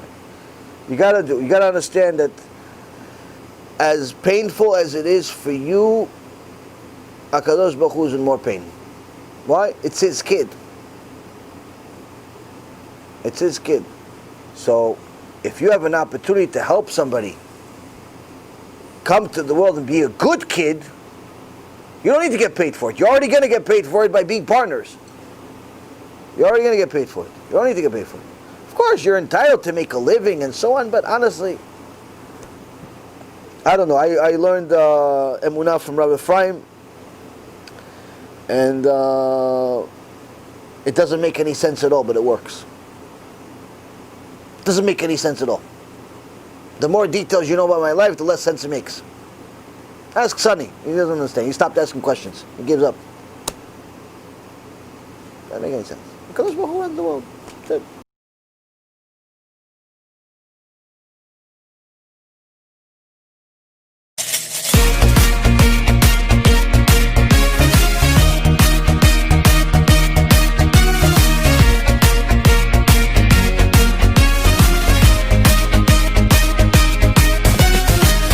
בצידי דרכים, בבגדים פשוטים, יושב ומצפה לרחמים של יהודים, עם קופסה קטנה מפח, מצלצל במטבעות. מבקש טובה, עוד מצווה קטנה, לחתן קלה או למשפחה גדולה, איך פרוטה ועוד פרוטה מצילה לנו חיים. כי צדקה תציל ממה שלא יבוא, שרק יהיה טוב ותמיד. רק לתת מכל הלב, עם חיוך גדול מאיר את השני. רק לתת, ואז אתה אוהב את עצמך, אוהב את החיים. רק לתת.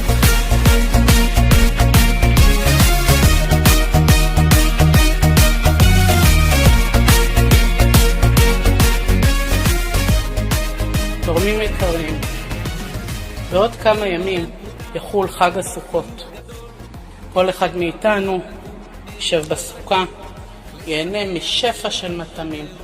אני רוצה להראות לכם את כל השפע הרב שבזכותכם ובזכות הארגון היקר שמשפחות הולכות לקבל. יש עוד סלים בחוץ ועוד המון ארגזים לסדר. הלוואי ובעזרת השם בעתיד יהיה לנו מקום יותר גדול כדי שנוכל לאחסן במקום אחד. אבל תראו את כל השפע, קמח וטחינה, קטשופ ויין, מרק עוף. במיוחד משפחות שנמצאות כרגע בבידוד, המצב שלהם לא פשוט. אנשים בוכים לי בטלפון שהגיעו לפת לחם. אמא שחושבת איך היא תיתן לילד שלה עוד פרוסת לחם שהוא מבקש, אמא אני רעב. אנחנו נמצאים בתקופה לא פשוטה, אבל בזכות החסדים שלכם, בזכות המצוות שלכם, תראו מה הם הולכים לקבל. תראו איזה שפע. הרב הצדיק שעומד מאחורי כל הפרויקט הזה, גם בראש השנה וגם בתקופת הקורונה בגל הראשון וגם עכשיו, הוא לא עוצר מלעזור למשפחות קשות יום, להכיל פיות של ילדים, להכיל פיות של משפחות. השם יברך אותו, את הרב ירון ראובן, וגם את הרב אפרים כחלון, והרבנית שרה כחלון, שעומדים מאחורי הפרויקט הזה, יום ולילה, יום ולילה, לא רק בלעזור לנזקקים, בלחזק אנשים בתשובה. קונים להם ציציות וכיפות, ונוסעים ממקום למקום לתת שיעורי תורה. פשוט מאוד הצלת נפשות. השם ירחיב להם וייתן להם בריאות ואושר, כי המשפחות האלה הולכים להיות מאושרים בזכותם ובזכותכם. זה לא מובן מאליו. יש עוד שפע של דברים שצריכים להגיע, בשרים, עופות, דגים, מוצרי חלב, שפע של סל מזון. דרך אגב, הרב ירון אמר לי במיוחד שיהיו מוצרים איכותיים שמשפחה תוכל ליהנות. ברור שצריך להגיד תודה על הכל, גם על קופסאות שימורים, אבל פה זה משפחות שביום יום שלהם אין להם כמעט את המאכלים האלה, ובזכותכם ובזכותם בחג הזה הם ישבו סביב השולחן. נכון שזה משפחה גרעינית תהיה, אבל הם ייהנו עד לב השמיים. ממש תודה רבה. עוד מצוות ועוד מצוות לאסוף זכויות, יש עניין כזה לשמח את הבריות, זה עושה כאן נחת רוח לכל היהודים. צדקה תציל ממה שלא יבוא, שלא יבוא, שרק יהיה טוב ותמיד רק לתת. לראות אתכם משערים, איזה כיף. שנה טובה לכולם, חתימה טובה לכולם ופתקה טובה לכולם. אני מודה לכם מקרב הלב. אתם לא יודעים איזה עזרה אתם עוזרים פה לעשרות משפחות, ובזכות זה השם ישמח אתכם, שיהיה לכם שנה טובה וחתימה טובה, ותזכו תמיד לעשות חסדים ותהיו בריאים וכל טוב. משפחה ברוכת ילדים, שגם המצב לא פשוט ולא קל, והנה אתם באתם ומשמחים אותם. אני ממש רוצה להגיד תודה רבה לארגון הזה בעזרת השם, שאתם כל פעם מדהימים אותנו מחדש, משמחים אותנו מחדש. תהיו ברוכים על כל השבע שאתם נותנים, זה וואו וואו וואו. זה מה שיש לי. זה עוזר לכם המון, נכון? מאוד, ממש תודה רבה לכם. תבורכו מפליון, כל הילדים גם מודים לכם כל פעם על ההפתעות שמביאים להם מחדש. תודה רבה. אוקיי, תורמים יקרים, ארגון יקר, הנה עוד משפחה ברוכת ילדים, משפחה לא רגילה, שחוץ מלבד הילדים שיש להם, ימצאו 2 ילדים יתומים, ומחזיקים אותם ומגדלים אותם כאילו הם היו הילדים שלהם. יישר כוח, השם ישמור אתכם, ממש תודה רבה על כל הטוב והחסד, באמת אין מילים. אין מילים, ברוך השם, עולם חסד ייבנה, ברוך השם. כתוב שאין בודקים למזונות. ואם יש למזונות, לא בודקים, דור בן אדם אוכל. ככסף כולם יכולים לעבוד, אבל כאוכל מי יכול לעבוד באוכל? בן אדם אוכל עוד מנה, זה מה שהוא יכול לאכול ברוך השם. תודה רבה על כל החסד הגדול, השם ישמור אתכם. תודה רבה לכם, תורמים יקרים, ממש בזמן של הקורונה זה ממש עוזר, תודה רבה לכם. יש לך כוח גדול, באמת, ממש שפע כזה גדול. וכמו מה מן השמיים שיורד, עזרה כל כך גדולה בפרט אחת שאנחנו נמצאים במצב לא פשוט בכלל. מה יישר כוח גדול, שיהיה לכולם חג שמח. תודה רבה לארגון היקר, ברוך השם אתם עוזרים ממש לפני החגים, זה ממש עוזר. חתימה טובה לכולם, בשורות טובות. אנחנו מאוד מודים לכם, שהקדוש ברוך הוא ימלא משרות טובה וטובה ויעזור למה שהם צריכים. תפואה שלמה, בריאות איתנה, שהקדוש ברוך הוא יעזור למה שהם צריכים, וגשמות וחיות וחיים וטוב למרבה. רצינו לאחל לכם שתהיה לכם כתיבה וחתימה טובה, ותודה רבה לכם, במיוחד לרב ירון, שעושה הרבה מאמצים לשמח את הילדים שלנו ואותנו בתור אנשים מבוגרים, אבל הכי חשוב זה הילדים שמודים לכם על הכל, ושהקדוש ברוך הוא ייתן לכם שפע כפול ומכופל. אמן אמן. אוקיי, תורמים יקרים, הגיעה לכאן עוד משפחה ברוכת ילדים שגם עוברת תקופה לא קלה ולא פשוטה, ממש נלחמים כדי להביא אוכל לבית. הרב ירון, רק 2 מילים, הצלתם לי את החג, ובזכות זה שהקדוש ברוך הוא יאיר לכם עוד ועוד ועוד, שתזכו לזכות הרבים כמה שיותר. חג שמח. נשלח לכם הצלחה בכל מה זה לכם, פרנסה בשפע, בריאות, שמחה בחיים, נחת. בדיוק סיפרתי לאיטל שאתמול בלילה ישבתי עם הבן שלי בלילה וקראתי לו סיפור מתוך ספר של ילדים שמלמד את הילדים להגיד תודה, גם אם לפעמים לא הולך, גם אם לפעמים קשה, וברגע שאומרים תודה לקדוש ברוך הוא, אז הקדוש ברוך הוא שומע את התפילות ומקיים את הבקשות.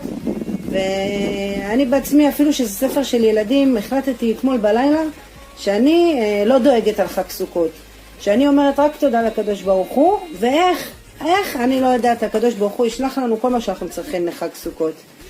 ובאמת החלטתי גם לא להגיד כלום לבעלי, ולא להדיג אותו, איך יהיה, ומה יהיה, ואיך נקנה. ופתאום בצהריים אני מקבלת שיחת טלפון מאיטל, והיא מספרת לי שיש את הסל הגדול עם הבשרים והדגים וביצים ומוצרי מזון ושתייה ומעדנים לילדים, ובזכות זה אני מברכת אתכם שיהיה לכם שנה טובה. עוד משפחה ברוכת ילדים, רוצים להודות לכם על כל השפע הרב, גם לארגון היקר, לרב ירון ראובן, לרב אפרים כחלון ולכל התורמים. יישר כוח גדול באמת על כל העזרה והתמיכה עבור החג, חג סוכות, ממש מחמם את הלב ולראות כזה שפע גדול לחג. הקדוש ברוך הוא ישלם לכם בבריאות, ואיכות ימים, ונחת ושמחה, שפע עד בלי די, תזכו תמיד לעשות מצוות, חסדים, דברים טובים, בעזרת השם. יישר כוח גדול. הגיעה לכאן עוד משפחה ברוכת ילדים, משפחה לא רגילה, שמוסרת את נפשה יום יום בשביל מצוות קידוש השם, ולפעמים מאוד מאוד קשה בתוך הבית וגם במצב של היום. והנה הבאנו להם שפע רב והם רוצים להודות לכם. יישר כוח, ממש תודה רבה רבה על כל החסד שאתם עושים, שהקדוש ברוך הוא יברך אתכם, שיהיה לכם חג שמח, שנה טובה מתוקה, כתיבה וחתימה טובה, ושתתברכו בכל הברכות, תמיד תהיו צינור שמשפיע שפע לישראל. תודה רבה ותזכו למצוות, שנה טובה. אני מברכת אתכם בשנה טובה ומתוקה, ברוך השם הרחבתם לי את הדעת ושימחתם אותי. ממש זו הפתעה גדולה, סל כזה נפלא, מחמם לי את הלב, מחמם את הלב של הילדים שלי, את הלב של בעלי, בייחוד עכשיו בסגר, שלא פשוט ואין עבודה ולא תמיד זה קל. ממש תודה, כמו שאתם נותנים, השם ייתן לכם בחזרה, בריאות האיתנה, שמחת החיים, נחת מהילדים, ותעשו חסד כל ימי חייכם, אשריכם, שנה טובה ומתוקה. חיממתם לי את הלב ממש, תודה, תודה, תודה, תודה, תודה. לתורמים היקרים, תודה רבה רבה רבה על כל השפע ועל כל הברכה שאתם שולחים לנו לחג. אנחנו מודים לכם מאוד, מעריכים אתכם, מאחלים לכם המון פתקאות טובות, שכל דבר ודבר פה, כל ברכה וברכה שאנחנו נברך בזכותכם, שיהיה להצלחתכם ושיהיה לכם המון פתקאות טובות, ותודה רבה, יישר כוח. תודה רבה לרב ירון ולרב אפרים על זה שנתנו את כל השפע הזמן. אין לי מילים להודות לכם, באמת, הלב שלי מתרחב. אין לי מילים בתקופה כזאת קשה, משפחה מרובת ילדים, קורונה, אין לי מה להגיד, פשוט באמת מילאתם לי את הלב ושימחתם אותנו בצורה שאי אפשר לתאר. תודה רבה לכם, תודה. אני פשוט לא יודעת מאיפה להתחיל את הסרטון הזה, אני עומדת פה עם דמעות בעיניים, קיבלתי שוב פעם שפע לכבוד החג, אין לי מילים לתאר מה זה השפע הזה. אין פה משהו שלא חשבו עליו, אם זה ממתקים לילדים, אם זה מצרכים חיוניים, דברים בסיסיים, דברים יקרים, דברים שאנחנו לא חושבים עליהם. אין לי מילים. תודה רבה לכל התורמים על כל השפע שהביאו לנו. השם ישמח אתכם, יברך אתכם על כל השפע. תגידו תודה. תודה. אנחנו מודים לכם על כל השתייה ועל כל הדברים ועל החסד שאתם עושים איתנו. ברוך השם, תודה רבה שזיכית אותנו למלא את הבית. לא היה לנו כלום בבית, תקופה מאוד ארוכה לפני זה. תודה רבה על הכל. תודה רבה לכל התורמים היקרים, תבורכו מפי עליון. הילדים ממש ממש שמחו שראו את כל השקיות של האוכל. אלוקים ישלם לכם כסף כפליים. עכשיו אני אוכל ככה לעבור את החג בשמחה ולהכין אוכל. תודה רבה לכם. תודה רבה לרב ירון ולרב כחלון, הנדיבים והצדיקים, יישר כוח גדול. באמת, בזכות המסירות נפש שלכם זכינו לקנות אוכל, ויש לנו שפע ממש ממש גדול פה לכבוד חג הסוכות הבא לנו טובה. יישר כוח גדול. מקודם קיבלתי מכתב מאחת המשפחות שתרמנו להם סל מזון, ואני אקריא לכם את המכתב כי חשוב לי לשתף אתכם. רק שנייה, כי אני עומדת לפקוט עוד הפעם, אני אעצור את עצמי, אקח נשימה ואני אקריא לכם. לארגון בעזרת השם ואיתה ליקרים, יום טוב וחג שמח. אני יושבת כאן בעבודה, ליד חברותיי, מול המחשב, וחושבת מה לכתוב. הדמעות זולגות על המקלדת, בזמן שאף אחד לא רואה את השמחה שעל ליבי. כן, אתמול. אתמול אחרי תקופה כה ארוכה זכיתי לראות את האושר של ילדיי, את האושר של בעלי. מגיע ומניח את כל השפע על מזרן הדלת. הילדים שלי כל כך קפצו מאושר, רקדנו, עשינו מעגלים. איזו שמחה, כל מה שהיה חסר לנו הבאתם, הממתקים, הסוכריות, הבשר, המעדנים. איזה שפע. כמה זמן המקרר והארונות לא היו מלאים בכזה שפע של מזון, והכל בזכותכם. אתם צינורות מבורכים. ישבתי באחד הלילות, מתפללת ובוכה. לא רוצה לשבור את בעלי וללחיץ אותו. אני חושבת בלב שלי עוד 4 ימים חג, מה נעשה? איך נקנה? עיר אדומה, אין עבודה, אני עובדת חצי משרה וגם זה בקושי הולך להוצאות וסתירות. אני לא רוצה לשבור את הלב שלהם. חוזרת הביתה, פותחת את המקרר, מנסה לראות במקפיא, אולי נשאר עוד חתיכה של בשר, אבל כלום. הכל חוסל. אני לא יכולה להגיד לילדים שלי, לא יהיה, לא נשאר. בלב שלי בכיתי, התפללתי לבורא עולם, שלח לי עזרה. השם, אני סומכת עליך, אתה טוב ומטיב. שלח לי עזרה לחג, שנשב בסוכה כמו כולם, ונהנה משפע של מאכלים טעימים. ולפתע, בשעה 8 בערב, בעלי מחייג אליי. אסתר, פתחי את הדלת דחוף. הוא מניח הכל בסלון, לא ידעתי אם לבכות או לצחוק. פשוט נכנסתי להתקף של שמחה, גם צחוק, גם בכי. הילדים הקטנים שלי קופצים על השקיות, צועקים, אמא, זה שלנו ושלנו, השוקו שלנו, הסוכריות שלנו, המעדנים שלנו, ואני בחיוך אומרת, אבא, לעולם אתה לא משאיר אף אחד לבד.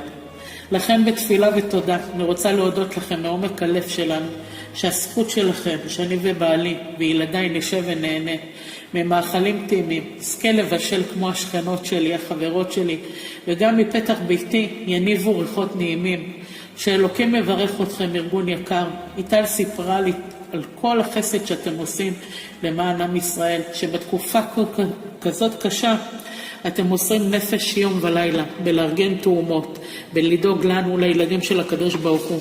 אנחנו מודים לכם ומקוראים לכם תודה על הזכות הזאת, שאלוקים יפתח לכם תמיד שערי שמיים וייתן לכם אושר, בריאות, פרנסה, אריכות ימים. איטל, את שליחה טובה.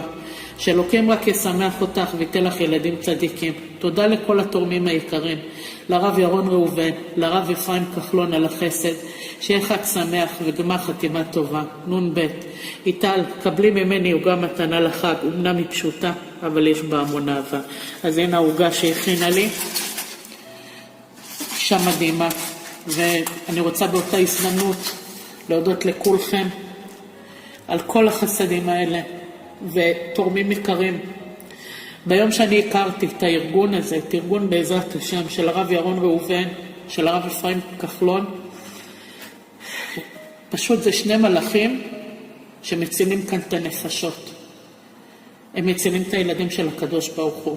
כל החסד שהם עושים וכל הצדקה הזאת הולכת 100% לאנשים נזקקים, לאנשים חולים, לאנשים קשישים.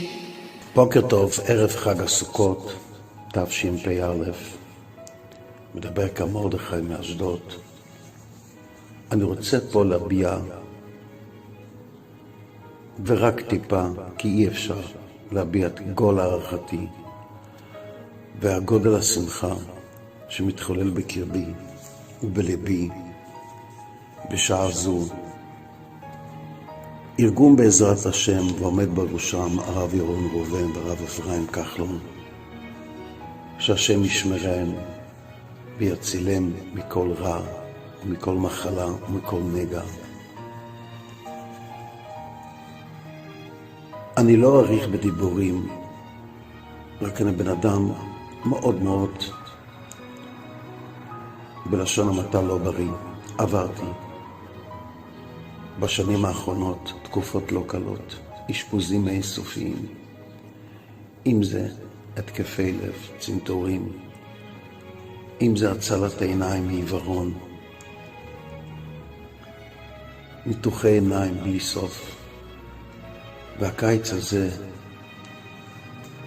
חליתי גם כן במחלת הקורונה, על אף שנזהרתי ונזהרתי, אבל מה אעשה? יהודי אחד שעלה לבקר אותי, הדביק אותי, עברתי תקופה מאוד מאוד לא קלה, עם אשפוז בבית חולים, שאף אחד לא יתנסה ולא ידע מה זה בימים אלו. וממיטת חולי חשבתי ודאגתי איך אתארגן לחג, איך אגש לחג. אני עובד היום 12 שעות ביום על שכר מינימום שבמינימום, וקשה מאוד לפרנס את ביתי. והנה זיכרתי השם בכאלו שליחים יקרים, מלאכים, מלאכים, מלאכים. אתם באמת יכולים לגשת לבורא עולם ולהגיד לו, אבינו מלכנו, עם כל התפילות שיש באבינו מלכנו. כי אתם בנים אהובים, אתם דואגים לאחים שלכם ולילדים שלו, ודאגתם לי להתארגן לחג. אתם רואים פה על השולחן מוצרים שאני לא מפרגן אלה את זה לעצמי. כבר שנה, אם לא יותר. איך הילדים התרגשו הלילה לראות את כל המוצרים, ועכשיו לפנות בוקר, ערב חג הסוכות, אני אומר לכם את המילים האלו כשהם ישנים ואף אחד לא שומע מה שאני מדבר איתכם. תודה לכם, תודה לכם. עזרתם לי מאוד מאוד מאוד להתארגן לחג. אני לא יכול להגיד לכם ולשער ולתאר את גודל השמחה, את גודל השמחה שיש לי ממכם, על שעזרתם לי להתארגן כל כך יפה לחג הזה. תודה רבה לכם, יהודים יקרים. והשם יעזור שתדעו אך טוב ורק טוב, ושמחה וששון ישרו בביתכם ובמעונכם תמיד. תודה רבה רבה, בהערכה ובהתרגשות מעומק ליבי, מרדכי מאשדוד. רק לתת בכל הלב, עם חיוך גדול מאיר את השני. רק לתת, ואז אתה אוהב את עצמך, אוהב את החיים. רק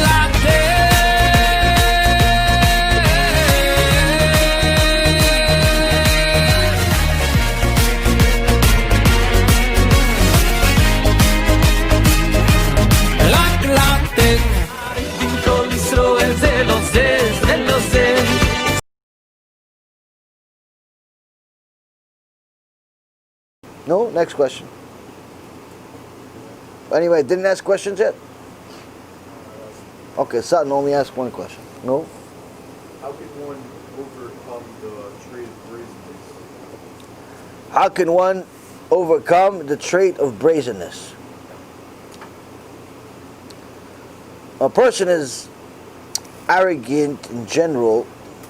They should know that if the world was clear at what's true and what's false, they would be put in a mental institution. Why? Why should a person that's arrogant be put in a mental institution? Because you have nothing to be arrogant about. Nothing that you have is yours. Your looks, you didn't invent yourself. Your intellect, same as A. Your money could be taken tomorrow. Many times it does get taken at some point. And you can't take it with you.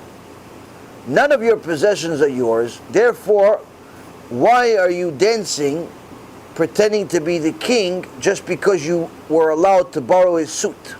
It's a ridiculous thing.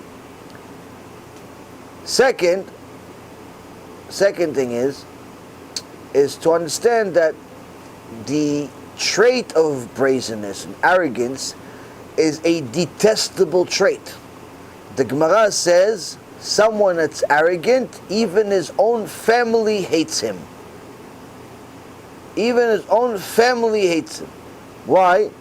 No one likes an arrogant person. No one likes to be told that they are inferior to anyone else. So imagine you live in a household and your spouse or whoever it is that's important to you in your house keeps telling you about how much better they are than you in everything.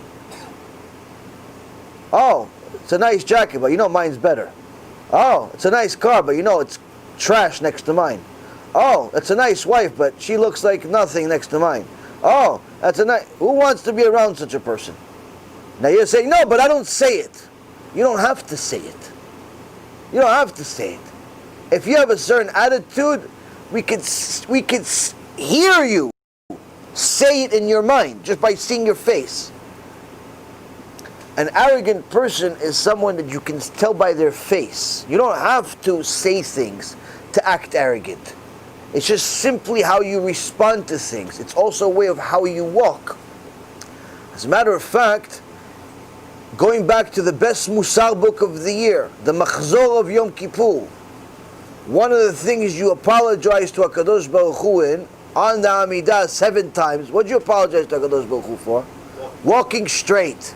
Walking upright. Why? Who do you think you are walking like this? Rav Moshe Feinstein walked like this, down.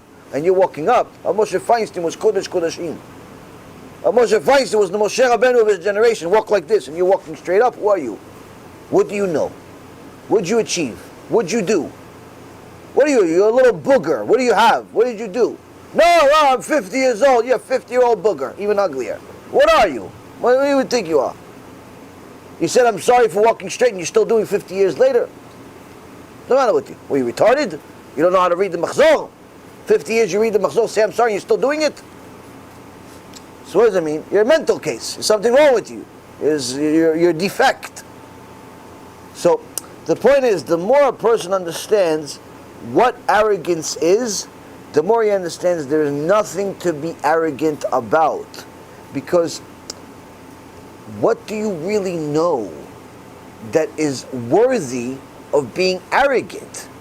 Now, if you're going to say, yeah, I may not know Allah, but I know more than them, that's not a reason to be arrogant, Habibi. Why?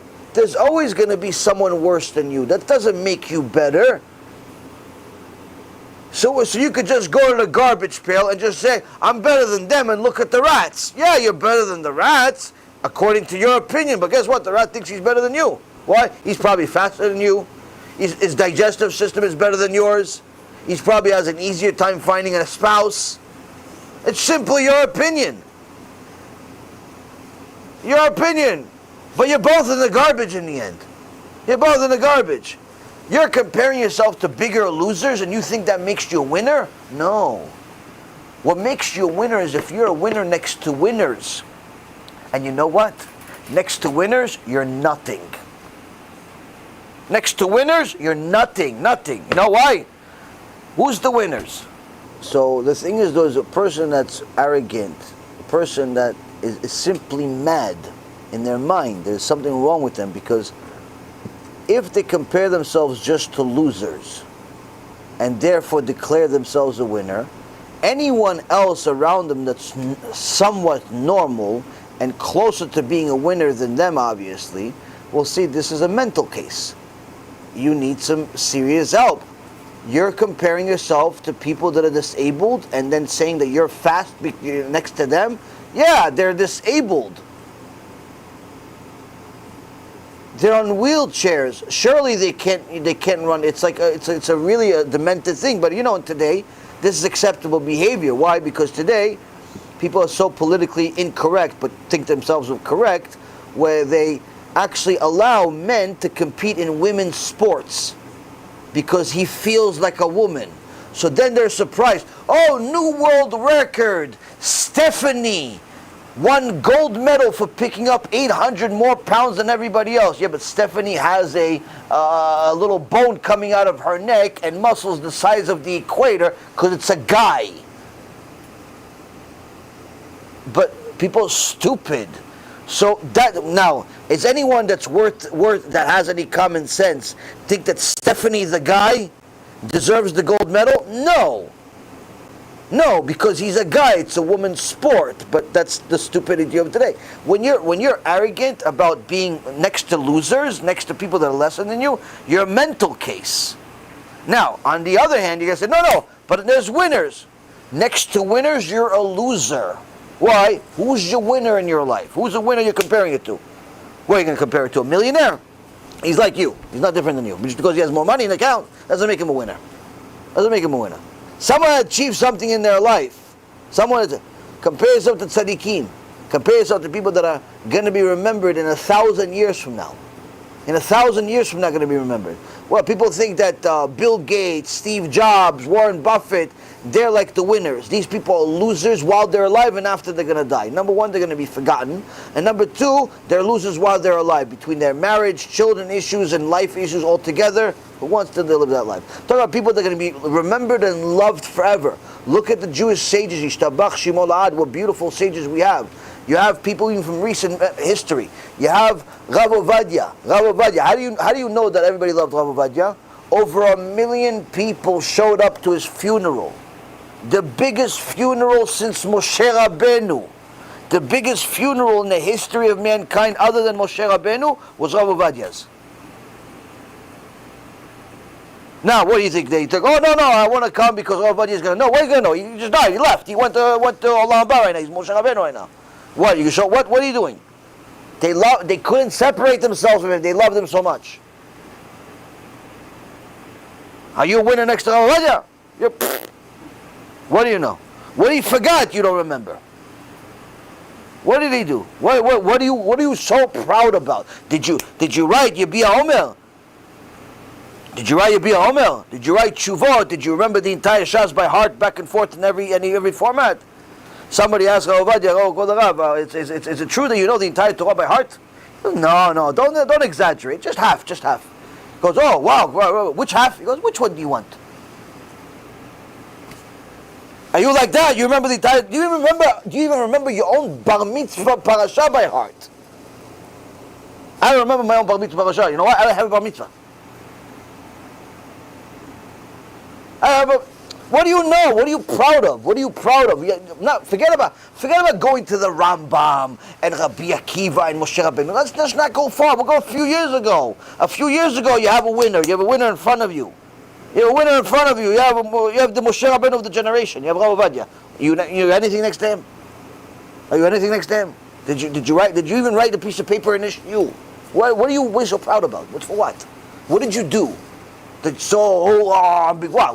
did you do?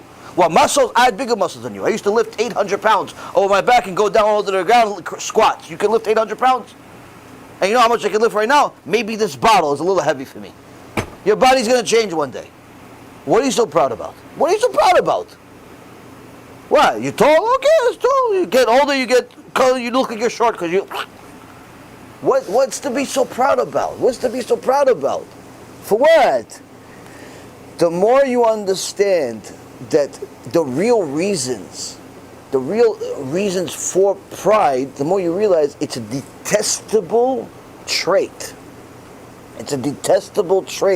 So much so that HaKadosh Baruch Hu says, I cannot be in the same room as you. Imagine this. You're a man, you're a woman. Surely your spouse should be the one that loves you the most, right?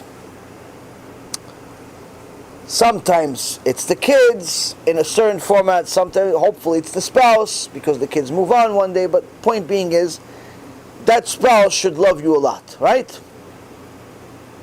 Like if you need something, that spouse is supposed to be there.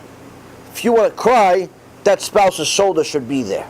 If you want to vent, that spouse should have a listening ear. That's the whole point. You're supposed to be each other's everything, right? Now imagine this. The person that loves you the most,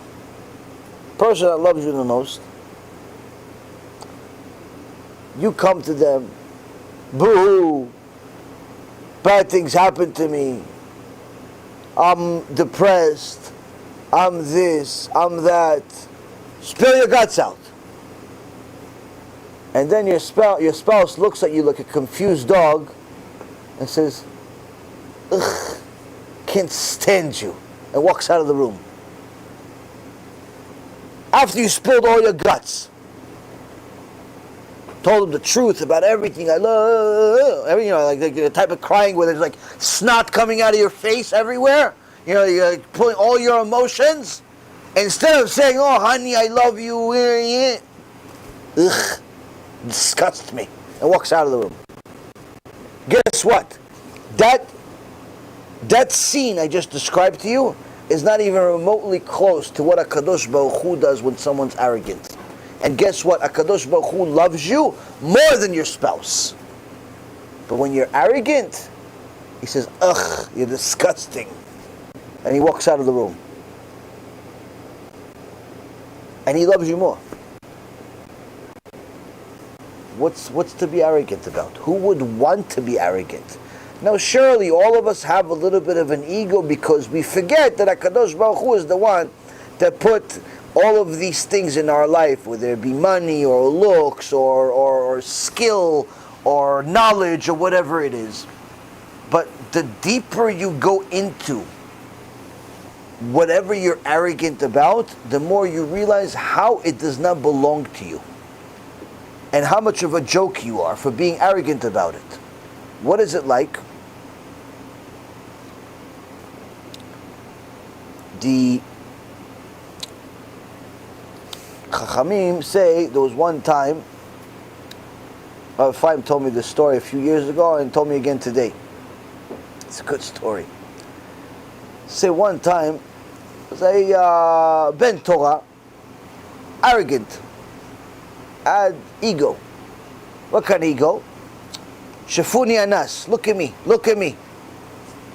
He wants everybody, look at me, I did this, look at me, I did this. You know people like this? Look at me, look at me. But he learned Torah. But his Torah apparently didn't soften his look at me trait. Because he wanted to look at me. Everybody wants to look at me, look at me. This one wanted a little bit extra. So anyway, this guy one day found a wife, and the deal was with his father-in-law, was that the father-in-law was going to pay for their life, and he's going to learn Torah all day. But that wasn't enough for this guy. He wanted to make sure that the father-in-law knew, you got a deal here. Even though you're paying, you got a deal. I'm a special Talmid Chacham. You got deep bargain. What did he do? He was studying the house, and every so often, you hear footsteps. You hear footsteps. And all of a sudden, you hear footsteps, start studying out loud. Abaye says, but Abaye says, but Rabah says. All of a sudden he starts remembering all of the sages that ever spoke about something. It is loud, and everybody needs to know. Right? There's footsteps. What's that? I want to know. I know. Day goes by, next day, studying, coffee, looks at the coffee. Oh, look how many bubbles in this coffee. Okay, let's go back. Yeah, whatever. But all of a sudden, footsteps. Abaye, Moshe Rabbeinu, Alacham, Moshe Sinai, the Kul Alma, all the terms in the house, loud, everybody needs to say. Okay, next. Another day, looks at the cup. Is this water really clear? I guess it could be better. Okay. Drinks it. You know, this gold, yeah. Okay, whatever, let's learn a little bit.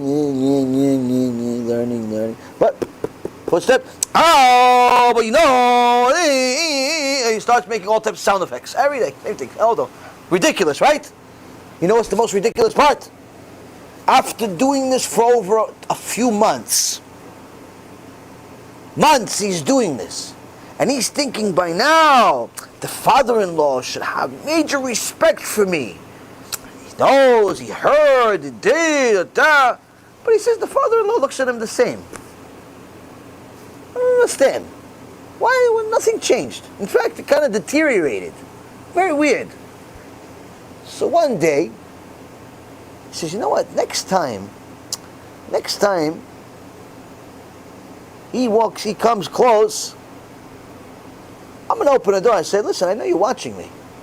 How could you not notice how good I'm doing? I'm going to call him out on it. So the next day, he's, learning, but waiting for the footsteps. All of a sudden, gets up. Okay, I'm getting up. Open the door. Well, nobody's here. Oh, the cat. That's who the footsteps are. All this time he's doing kiruf with a cat. All this time he's trying to impress a cat. All this time he's trying. That's the footsteps. The joke's on him. The father-in-law doesn't even know what he's doing all day. Doesn't even care. But that's a person with arrogance. All day it's look at me, look at me, look at me. No one cares, Habibi. No one cares about your face. No one cares about your hair. No one cares about what you. No one cares. Everybody's got their own stuff. No one cares. Everybody's got their own life. What are you so arrogant about? What are you so? What's so special about you? What are you Rabbi Yaron? When you're Rabbi Yaron, 1 million people are going to show up to your funeral. That's maybe. What's so special about you? There's always somebody better. And there's always somebody that's right behind you trying to take your position anyway. Everybody's disposable. Everybody. Don't think otherwise for a second. While you're good at your job, guess what? There's somebody right on your tail, 2 seconds away from stealing your job. No, but I'm really good. And so is he.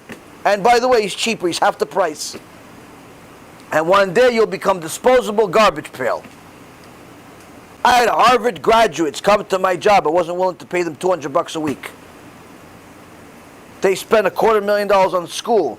They weren't worth $200 to me. And I had people that never went to school, and I was willing to pay them $1 million. Why? Guys, listen. There's nothing for you to be arrogant about. And you're getting results. Good for you. Good job. It's not forever. Don't take so much. But that's the problem. When you're young, it's hard to see the old man's perspective. Why? Because you're so arrogant, you think, nah, I'm going to do it better. What, you think I wasn't like you? What, you think I didn't think I was going to do it better? That by the time I was 40, I was going to conquer the whole world? I thought too. And then I became 40 and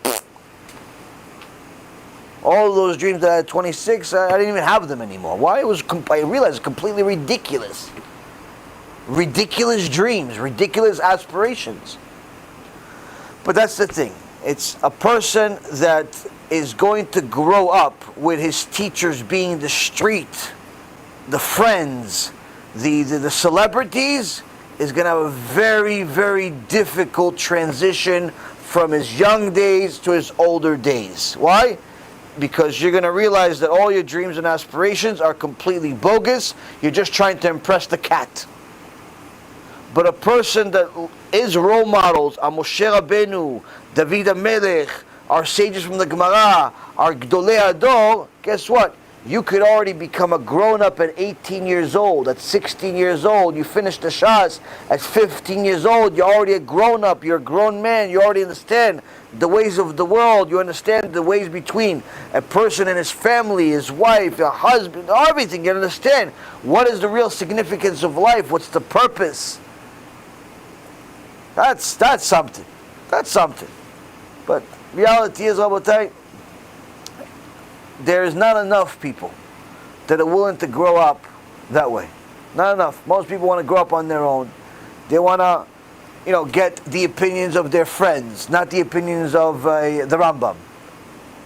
As if their little booger-faced friend has a better opinion than the Rambam's. They want to get the opinions of the local teacher, as if the local teacher is bigger than Rabbi Akiva. They want to get the opinions of Steve Jobs, like Steve Jobs is bigger than Moshe Rabbeinu. So that's what happens. They go through a very difficult transitional stage, and sometimes even people go through a crisis. Sometimes they go through a crisis in midlife. Sometimes they go through crisis in earlier part of life. Hence the reason why the suicides are increasing rapidly. Because people cannot handle the crisis that they're constantly dealing with every year, every 2 years, as they hit different stages of their life, especially in their younger days.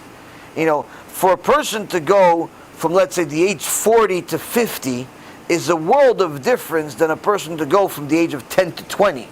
Even though they're both 10 years, the amount of changes that happen between 40 and 50 is maybe 1 or 2 changes. The amount of changes that happen between 10 and 20 is maybe 1,000.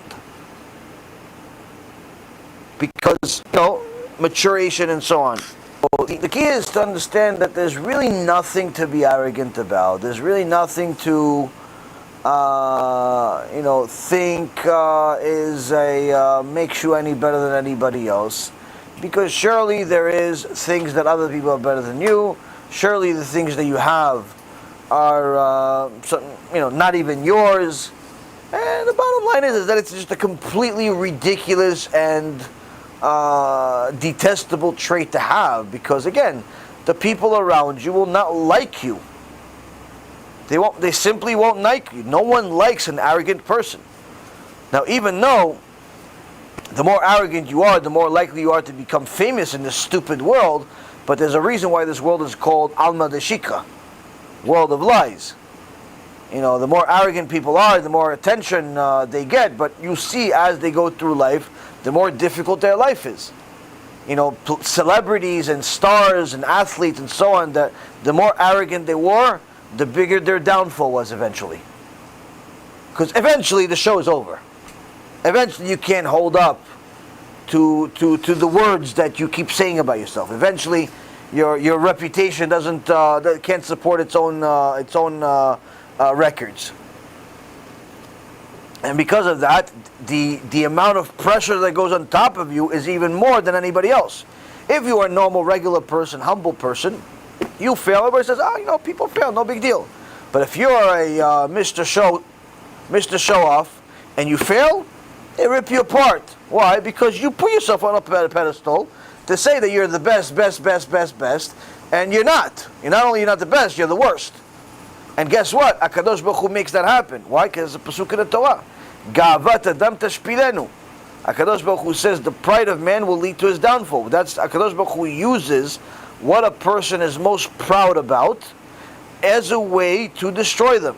In fact, by the way, one of the prophecies that will happen, the Chachamim say, is that HaKadosh Baruch Hu will make himself known to the nations at the end of the days through his smallest of creations. His smallest of creations. What does that give you an idea of? Coronavirus and other viruses. Shem Yishmo. Why? Because what does the world suffer from, aside from ignorance? Arrogance.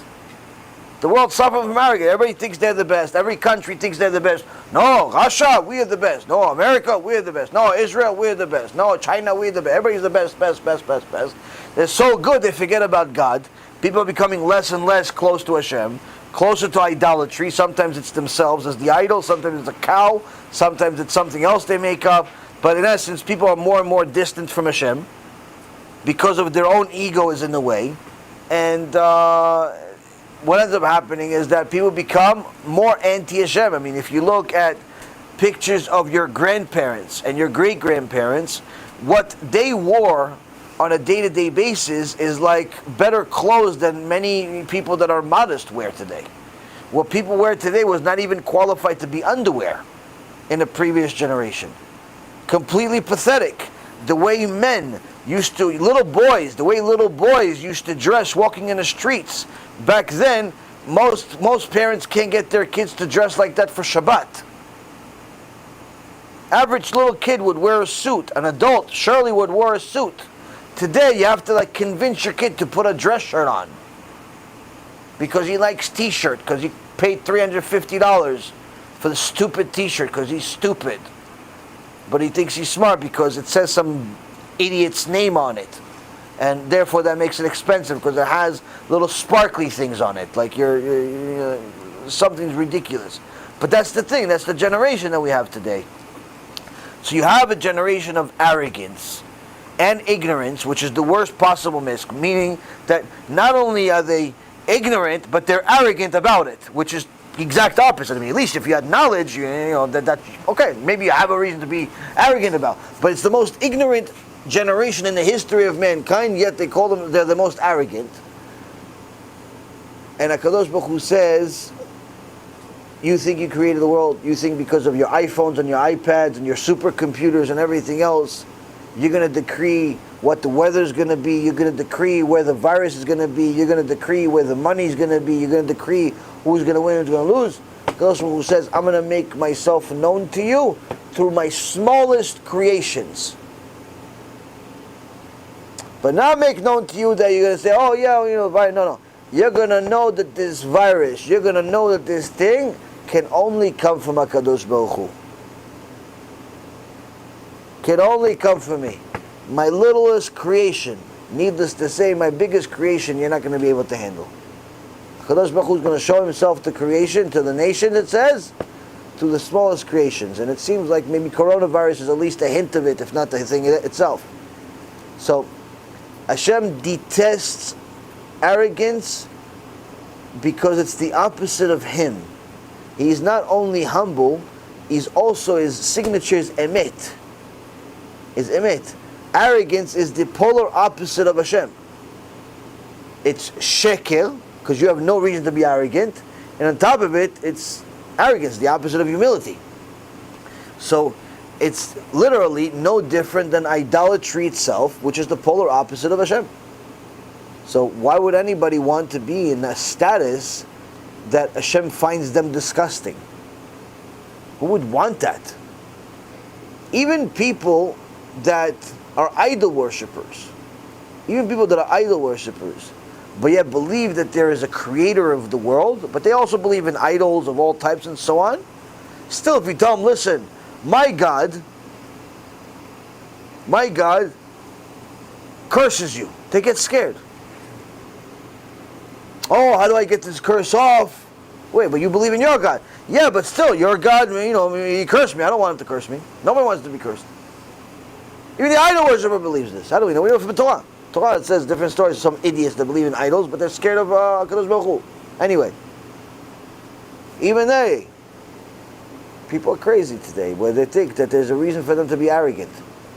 And it shows in people's speech.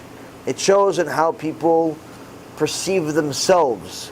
It shows how people describe themselves, and how they give themselves a certain amount of credit of things they do and things like that.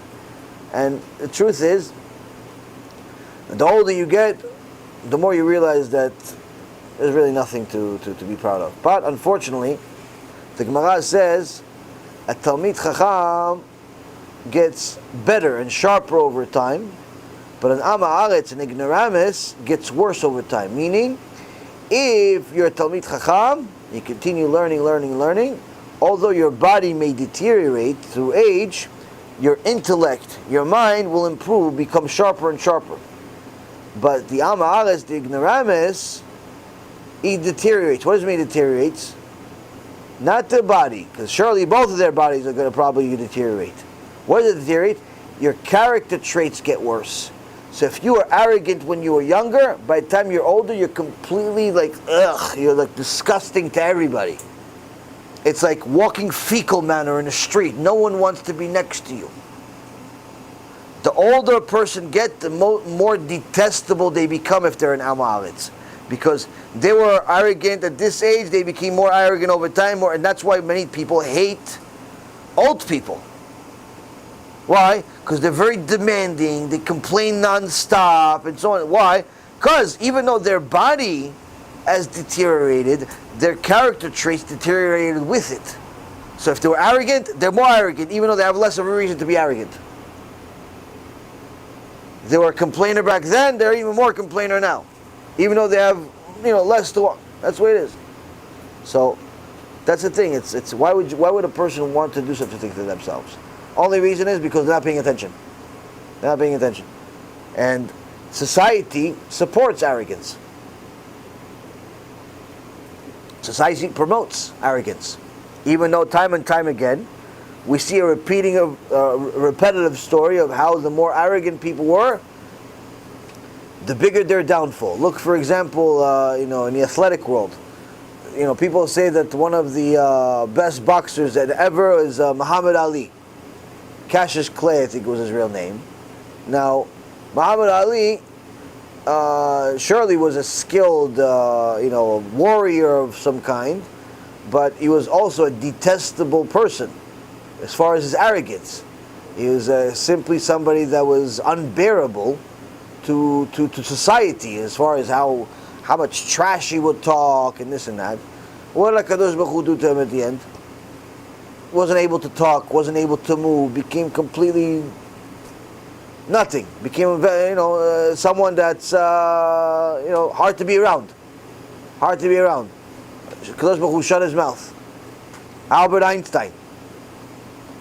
Very proud of himself, even though his marriage didn't work out so much. His children's situation didn't work out. Nothing worked out so much other than his fame in the world. And what did Kadosh Baruch Hu do? He took his brain, and after he died, he took his brain, and now his brain is dissected, and it's in different universities around the world. Different universities around the world have pieces of his brain. Which means what? Which means that until this day, decades among decades after he died, his neshama cannot rest. Because so long as a piece of a body of a person is not buried, the neshama cannot rest. So he's suffering right now, as we speak, because there's still pieces of his body still roaming and being preserved. What was it? His brain. The thing that he was most arrogant about. He thought that he runs the world because of his brain. Kadosh Baruch Hu says, look, I'll take the brain that you're most arrogant about, that instead of using it to learn my Torah, you used it for your nonsense. I'll take it and that'll be the reason for the suffering. Steve Jobs. The guy was as arrogant as can be, made a lot of people cry, made a lot of people, lose their mind because of how cruel he was. Because he wanted to succeed. Okay, when he got to the peak of his success, finally his idea worked. Finally he was accepted and recognized by all of his peers and so on. He gets cancer, liver cancer, pancreatic cancer, some type of cancer, and all of the money in the world that he had already, couldn't buy him a different liver. Died like a dog. Died like a dog. Meaning all of his work, all of his efforts, all of his everything, strangers are going to benefit out of it. Strangers are going to benefit out of it. And so on and so forth. It's the same thing over and over again. It's the same thing over and over again. But that's the thing. People don't understand that Hashem detests arrogance more than anything else. But hopefully the people that are watching this and that are learning the Torah understand that not only do they not have any reason to be proud and brazen about in general, but they're literally making themselves a target on Hashem's hit list by being arrogant. Because that's what happens. That action is a reaction. Hashem says, you're arrogant, you're on my hit list, eventually I'm going to have to take you down. That's what happens. So why do that to yourself? Why do that to yourself? I give you an idea. No matter how religious a person is, they value their prayers. When you pray serious prayers, or even not so serious prayers, you hope that it reaches Shamayim, it reaches Hashem, it gets something. Sometimes your prayers are better, sometimes your prayers are less good. The Rabbi Chaim Volozhin writes in the name of the Gaon Vilna in the Sefer Keter Rosh in Ever HaEzer Ot Chet 8. He writes in the name of the Gaon Vilna that the Gaon said, if you take all of the prayers are ever made, Mincha, Arvit, Shachrit, Tfilah Yechidit, the personal prayer, Yom Kippur prayer, all of the prayers I've ever made in my whole life, I'd give it all away for a single Chidush in the Gemara. Somebody get prayer. What do you pray for? You pray for good health. You pray for money. You pray for zivug. You pray for everything, and Hashem gets answered. Imagine in a prayer of the Gaon Vilna, it's worth a lot. He says, I'll give away all my prayers for a single chidush in the Gemara. And that's a person that knows what he's talking, knows what the Gemara is, knows what prayer is also. He said, I'll give it all away for that. So, a person that understands the value of real things is telling you, look how much the Torah is worth, and you're not even learning it. Yet you feel proud about things that are not Torah. You're proud that you don't know any Torah. That's what you're proud about. Because all your knowledge is, what is it? What do you know? Baseball teams? What do you know? The salary cap of every team in the NFL? What do you know? The soccer players? What do you know? What do you know? Somebody came to Rav Moshe Feinstein, said, Kod Rav, we have a Shlom Bayit problem. Because what is the problem? And the wife says, listen, Kod Rav, my husband wants a car, brand new car, fancy car, and I don't think it's a good idea to get. So Rav says to them, why do you think it's a good idea? Why, you can't afford it? So the guy said, no, Kod Rav, Baruch HaShem, we can afford it. Okay, so what's the problem? No, we're just worried about that, it's going to bring Ayin Hara. Bring Ayin Hara. Evil eye on us. Why would evil eye? Why, your neighbors don't like you? No, they like me, it's good. So why evil eye? They're poor. No, they're okay too. So why? I know, a fancy car, people are jealous. So finally, Rav says to them, how many times you finish the Shas? How many times you complete the Gemara? He says, no, Kvodo, I'm sorry, I'm not a rabbi. I didn't finish the Shas. Oh. How many Masechtes did you finish? No, Kvodo Rav, no. Why? I don't understand. Why is the Rav think oh. How many Masechtot do you know by heart? How many Masechtot do you know by heart in the Gemara? How many you know by heart? No, Masechet. No, I'm sorry, Kvod Rav. No, I'm sorry. How many pages in a Torah do you know by heart? No. Guy's embarrassed already. I mean, question. No. Wait, so you don't know? You didn't finish the Shas, not even once. You didn't even finish half the Shas. You don't know any Masechet by heart. You don't even know any page by heart. You could buy whatever car you want. Oh, really? Because, yeah, nobody has any reason to be jealous of you. There's nothing to be jealous about. What Ayin Hara are you going to get? What Ayin Hara? There's nothing to be jealous about. You have nothing. Chazid, misken. You're a poor person. You don't have anything. That's the mind of a person that knows what's value. Saw money, saw this, saw everything, but knows what's what. Next. Huh?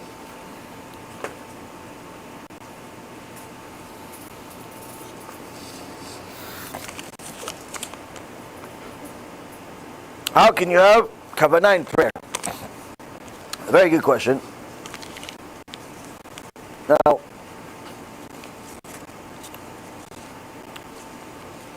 Rabbi again, alav shalom, says that his grandfather was also a big tzaddik. He was also a big tzaddik who saw Eliyahu Navi a few times. Eliyahu Navi came to him a couple of times. And the Gemara says that, and you even have it in the songs of Shabbat, Eliyahu Navi song, praiseworthy is the person who saw Eliyahu Navi and Eliyahu Navi said hello back. It's a good sign. Very good sign. And one of the inspiring experiences that Rabbi Yagin's grandfather had, he said that he was working construction in a cave, and they were working on a boulder, and they eventually cut the boulder in half, and he saw that inside this enormous boulder, enormous giant boulder, like the stones that are on the beach rocks, inside the middle of it, not like towards the end, or inside the middle of it is a little hole, a little pocket, and inside it there's a worm. Inside the stone, there's a worm inside, and right next to the worm there's another little pocket with a little bit of water in there. And he says, at that point, I realized our Kadosh Baruch Hu runs the world, so much so that even if you're in the middle of a stone, you don't even know how you got in there, and you're never coming out, our Kadosh Baruch Hu will still give you parnasah. Will still give you parnasah. Now, what do people pray for the most? Pray for parnasah, pray for good health, pray for zivug, pray for kiss, pray for... Now, if I told you I could give you a certain zgula, I give you Sefer, Tana Deve Eliyahu, Sefer by Eliyahu Navi, and Eliyahu Navi comes to you, hello, you can say hello back. What are you going to say? No? Yalla. What are you waiting for? 8 hours? We have to wait for this. Yalla, let's go right now. No, write it down right now. Let's go. Let's stop everything. I want to know how I can meet Eliyahu Navi right now. Why? Eliyahu Navi, I can tell him something, 1, 2, 3 things. That's it, I'll take care of business. If I told you a little further, Eliyahu Navi, Kodesh Kodashim, if I told you I can get you a certain prayer, a certain zgula, I have a book in my house, say certain prayers, Moshe v'Aaron, certain prayers, Moshe v'Aaron. Maybe 1, 2, 3, maybe Moshe Rabbeinu comes visits you in a dream. Says to you, hello, and you say hello back. You're like, no. 800 shiurim, we're waiting for all of this. 1,000 shiurim, we're waiting for all this. Let's go. No, come on.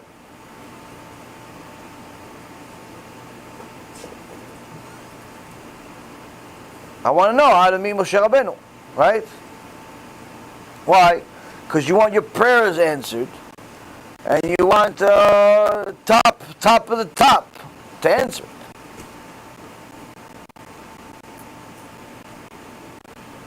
We're fools. We're excited to meet Eliyahu Navi. We're excited to meet David HaMelech. We're excited to meet Moshe Rabbeinu. We forget. We get to meet their Creator every single day. Ishtabach Shemo La'ad HaKadosh Baruch Hu. You get to have a personal one-on-one conversation with HaKadosh Baruch Hu. You get a personal conversation with HaKadosh Baruch Hu, you can tell him whatever you want, whenever you want. So now, if a person just goes over everything I just said, what would I do to meet Eliyahu Navi? A lot. Somebody told you, listen, I know how much exactly you have in your bank. You write me a check for half of it, or all of it, Eliyahu Navi comes to your house tomorrow. How quickly would you write that check? 2 seconds. By the time I finished a Navi, I wrote the check, make it payable, finished. I tell you, Moshe Rabbeinu shows up to your house, you're writing check and you start borrowing money. The reality is, for free you can get a Kadosh Baruch Hu to show up at your house, to show up in your Beit Knesset, to show up in your whole life in a second. Why? Pray to HaKadosh Baruch Hu be'emet. Karov Hashem lekol korav, lekol asher yikru be'emet.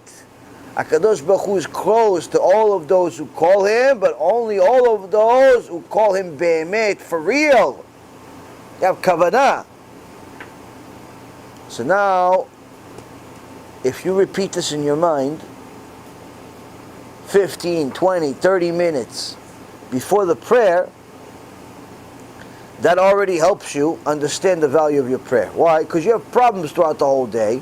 You need solutions. So where are you going to go? Ghostbusters, where are you going to go? Go to HaKadosh Baruch Hu. Go to HaKadosh Baruch Hu. Think about it. HaKadosh Baruch Hu can solve all your problems. That's number one. Number two.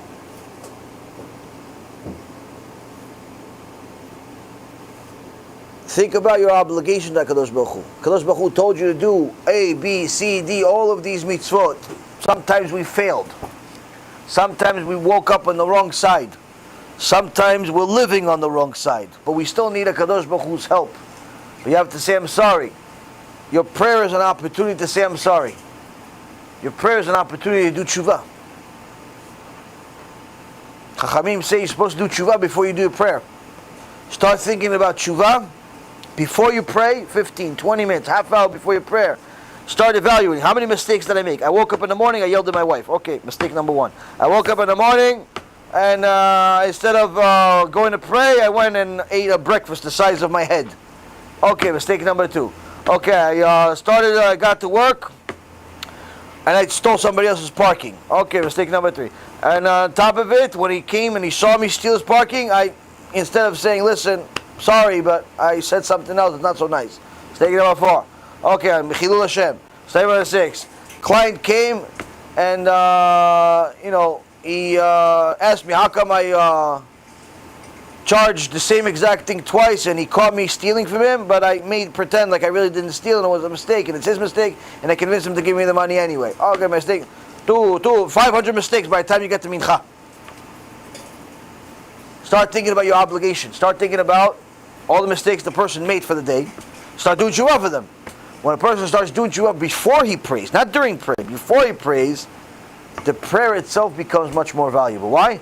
The prayer itself starts giving you the emotional aspect, the emotional effect of that sorry that you said 30 minutes before prayer. Why? Because in order to say I'm sorry for real, you have to think about what you did wrong first. So if the first time you're thinking about what you did wrong is during prayer, you're not going to say I'm sorry at the same time. So first you have to think about it, what you did wrong. Then during prayer you say, you see the emotional aspect of it. It's another way to have more kavanah when you pray. The biggest thing is to understand that the only way that a person can truly change the circumstances in their life is as a result of the prayer. And the reason why is because HaKadosh Baruch Hu does not change his mind. He doesn't change his mind. So which means that if on HoShana it was decreed for X to happen, it's decreed for X to happen, nothing you can do about it. I'll give you a real life example. Just happened a few days ago.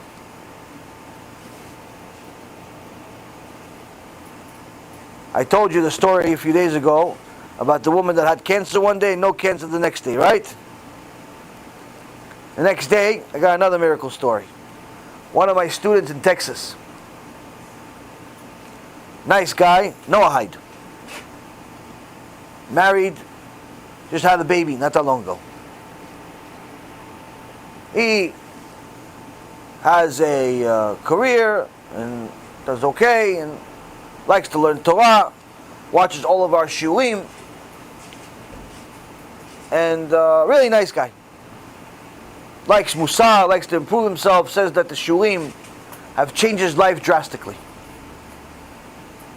And he, Baruch Hashem, he donates from time to time, and he, very nice person, very supportive. You know, he's like one of those people that says, listen, I'm sending this, but this is for you personally. I know you don't take salad, you use this person. Like, he cares enough for me to like live and eat. It's very cute. Anyway, he tells me, not that long ago, that one day he decided to build something on his own, like a hobby. And he's well-to-do with his hands and things like that. He's a handy guy. And as part of the building, he lost his train of thought, and by mistake, he breathed in this chemical that goes directly into the lungs, and it's pretty much only a matter of time before you die. I forgot what it's called. Like, pretty much it ruins your lungs, and slowly but surely you die. And there's no cure. I wish I would remember the name. I can look it up, but there's no point.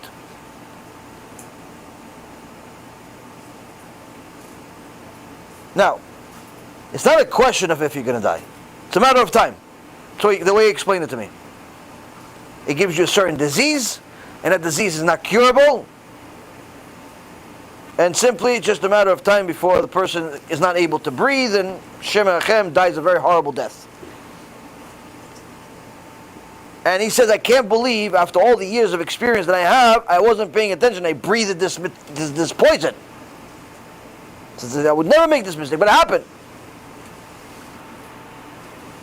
The poor guy, imagine, brand new kid, marriage, life, everything, he's like, what am I going to do? My kid, my life. He said, don't worry, Kadosh Baruch Hu can change the world. How? Pray. We'll pray. And BeEzrat Hashem, whatever you can do to help Am Yisrael, whatever you can do to help Kyiv, like you always have, is always good, but nonetheless, we'll still pray for you. You know what? So he, Baruch Hashem, took it seriously, cried to HaKadosh Baruch Hu, helped support more people doing TeShuva, and we prayed for him on HoShana. He's one of the, remember I told you guys of the campaign for HoShana? So he's one of the people who brought us a prayer for HoShana, but also he did the same thing for Yom Kippur. He did both.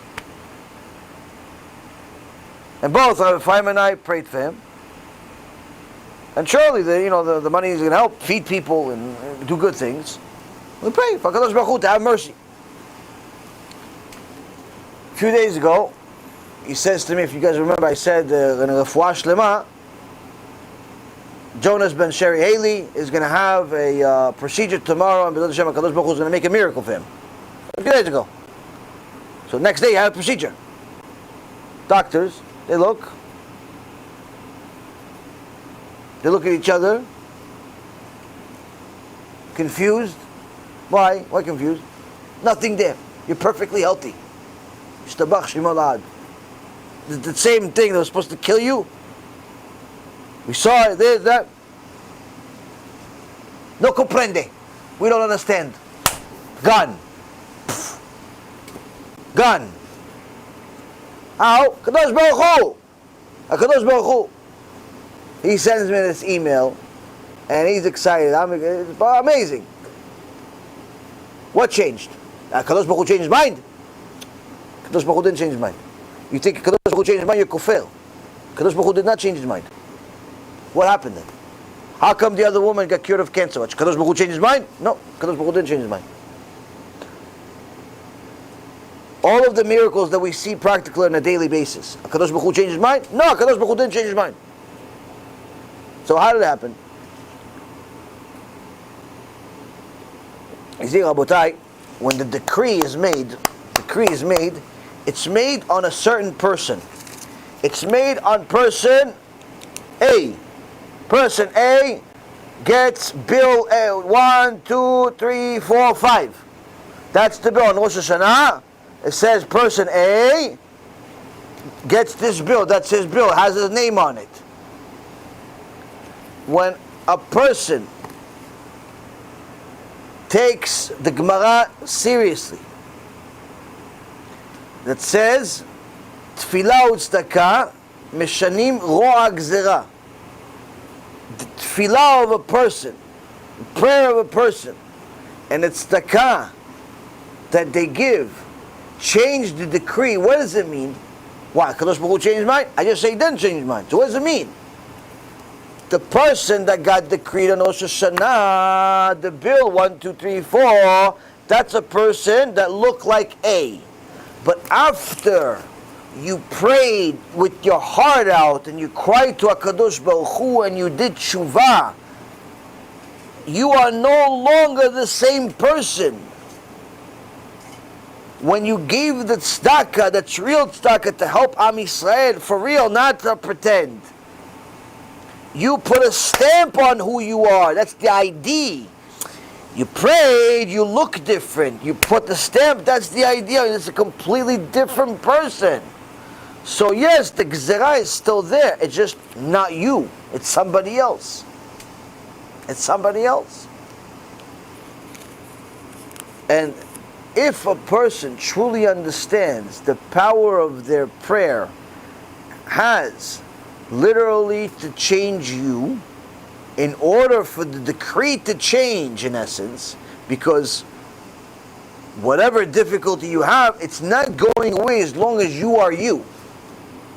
You need to be different in order for the decree to change. You need to be about tshuva in order for the decree to change. So long as you're the same, the decree stays the same.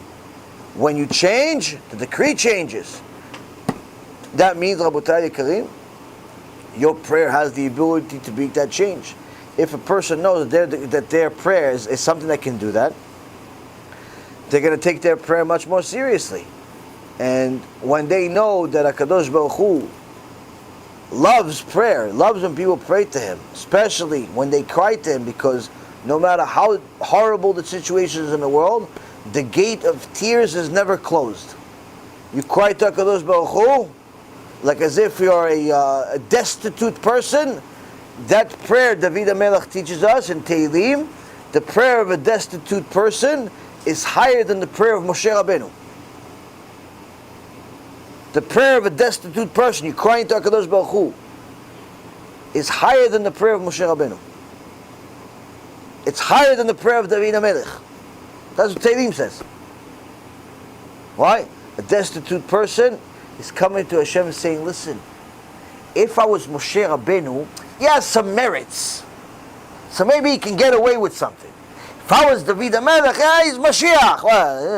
Well, I'm nothing. I'm zero. I'm a nobody. I have no merits. I have no Torah. I have no mitzvot. I'm a nothing. I'm zero. The fact that you allow me to exist is already a miracle. But if you're already going to allow me to exist, at least let me learn some Torah. At least let me get married and have tzaddikim kids. At least let me eat so I don't die. What's the benefit that you get if I die? No, I don't have anything. I can't say I have merits. I can't say I have mitzvot. I can't say I'm a talmid chacham. I can't say I'm a tzaddik or tzaddika. I'm a nothing. HaKadosh Baruch Hu, I have zero to offer you. Zero. I can just offer you what I can do from now on. You come to HaKadosh Baruch Hu crying tears and say, HaKadosh Baruch Hu, I don't have anything. I don't have anything. But give me a chance. That prayer, Rabotai Kareem, is higher than Moshe Rabbeinu's prayer. People ask me, what was the prayer that Moshe Rabbeinu prayed 515 times? You don't need to pray 515 times. You pray like this, so the Hashem is going to work out. If it didn't work out, you didn't pray like this. Why? Because it takes a lot of effort to pray like that. A lot of crying. But the point being, Rabotai, is if a person does it serious, takes prayer seriously, he can do it. Who prayed like this? Rabbi Dodia. Who's Rabbi Dodia? Rabbi Dodia was one of the biggest Rashaim in the history of mankind. Wasn't even a rabbi. Every sin that he could possibly make with a woman, he made. So much so he was addicted to prostitutes. Every prostitute he would go to. Gemara says, one day he finds out there's a very famous, expensive prostitute in a faraway land, and he goes to this prostitute, puts all of his money to go to the prostitute.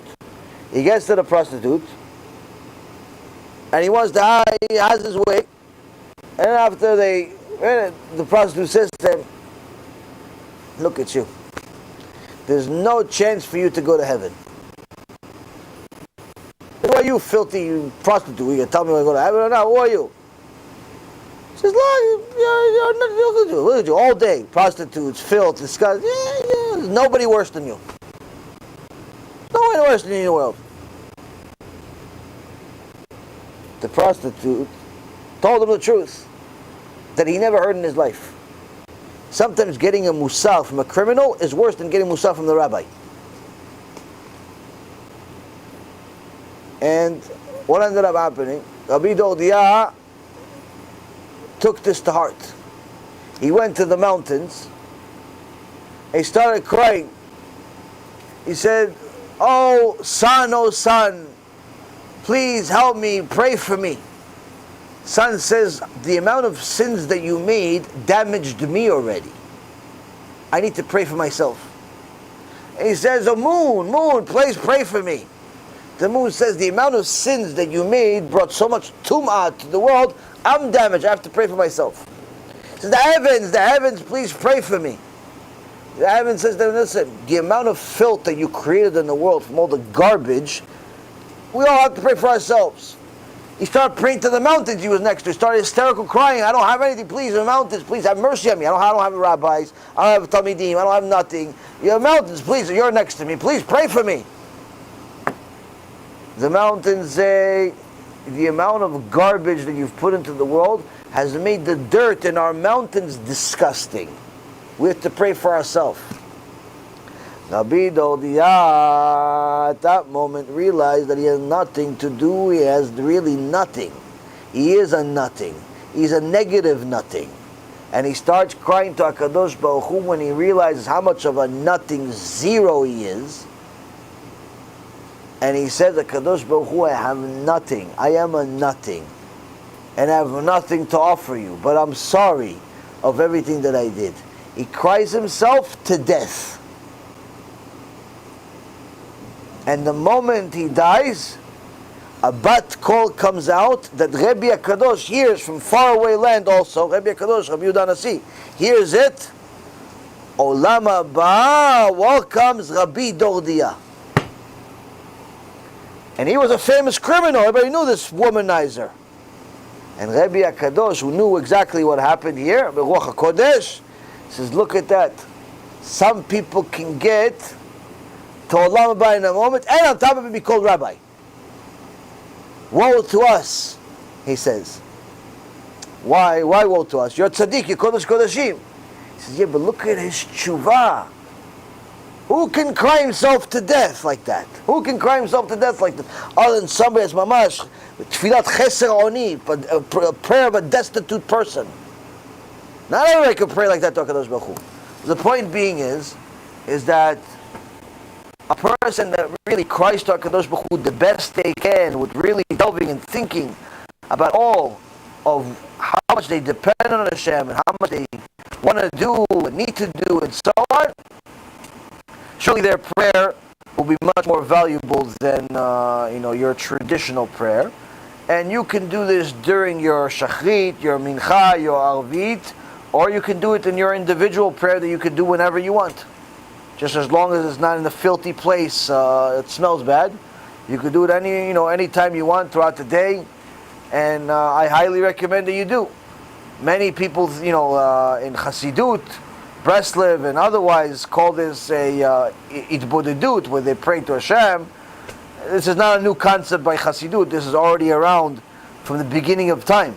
The Gemara says that the Hasidim of the times of the Gemara used to pray for 9 hours a day.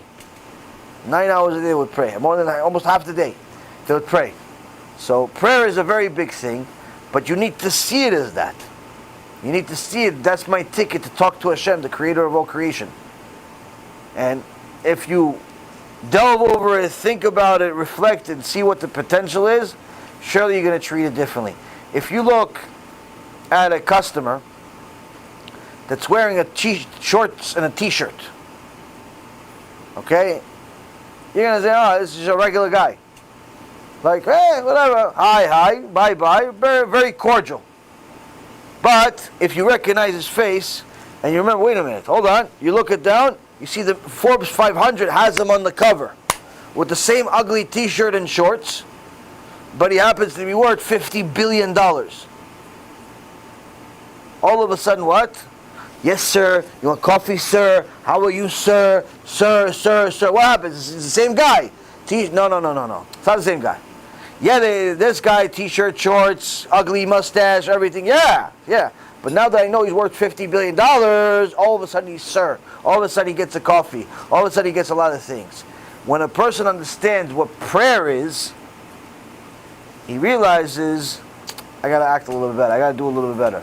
Why don't we? Because we think it's just some ugly t-shirt and shorts person with an ugly mustache.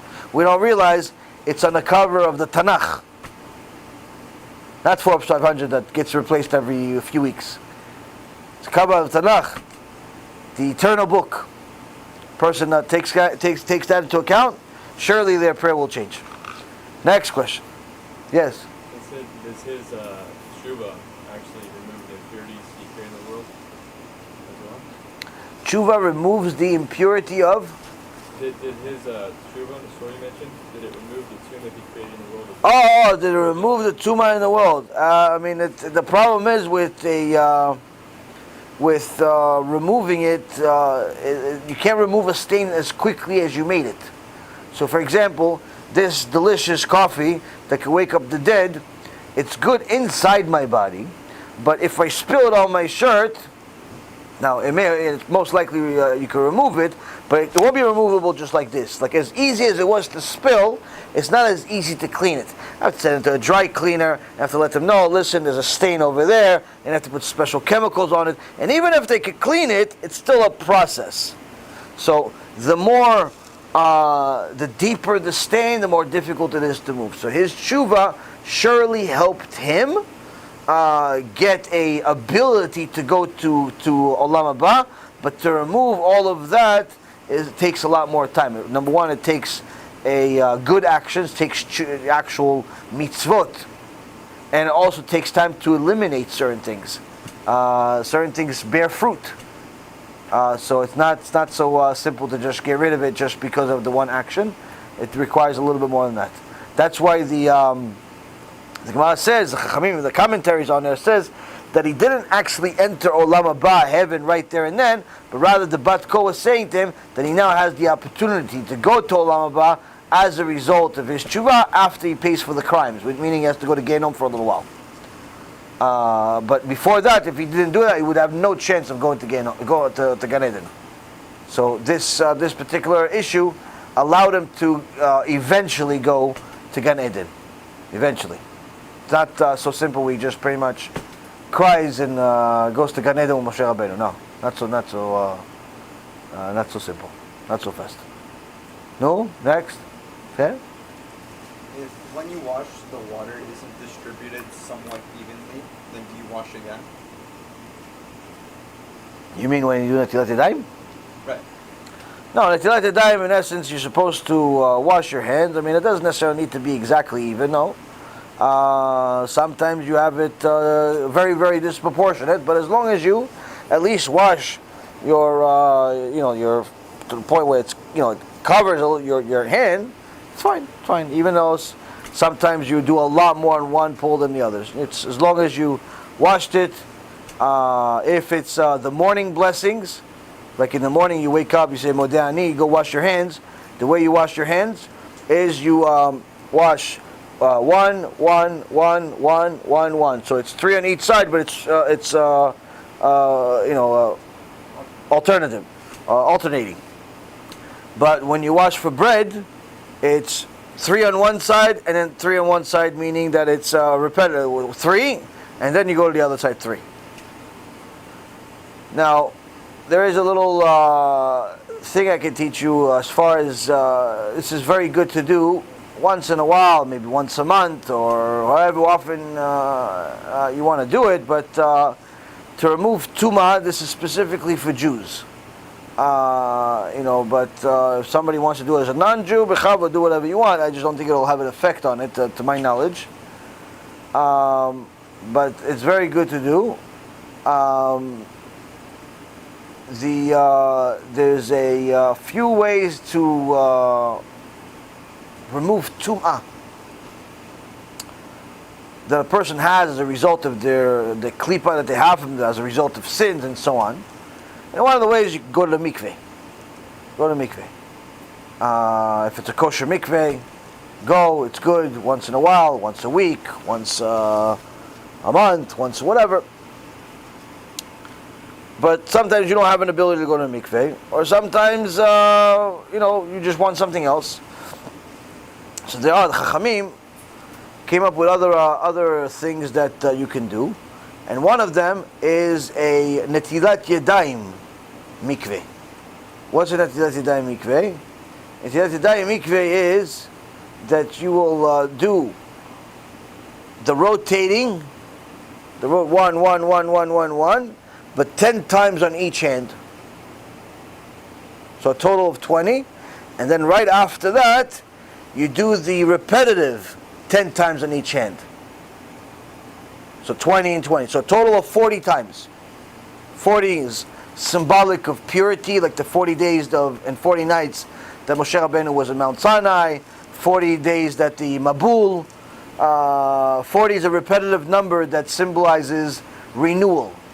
So a total of 40, but like I said, it's 1, 1, 1, 1, 1, 1, 1, 10 times in each hand, which is the way that you would wash your hand in the morning, the alternating, and then you would do 10 and 10 like you would do for a bread, before you eat bread.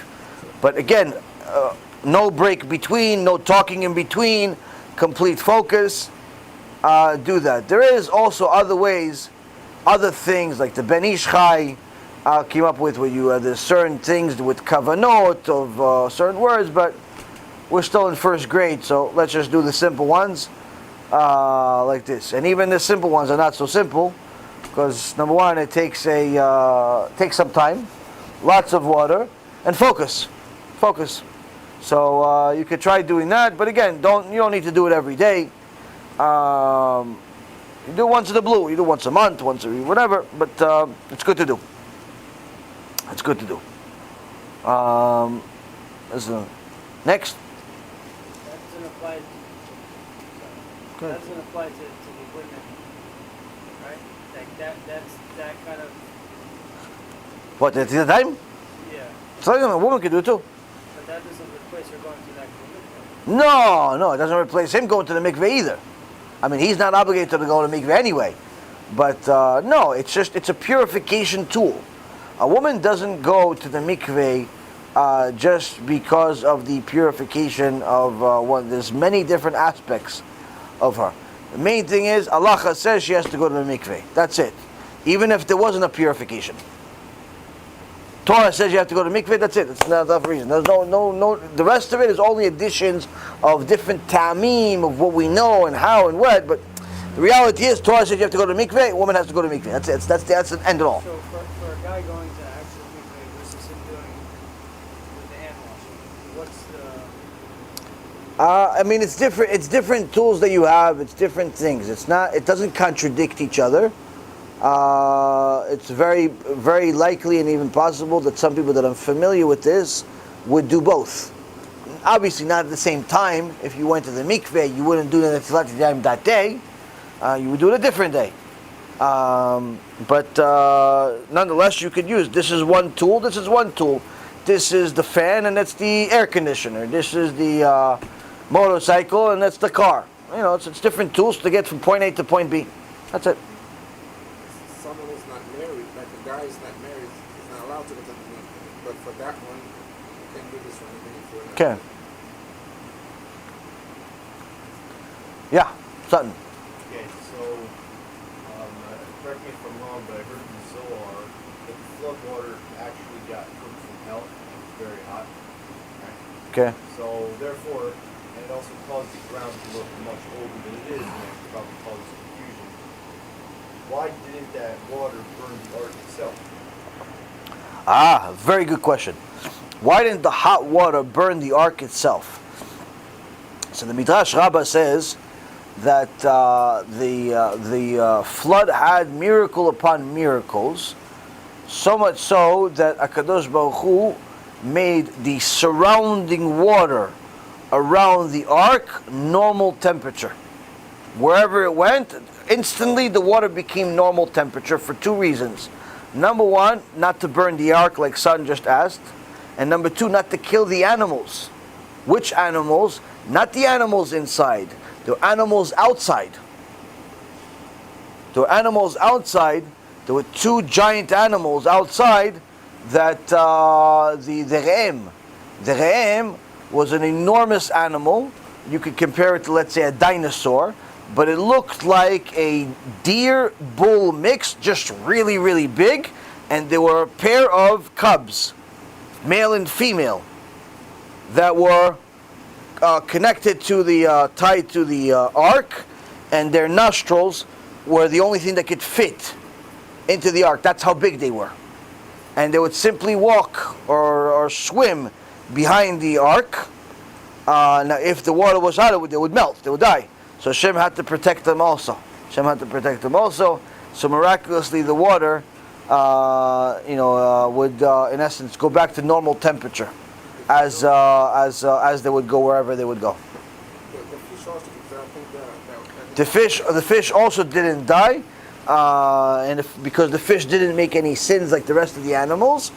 Some explain it that the fish went into a deeper part of the ocean, and therefore the only water that was boiling was the water on the higher surface. And some say that they went into a deeper part, in essence, the further part of the ocean, and the hot part was closer to the coast. Either way, the fish didn't die for different reasons. Yeah. Yeah. What's the whole deal about, like, this animal sinned, the fish did not sin? Animals don't have free will. So what's the... Oh, so the animal sinned means that there's a certain nature that Hashem instilled into the world, meaning that everybody knows that a male and a female is what is supposed to be. Okay? It's not supposed to be a male and a male or a female and a female. That is not normal. That is not an appropriate thing, because if your parents were both guys, you wouldn't be here. If your parents were both girls, you wouldn't be here. So the natural way of the world is for a male to marry a female and a female to marry a male. Simple. So that's the normal course of things. Also, everybody knows that a human can only be with another human and not with an animal. Why? Because if your father was a raccoon, you wouldn't be here. Right? You wouldn't be your father. It cannot be. Right? So everybody knows that for the sake of the world, it can only be the same species. That's in essence what's real normal means. Normal means, or what it's supposed to be. So there was a certain nature that Hashem gave into the animals, that they were supposed to act a certain way. Now, although until the time of Noah, all of the animals were vegetarian, including the lion, as a result of the sins of man affected the world around them. The tumah that was created by the sins affected the ground as a result of it. Because let's say every time you say a curse word, that curse word doesn't just disappear. That curse word, floats in the air. Eventually, if it goes up, if it's a really big curse, goes up with the heat, and the cloud swallows it up, goes down with rain. That rain goes into the ground. That ground grows a vegetable. That curse is still in that vegetable. Somebody eats that vegetable. Now he wants to curse again, meaning it reproduces and it creates more and more tumah in the world. So all of the sins that a person had, whether it be curse or wasting seed or stealing or lying or whatever it is, they created tumah in the world, impurity in the world. That impurity affected the food. That food affected the animals. Therefore, the animals started acting against their own nature. Suddenly, the sheep started chasing after the lion to eat him. Even though the sheep really, in reality, should be prey, but it wasn't. They weren't carnivores back then. But nonetheless, everybody knew that the lion was the king of the animals. He's the superior. The sheep suddenly started chasing after the lion. The zebra all of a sudden wanted to marry a raccoon. The different animals started meeting with different species, acting against their own nature. And it's not that they sinned like they said, listen Hashem, we don't want to listen to you, but the sins of the world affected them to such an extent they couldn't return back to normal. What is that like? A dog with rabies. Now, although that dog, the day before he got rabies, was little coochie, really, really, really cute, once he got rabies, bye-bye dog. It's not the same dog anymore. Eyes go red, he starts doing this, he starts doing that, starts foaming from the mouth. You got to kill him. What? Not the same dog anymore. Yeah, but I want him back. Can't. It's too late. No more. Same thing with these animals. These animals, the tumah affected them to such an extent that they became different type of animals. Therefore, HaKadosh Baruch Hu had to destroy them. And the only thing that remained are the animals that weren't affected yet. Hence the reason why many of the animals were newborns. Newborns, like the Re'em. The Re'em were newborns. Not only because of the size, but also they didn't sin yet. They weren't affected by the tumah of the world. So that's in essence what that means. Good question. So Very good. all the things that sin got destroyed? Yes. What about the trees and plants? How do they sin? Trees and plants also again started working against their own nature. The ground even was considered sinful, where Kadosh Baruch Hu had to take, I believe it was 6 amot. 6 amot from the ground was destroyed. 6 amot from the ground, so that's something around 10 to 12 feet of the ground was destroyed to remove the tumah from the next generation of the seed. Everything acted against its own nature. Everything acted against its own nature as a result of the impurity. I mean, the world was a built world. It wasn't like 5 people. It was like today. It's an enormous big world full of people and a civilization and countries and so on and so forth.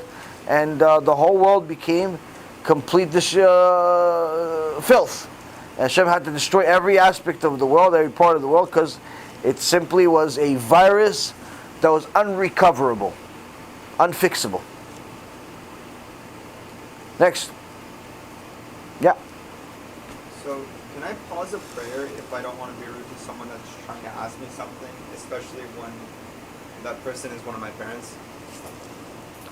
The Gemara Masechet Brachot says, if a king comes to you in the middle of prayer, you're praying Shema Yisrael, and you know this king doesn't mess around. If you don't answer him, he's going to kill you. You're allowed to answer the king. But if a scorpion crawls on you in the middle of Shema Yisrael or in the middle of Amidah, you're allowed to move. Why? It can kill you. But if a snake goes on you, not allowed to move. If your friend or anybody else comes to you, interrupts you in the middle of prayer, not allowed to answer them. Why? Kadosh Baruch Hu is right there and your life is not at risk. So long as your life is not at risk, you're not allowed to interrupt prayer. Not allowed to interrupt prayer. But if your life is at risk, then you're allowed to. Hopefully, with HaShem, your life will never be at risk while you're praying or at all. Period. But there's nothing ruder. There's nothing ruder than leaving a Kadosh Baruch Hu in order to say hello to somebody else. Why? A Kadosh Baruch Hu is more than your parents. He's more important than your parents. So you could in order to not violate the Torah and not violate the honor of Hashem, if you had to say, for example, in the middle of a prayer, and your parents saying, "Oh, hi, Uri," and you don't want to just ignore them completely, so you could look at them, something like this, without saying a single word, make a facial expression, a smile of some kind, and imply that you're praying or show them that you're praying, and that's it. Let them move on. If they want to have a conversation with you, you can't have a conversation with them. Okay. But surely, your parents, I'm sure, are not going to insist on having a conversation while you're in the middle of Amidah. But you have to do whatever you can to train yourself not to talk during prayer about anything else other than HaKadosh Baruch Hu, even at certain parts that are not as strict as the Shema Yisrael and the Amidah. And the reason why is because, again, it's you're trying to get HaKadosh Baruch Hu to listen to you, trying to talk to him. It's not polite for you to simply just walk away from him, just to go acknowledge your boy that just showed up at your house. So you have to, or even your own parents, you have to, really believe that HaKadosh Baruch Hu is next to you. And if you don't, if you can walk away from your prayer so easily, that means you really don't believe that Hashem is there. If you can talk about mundane things so easily during your prayer, that means you don't believe that Hashem is there. And if you don't believe that Hashem is there, why are you praying? Who are you praying to? The wall? The wall's not going to do nothing. If you don't believe that HaKadosh Baruch Hu is there wherever you're praying, what are the prayer for? What are you praying to? The wall? The ceiling? The chair? What? The Aron HaKodesh? The Aron HaKodesh doesn't have a life. What are you praying to? So that means you have to understand HaKadosh Baruch Hu is there. If HaKadosh Baruch Hu is there, how could you be talking to somebody else? Person needs to think about these things.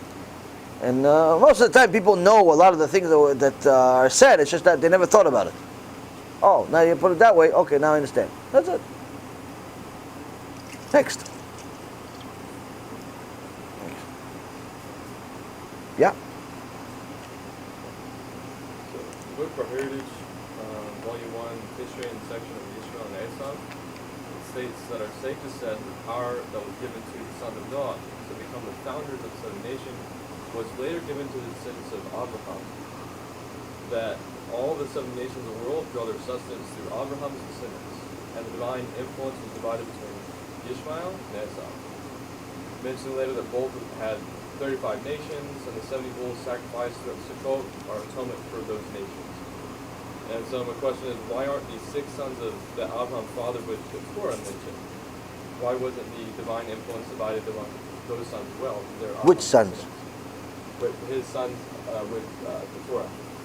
Oh, why didn't they get anything? Yeah, if this was transferred, the power was transferred to Abraham's descendants, why was it only given to Ishmael and Esau, not his sons with the Torah?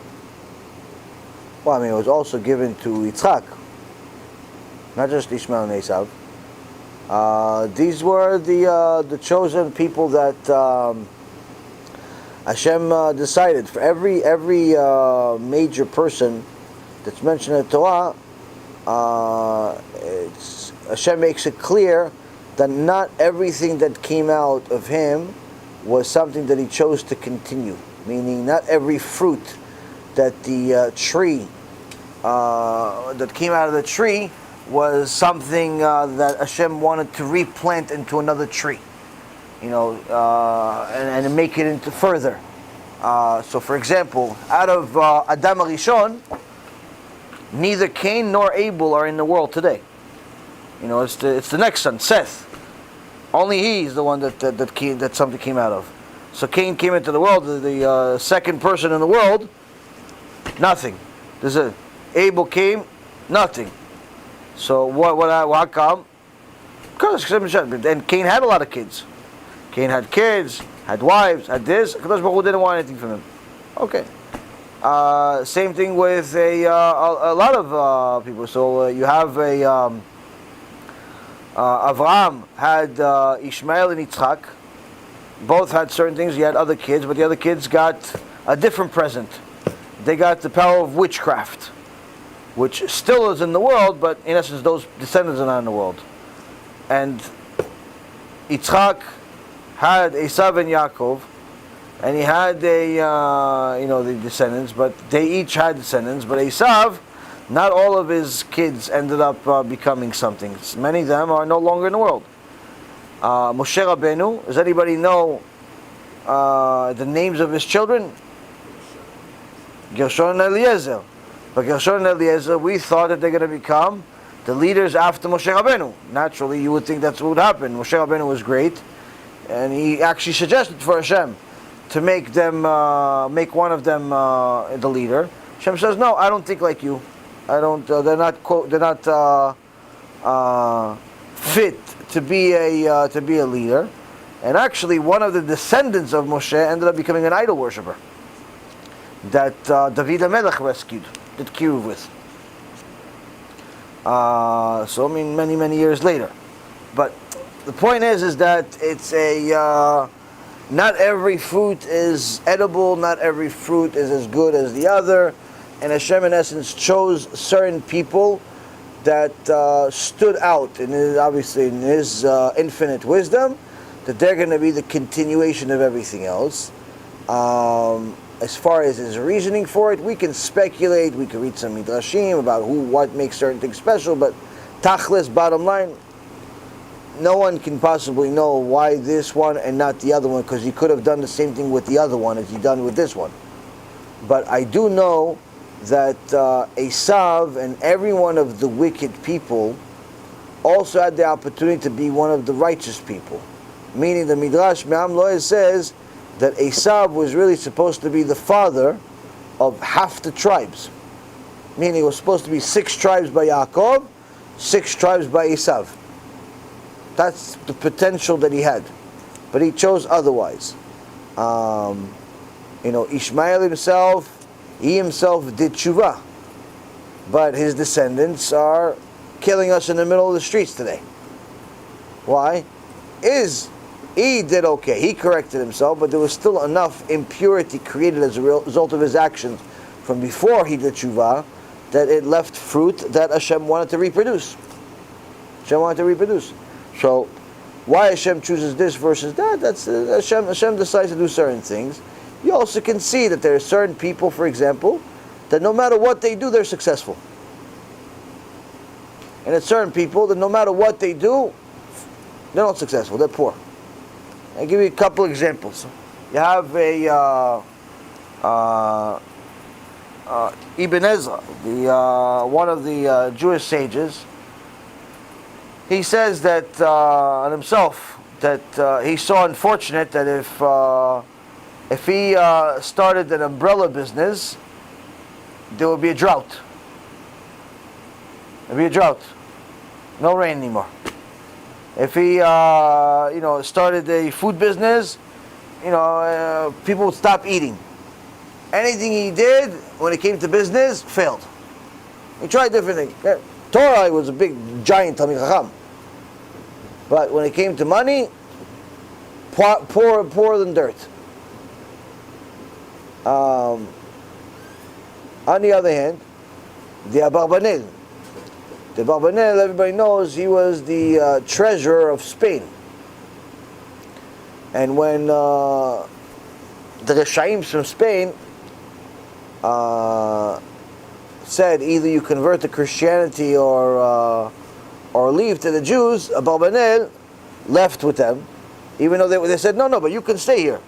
And you can keep 10 of your students, so you have a minyan.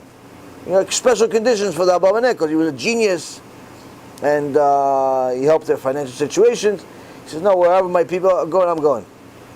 And he left, and I believe he went to Portugal. And then he went also to another country, and he became the treasurer over there also.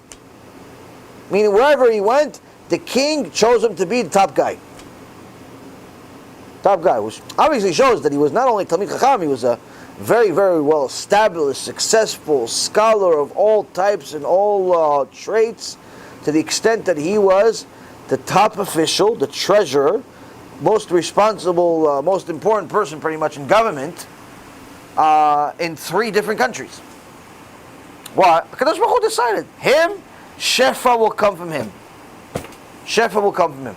He was going to be one of the vessels that Hashem uses to bring good to the world. That's it.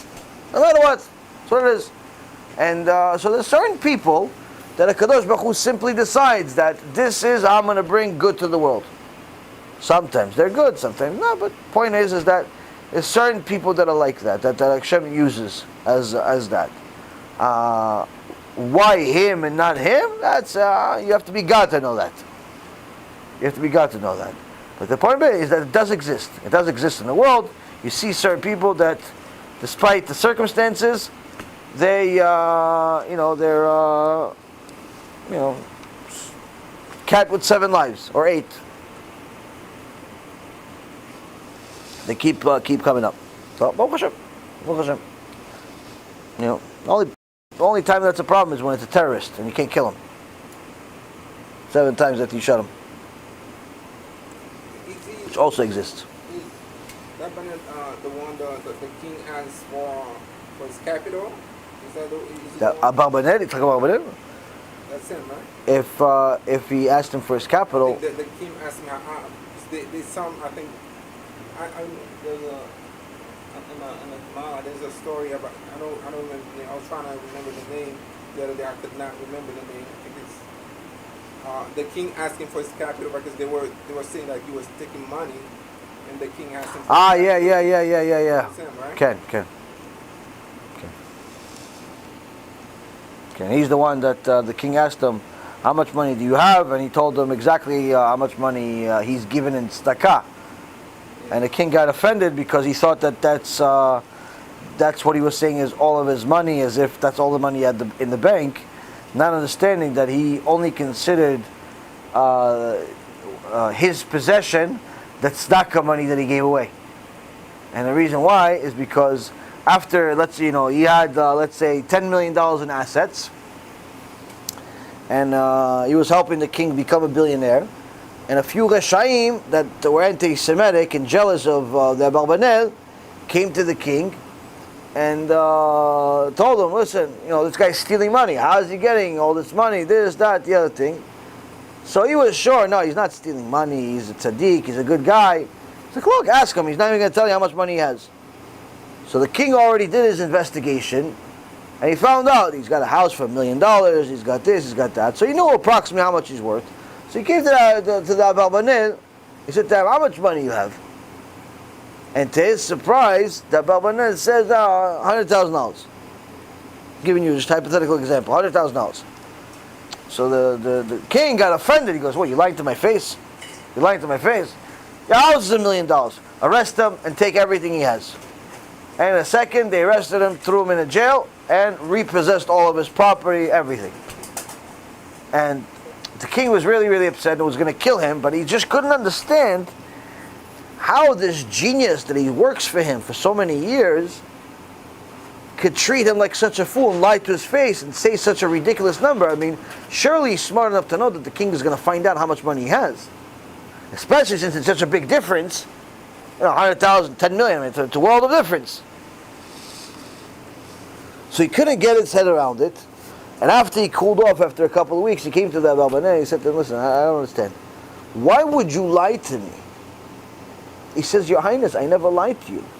If you let me speak, I would tell you. He says, okay. He says, you asked me how much money I have. Now I know that the only thing I have is the tzedakah money. The tzedakah money I invested for Torah, for Zikui Rabim, for Kiruv. That's the only thing that's mine, to help the poor. That's the only thing that's mine. None of the other thing is mine. He goes, no, why? You have a house, you have a this. He goes, Your Highness, you and I know it's not mine. Why? You took it in 2 seconds. You took it in 2 seconds. HaKadosh Baruch Hu took it from me, gave it to you in 2 seconds. It's not mine. What's mine? The money I already gave away. Why? No one can take that away from me. No one can take that away from me. I already gave that away. I already made the mitzvah for it. I go up to Shaman. They ask me how much I have. I give them already. Here's my bills. Here's my pinkas, my booklet that has every little dollar that I ever gave. That's what it has. Well, I gave it already. That's mine. All the money in the bank, that's all for show.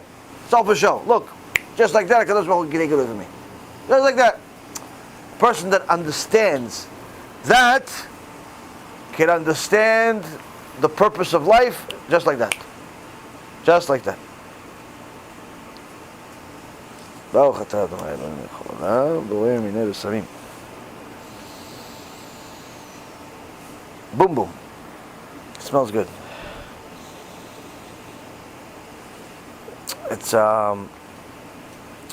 smells like mint. Also helps you wake up a little bit. No, next. What's your favorite thing about learning Torah, aside from the fact that it's what Hashem wants you to do, and that it helps to strengthen your connection to HaKadosh Baruch Hu? What's my favorite thing about learning Torah, aside from connecting to Hashem and aside from it's what He wants? Well, everything is new. Meaning, it's all old information that's been around since the beginning of time, but to me, it's all brand new because I didn't know it a minute before I studied it. So it's like you're a baby rediscovering or discovering the world for the first time. Now, I assume you don't have any kids yet, but BeEzrat Hashem, one day you have kids, and you see when you take them outside for a walk, they point at everything. HaBa, HaBa, HaBa. What? Lizard. Okay. HaBa, HaBa, HaBa. What? A bird. Okay. HaBa, HaBa, HaBa. What? Tree. Okay. HaBa, everything is new. They're excited about everything. You're used to it. Like we were saying earlier today, used to it. But damn, everything is exciting.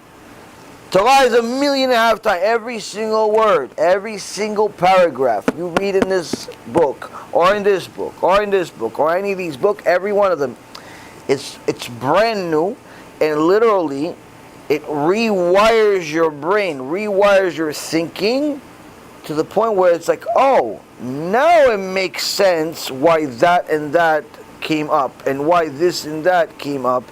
And the more you allow Torah to enter your mind, the more you're allowing the rewiring of your brain to happen. What is it like? Doing a remodeling on your house. Now, if you have a house, let's say your house is worth, I don't know, $200,000. If you, let's say you want to renew the house a little bit, you want to put a nice little bathroom, $5,000-$10,000 job. Okay, nice bathroom. So every time you go to the bathroom, you can see nicer stones. Okay, it's nicer, nicer appearance. Kitchen. Now you're talking $25,000-$30,000. Could be more, even $50,000-$60,000, depending how much you want to splurge. But that makes a bigger difference. Why? That's one of the centerpieces of the house. Makes a big difference. Rabotai Karim. Every time you read one of the Sfarim HaKadoshim, it's not a $40,000 kitchen. It's not a $5,000-$10,000 bathroom. It's $1 million job, meaning it's a new house. It's a new house. You complete this book, you complete this book, you complete any of these books, it's a rewiring of your mind, of your body. Every page, not every book, every page of Gemara, every page of Chumash, every page of Musar, every page of Halacha. The more you understand it, the bigger the remodeling job. So everything is brand new. And for me, I've always been a studious person, but never in my life did I actually think there's so much that I don't know. I read a lot of books, studied a lot of different things, and I never understood how little I knew until I started learning Torah. Why? Because every time you finish a book, you're like, no, I got that book. No, I got that book. No, I got that book. I got that book. Torah, you could study the same book 1,000 times, you're still not going to learn enough. Same book, not different books. Same exact book. You read Shara TeShuva, Path of the Just, Mishneh Torah, whatever you want to read. Any real serious sefer, not from the garbage of today. Talk about real Sfarim. Real Sfarim, the Rishonim, Gdolei Ador, big people. Or you read a Masechet in the Gemara, you're not the same person. You're a different person. You're a different person. So much so that the more you delve into Torah, the deeper you are in it, the more it is a permanent part of your day-to-day life, the more you're going to see how you cannot believe that you used to be the person from last year. But every year a year will pass, and you look at your last year like, wow, I used to do that? I used to be like that? I used to look like that? I used to think like that? And it becomes, you become further and further from your old self. Similar to how somebody looks at their own pictures from high school on their 10-year anniversary. It's like, wow, I had that hairdo? I can't believe I look like that. Wow, it's a different person. But yeah, I remember I used to do this, I used to do that. But now with Torah, completely different. It's like what your character developed drastically. And that's, again, with every book, there's a series there. But I generally recommend books that are old, not new books. Meaning, not that it necessarily you need to own an 800-year-old book, but that's printed 800 years ago. But the book itself had to be written many years ago, or at least by the biggest rabbis, the most reputable rabbis of the recent generations. Because a lot of the stuff that's written today, that's published today by people that are trying to make a name for themselves, a lot of the stuff is garbage. A lot of stuff has kfirah. A lot of the stuff has why even go there? Why even bother? That's honestly, it's a people ask me to write a book, and I have a couple of things written and stuff, but I don't invest so much into it just simply because if I was like a consumer, I wouldn't buy it. Why? I could buy a Rabbeinu Yonah. Why would I buy a Rabbeinu Yaron? Like, who is he? I could buy a Rabbeinu Yonah. Who is this Sharon? Who's Rabbeinu Yonah? Maybe a grandson of Nachmanides, the Ramban. I could buy his book. I could buy the Ramchal. I could buy the Ramchal 300 years ago. Who is the Yaron Reuven Bechlal? Why do I care about what he says? I could buy the Rambam, Moshe ad Moshe lo haya ki Moshe. Who's this guy Bechlal? Why do I care about what he says? Why do I care about what he said? So that's on one end. On another end, there is a merit, there is a reason to write a book, because again, although these books are, and all the books that I have are ageless, no matter what you do, you could always read them. The books that there are some books of today that should be written because they put things in perspective of today. Like the lectures of today is, same information from 800 years ago, but relevant to today, to your life today. So there is a reason to write it, and that's why the Chachamim always recommend for a person to read books, write books, and so on. So I'm not discouraging anybody from writing a book, but I personally don't advise people to read many of the recent books, because many of them are heretical, and to the extent where unless you know what you're talking about already, you don't even know what you're reading. You don't even know that you're reading heretical stuff. Like the young man that sent me that thing today about the Tinok Shenishba, he thought, first of all, he thought the Chafetz Chaim wrote it, and second of all, he thought it was right. Like he was sending to me, oh, here's a proof. Like, it's wrong. Look at the Chafetz Chaim itself. Look at the halacha. It's the opposite. So again, I don't think that those two rabbis did it on purpose, but the point is, it's wrong. It's wrong. So why go there when you can go to something that's verified true?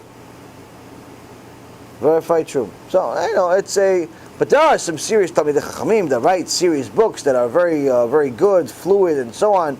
Because some of the older books are very difficult to read. Most of them are very difficult to read. They're very dense, and and sometimes they're complicated to understand them. So there's some Talmidei Chachamim that simplify the complex language, so you can read that. But again, it's very important for a person to understand that there's nothing better than the original. Nothing better than the original. It's harder, it's more difficult to read and so on, but if a person can, surely that's recommended higher than anything else. Anytime I ask, for example, Rabbi Efraim, I say, listen, I have either to learn Gemara or such and such book. He says, learn Gemara. So okay, I have to learn Gemara or have a shiur with you. Rabbi Efraim and I are supposed to learn. Like, yeah, he asked me, you want to learn now? I said, well, I'm actually about to start learning Gemara. What should I do? So, go learn Gemara. Instead of learning with him, go learn Gemara. Why? He said, it's better than me. Now, do I agree? Not necessarily, because I don't know how great Gemara is in comparison to how great Rabbi Efraim is, but the point is that someone who knows better than me tells me what to do, so I listen. But that's the thing. It's if the more a person understands the magnitude of Torah, the easier it is for him to understand why he should delve into it as deep as he possibly can, because every word is golden. But you're not going to find as much gold in a modern book as you will from a older book, classic, like some of the ones that I've mentioned today and in previous lectures. The books of today, at best they're mediocre because they mention many of the older sources. At best. It's many of them. To be honest with you, I tried to read a few of them because people send me books here and there. Oh, read this book, this, right? I don't even know why people buy them. I guess people don't know what the older books are, but I don't understand. Next. In the back, you guys have questions? Yes?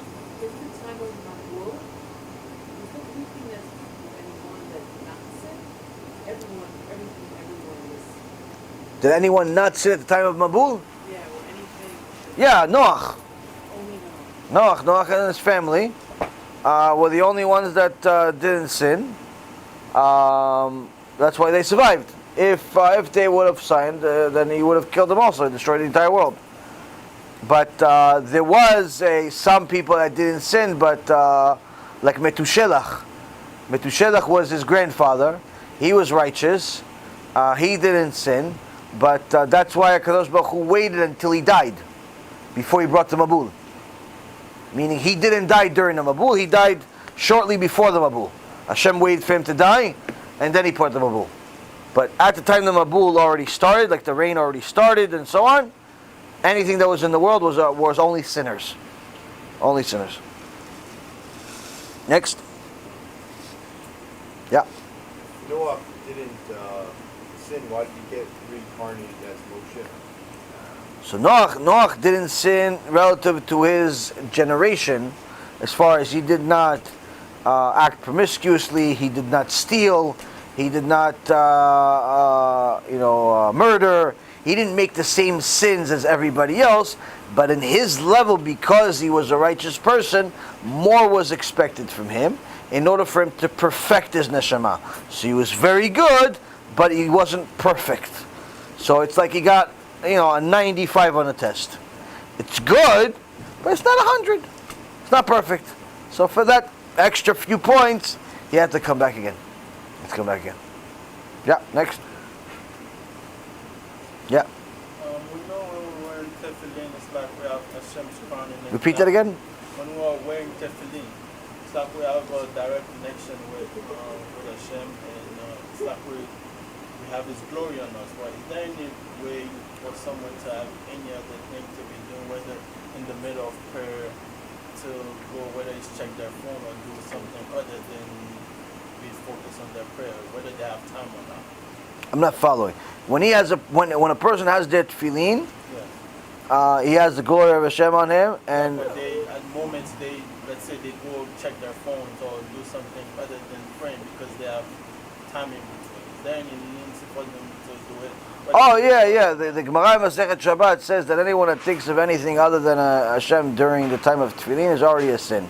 Needless to say, if that person's attention is on mundane things, checking your phone while you have your tefillin on, forbidden. Having a mundane conversation while you have your tefillin on, forbidden. The Gemara talks very harshly about it. Very, very harshly about it. A person should not do anything other than pray to HaKadosh Baruch Hu or learn Torah while they have their tefillin on. If they want to do other things, they need to take off their tefillin. Why? The tefillin are a big deal. They're not a headband. Tefillin are not a headband. You want to check your phone? Take off your tefillin. You want to, have a conversation about the Jets and the Knicks and the stock market? Take off your tefillin, because tefillin is a big deal. So a person needs to focus as much as possible when they have tefillin, and also if they get tired to the point where they know they cannot stay awake, they have to take off their tefillin. Not allowed to go to sleep with your tefillin on. Now, so it's important for a person to be alert, to be awake when they have their tefillin on. And generally speaking, if a person wants to have kavanah when they're praying, shut off your phone. Don't just put the vibrate on. Shut it off. Shut it off. Why? Because the vibrate is just yetzara. Vibrate is yetzara. It's going to vibrate and so on. Sometimes I forget to shut off my phone, and every single time it rings. Every single time. Never fails. It's a yetzara. Just shut it off. Don't worry. The world can continue. The world can continue without you answering the phone for the next 15, 30 minutes. And you have to learn it. There's a time for Kadosh Baruch Hu, and really being worried that your wife is going to call, or your kids are going to call, or the police are going to call, or the boss is going to call during the time that you pray and you need to have access to the phone is avak kfira, the dust of kfira. Why? Well, you're running the world.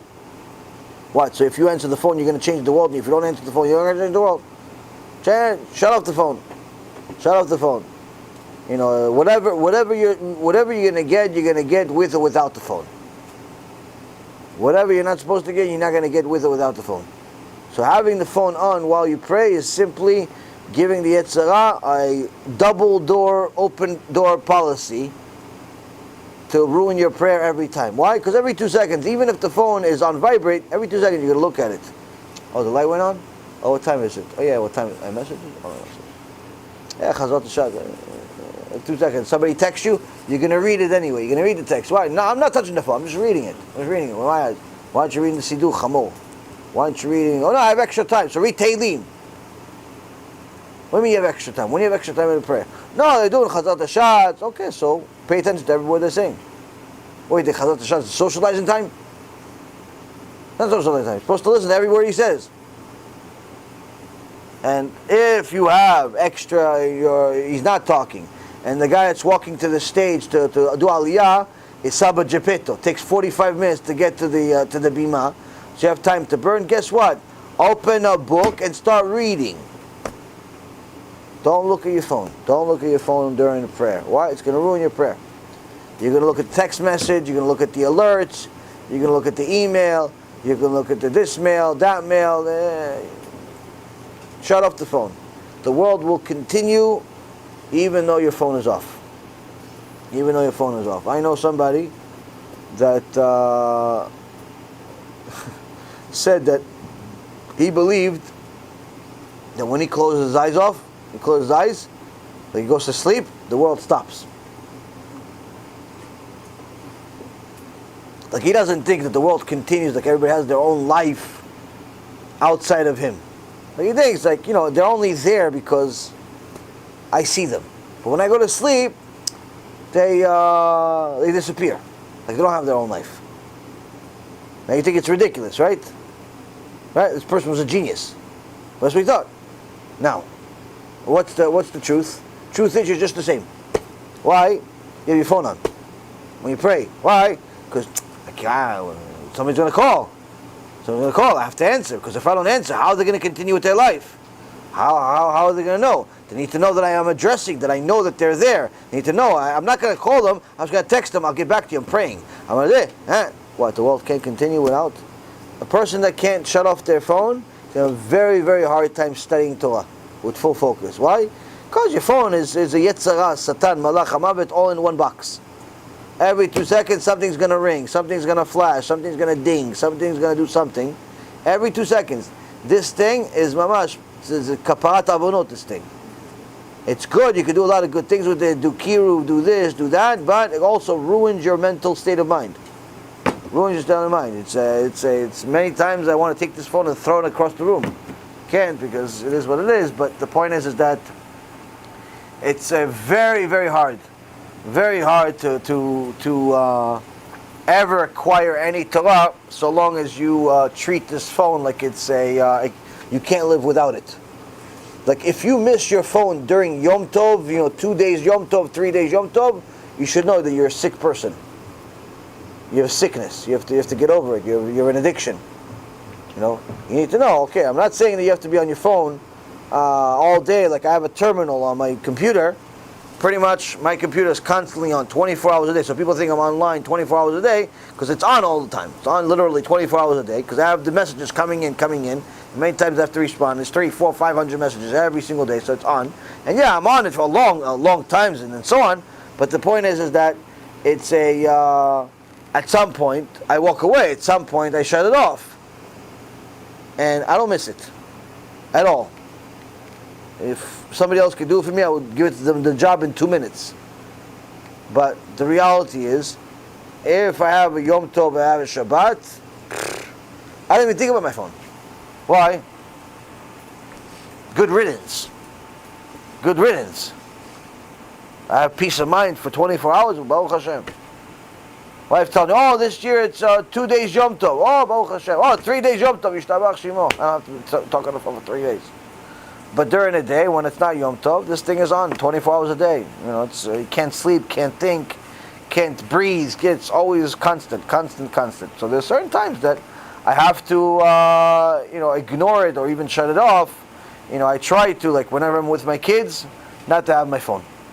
Like I put it in my pocket, I put it somewhere, but I don't look at my phone at all with my kids.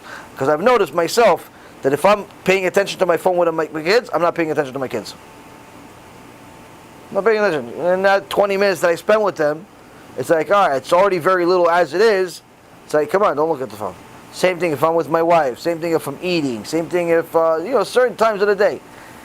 Also, anytime that I have my phone next to me when I try to study, might as well take the books and myself and throw us both in the garbage. Why? It's not going to work out. Not going to work out. So you have to know how to shut the world off, but because without it, you're not going to be able to succeed. It's also hard for me. It's hard. I'm sure it's hard for you, but you have to push yourself. It's the only way to succeed. Only way. I'm jealous of people who don't have phones, but in today's world, there's very few people. Very few people. Next. Chaim. Yeah, in Ecclesiastes it says there's nothing new under the sun. Everything that will happen has already happened, and vice versa. I was wondering, what is some alternative interpretations of that? And can it have anything to do with the possibility that the world goes in cycles of several thousands of years at a time and restarts, or separately, can it have anything to do with that also? So the nothing new under the sun, Shlomo HaMelech says, nothing new under the sun, and there's several commentaries about it. One of them is that the certain things that happened in the past, like the plagues of Egypt and the destruction of the major civilization, it's going to happen again. Right before Mashiach comes, it's going to be 15 days of darkness, there's going to be different plagues and so on and so forth. So whatever's going to happen in the future, technically already happened. Other commentaries say, it's also the nature of people. You're going to have one guy running the world, causing trouble. Like, oh, wow, this guy's the worst ever. No, he's not the worst ever. He's just another guy ever. Like Hitler wasn't the first Hitler. We also had Haman, we had Nebuchadnezzar, we had Titus, we had many other Hitlers. They're just called different names. So every so often, HaKadosh Baruch Hu allows a Hitler-like person to come to the world. Nothing new under the sun. Nothing new under the sun. And so there's several different commentaries as far as other things that it can mean, but nonetheless, it's these are the basics that I know off the top of my head. But as far as the world going into cycles, no. This world is almost 6,000 years old. At the year 6,000, we're at 5781.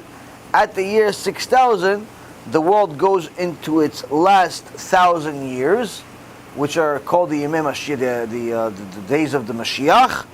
And during that, after that 1,000 years, then we transform. Whoever is here and part of the righteous people, we transform and move into the Olam HaBa. Olam HaBa is a completely spiritual world. And some say this world is destroyed, some say it doesn't destroy, but needless to say, it no longer has the same significance as it has today. Now, before this world, sages say that there were 6 other worlds. There were 6 other worlds before this. As far as people, souls, things like that, we don't really have much information about it, or at least I don't know very much about it. But nonetheless, it's not that this world had rotations every few thousand years and so on, but rather this world had certain sections. The Chidah says that there was 3 stages to this world. The first 2,000 years, the second 2,000 years, the third 2,000 years. It's 3 different stages, 3 different forms of idolatry, and so on. So again, the certain things repeat themselves clearly, certain things repeat themselves less clearly, but needless to say, the same mechanic that's running the world back then is the same one that's running the world now. No difference whatsoever. Next. How do I get more familiar with what's going on? when I go to shul. Oftentimes I find myself flipping through the pages in my Siddur, trying to find where the congregation is. Is repetition the answer, or is there something that I can study? Are you Sephardic or Ashkenazi? Ashkenazi. Ashkenazi have a lot more resources in English than Sephardim do. I would recommend getting a Art Scroll Siddur, because the Art Scroll Siddur has a lot of instructions on a Siddur, and I would recommend, looking at all of the non-prayer text that's there, because it tells you what to do. Second thing is that repetition is critical in order for you to learn how to do what you're doing, in order for you to know what's going on. Because even if, let's say, for example, you learn about Arvit today, okay, unless you continue repeating Arvit every day, in a month from now you forget that it even exists. So you have to repeat it. Second thing is, when you first start praying, even though I heard what Arvit is, I heard what Mincha is, I heard all of these things, but you never really read them often, so the words coming out of your mouth is like, peanuts. It's hard to come up. So it's not fluid, so you're very slow in comparison to the congregation, so you're constantly falling behind, because for them it's already fluid, they already have said it 1,000 times, so it's much faster. Whereas for you, it's the first, second, 50th time, you're still struggling to even remember what to say, when to say it. So the more you repeat it, the more you do it over time, the more fluid the Siddur will become. The easier it is going to be for you to read that, and ultimately the easier it's going to be for you to read even things that only come up randomly, like holidays, or every so often. Because many of the things that you repeat in the prayers, which are much longer, of the holidays, are sections of different parts of things that you repeat during the year. So if a person invests more time into prayer every single day, into learning every single day, into doing every single day, it'll solve a lot of issues that they have with prayer, but most importantly, it'll get them to a point where everything becomes fluid to them, where they could actually eventually help another person that's new. Now, in the beginning, you'll make plenty of mistakes. Don't beat yourself up too much about it. Shlomo Melech teaches us that HaKadosh Baruch Hu likes the baby's mistakes. What baby? A Baal Tshuva, or a convert, is considered a baby in the eyes of Hashem. In essence, when you're a Baal Tshuva, you start keeping Shabbat, you're a newborn baby. You're a newborn baby. When you convert, you're a newborn baby. Don't worry about the fact that you're 30 years old, 40 years old, 50 years old. You're a newborn baby. Not newborn baby in the sense where in 13 years you'll have another bar mitzvah. But newborn baby meaning as far as you're starting, with a clean slate. Try to take advantage of it. Try to stay away from evil and do good. Collect as many mitzvot as possible. One of them is to glue yourself to Talmidei Chachamim, glue yourself to Torah, glue yourself to mitzvot, and HaShem succeed. Next. Any back? So the 188 cause of mitzvah to wipe out from among the descendants of Esau, the descendants of Amalek. Repeat that again? I'm sorry, the commandment to wipe out Amalek. To what? Amalek. To wipe out. Oh, wipe out Amalek. Yeah. So why do we then offer 35 of these 70 bulls throughout Sukkot to atone for the 35 nations of Esau? Seeing how Hashem allows for a nation to be destroyed once their measure of sin is full, don't these offerings seem counterproductive to the mitzvah of destroying Amalek? Gotcha. So, HaKadosh Baruch Hu, the Chachamim explained to us, HaKadosh Baruch Hu doesn't bring punishment until the barrel is full, if you will. Meaning, there's a certain amount of sin that he'll accept before he delivers punishment. So this means that he doesn't punish us right away, or the evil nations even right away, until we get to a certain threshold or so on. Now, Amalek,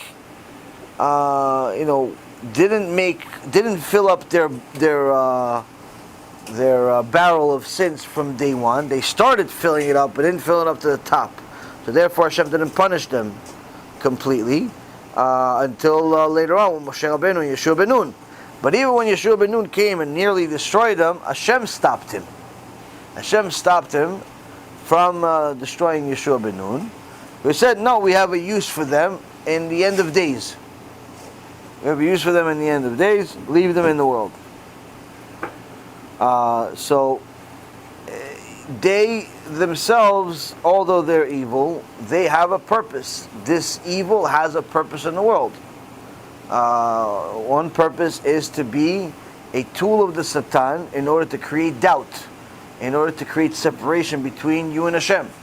That's their job in the world. Why? Because you need, in order for it to be an even playing field, you need to have similar tools across the board on both sides. So, and as far as destroying them, this is a mitzvah that Hashem Himself said that He'll allow us to fulfill at the end of days. He'll allow us to fulfill it because we had a chance to fulfill it already at the time of Yeshua ben Nun. You practically won the war, but Hashem said no. Hashem said no, not yet. It's not time yet to destroy Amalek.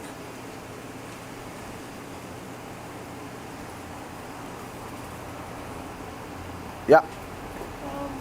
Earlier we were saying about not praying for evil person to die, except for someone who's really going against Hashem.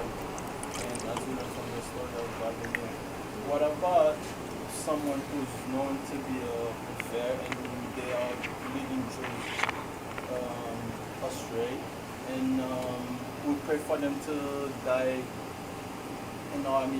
What about the way, let's say, Rabbi Meir was about to destroy these people, but these people were redeemed because they weren't evil against Hashem. Oh, yeah. But that person was actually we're praying for because they're actually evil against Hashem. Is it allowed for anyone to do this to get rid of that person since they're leading more people astray? If somebody leads people astray, it's a mitzvah to pray for him to die. It's a mitzvah to hate him. Mitzvah from the Torah to hate this person.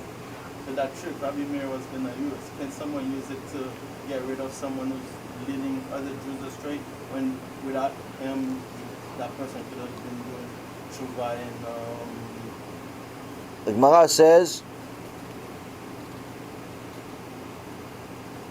if there's a hole in the ground and your fellow falls, you take him out. If someone that is not great falls, different conditions. Someone that's a machtia rabim, someone that causes the public to fall, to sin, you can push him in the fall and help him die. Help him by killing him. To such an extent. Now, obviously, we're not saying or advising for anyone to kill anyone, but you just have a good perspective of what the Torah thinks of a machtia rabim, someone that causes people to go away from Hashem. To such an extent that the Gemara says anyone like that has no share of the world to come, is at a point where HaKadosh Baruch Hu will punish them in the most severe way possible, and you can't count them in minyan. You have to do whatever you can to stay away from them, to warn people about them, to publicly embarrass them, and in so many words, torture these people until they do TeShuva or go to Gehenom or wherever else they came from. Because someone that leads people astray, there's no one in the world that Hashem hates more than that. No one in the world. It's indescribable how much Hashem hates those people. Indescribable, because it's bad enough when somebody is, let's say, a homosexual and going against Hashem, and it's bad enough. But he himself, at least he's doing the sin by himself. But when this guy is leading people astray, guy was Shomer Shabbat, now he's not Shomer Shabbat because of you, This is a missionary. And a missionary is so bad, you're not allowed to be within 6 feet of him. 4 amot. Not allowed to be within 6 feet of him. Meaning you're not allowed to stand next to him. And the Gemara says that you could even lead him to fall in a hole and let him die in a hole. Why? He's a bad person. Bad person. He's destroying neshamot. Also, good. Is it the same to the same extent if someone, I mean, you know, another Jew is asking you for help and you embarrass them over the phone? Is it the same as doing it in person, or is it just? No, you can do it. You can.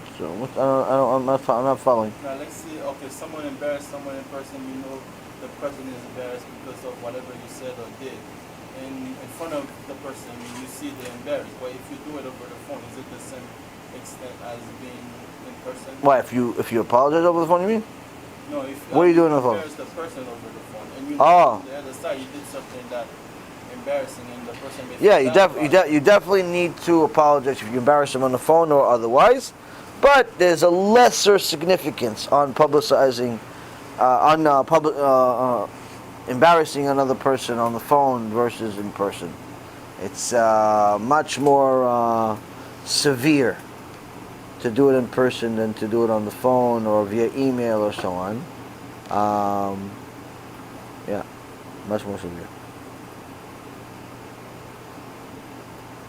In the back, you guys have any questions? In the back. Anything? No? No comprende? If you have a big bottle of water like you have and you drink half of it, you made a bracha, and then you put it in the refrigerator and come back later, do you make a new blessing on the same, or is it already?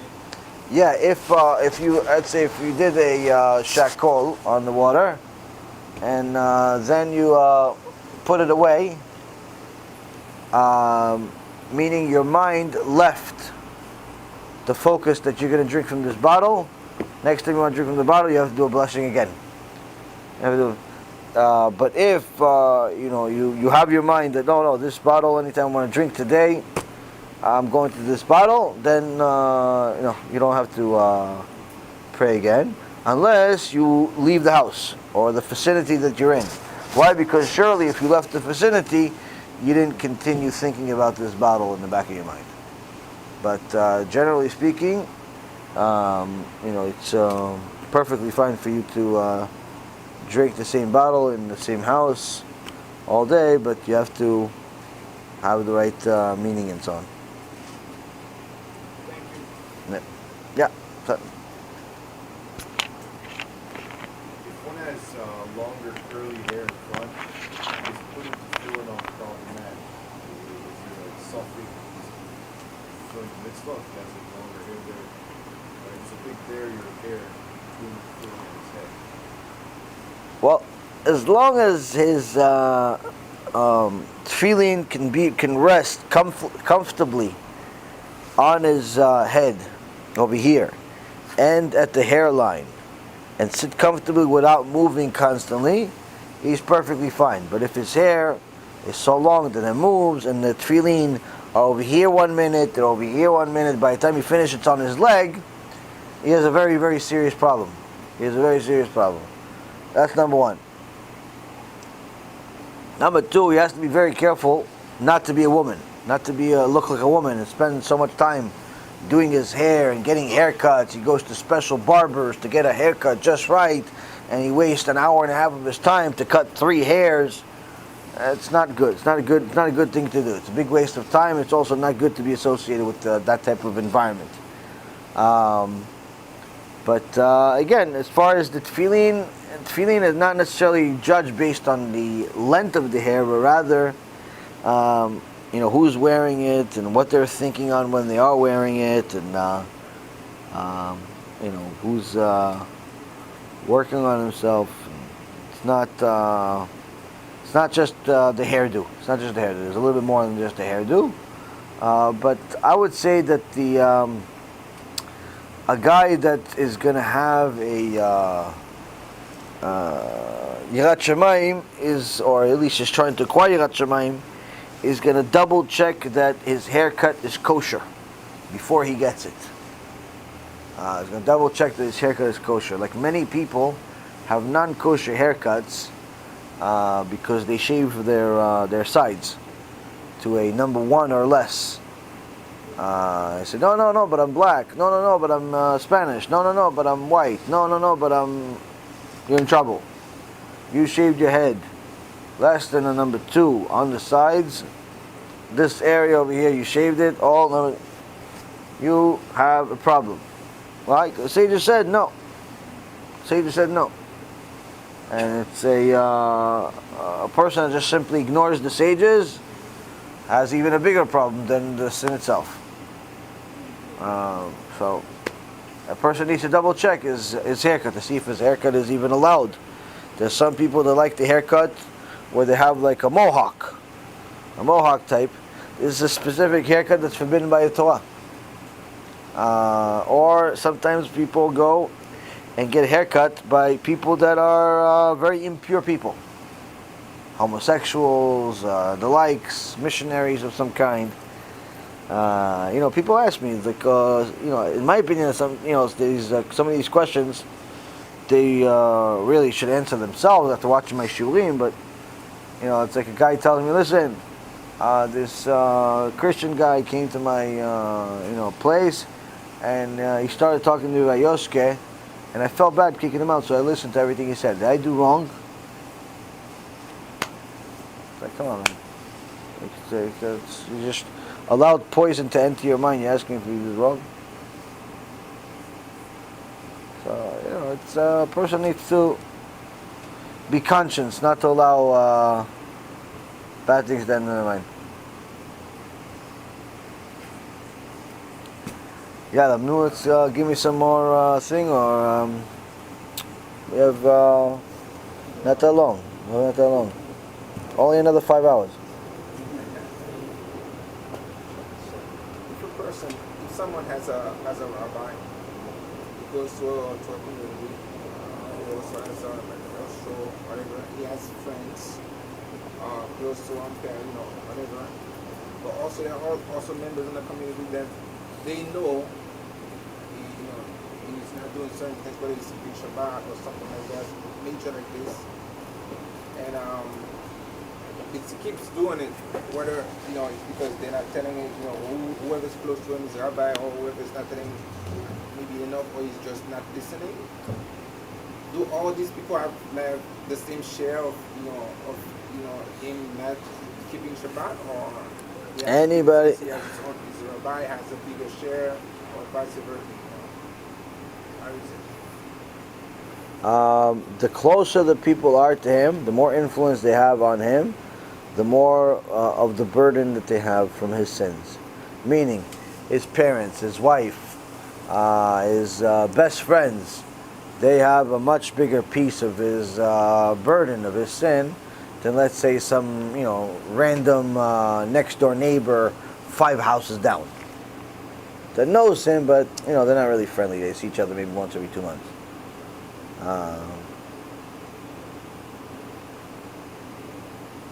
What? Tired? No? Come on, not supposed to get tired. Yada. Next. Ken, please. Yeah, coffee. Ken in the back, yeah. So Rabbi Yaron comments on... Why, repeat that again?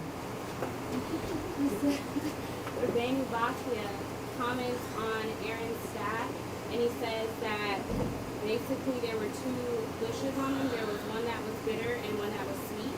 And when HaShem was displeased with the nation, the sweet one would wither up and the bitter one would blossom. And so my question is, how didn't they use this as a sign to do TeShuva during the time when the temple was up? There was a lot more than that. But the Yetzirah is very, very strong. Ze keneged ze bara Elokim. The Aron HaKodesh had several different things in the Beit HaMikdash that were more than just the staff of Aaron HaKohen. They had the Luchot HaBrit, the 10 Commandments, of that Moshe Rabbeinu had, and also the ones that HaKadosh Baruch Hu made, 2 sets of Luchot HaBRIT. Now the Luchot HaBRIT were of supernatural existence by the fact that the letters floated in the air. The letters floated in the air, and you can see what the Luchot HaBRIT can say from any which way that you are looking, from the sides, from the back, from the front, any which way that you're looking, it looks as if it's in front of you, which is, a physical impossibility within nature, but this was supernatural. So the Luchot HaBRIT was enough. If that wasn't enough, then you could look at the fact that they had a jar with the man in it. They had a jar with the man in it. A food that from the desert you could taste like anything. Then they had the staff of Moshe Rabbeinu, a staff that was created Ben HaShmashot, which was the short period of time between the end of Friday and the beginning of Shabbat, meaning that, halachically, it's a time questionable whether it's still Friday or it's Shabbat. And during that time, there was 10 unique creations that HaKadosh Baruch Hu made. One of them was that he created this staff, the special staff that had the Rashi Tevot, the letters or acronym for each one of the plagues, for the tribes, and the staff itself was, the Midrash Me'amloah says, was in a stone similar to a ruby. It was red, and they estimated to weigh 674 pounds, according to the mass and the length of the stick. So it was a massive stick that only a massive person can pick up. That should be enough. On top of it, you had the Aron HaKodesh itself. Aron HaKodesh itself had 2, cherubs on top of it that were made out of gold, a solid gold. But those cherubs moved. They moved. They looked up. They looked away. They moved. They had a life in them.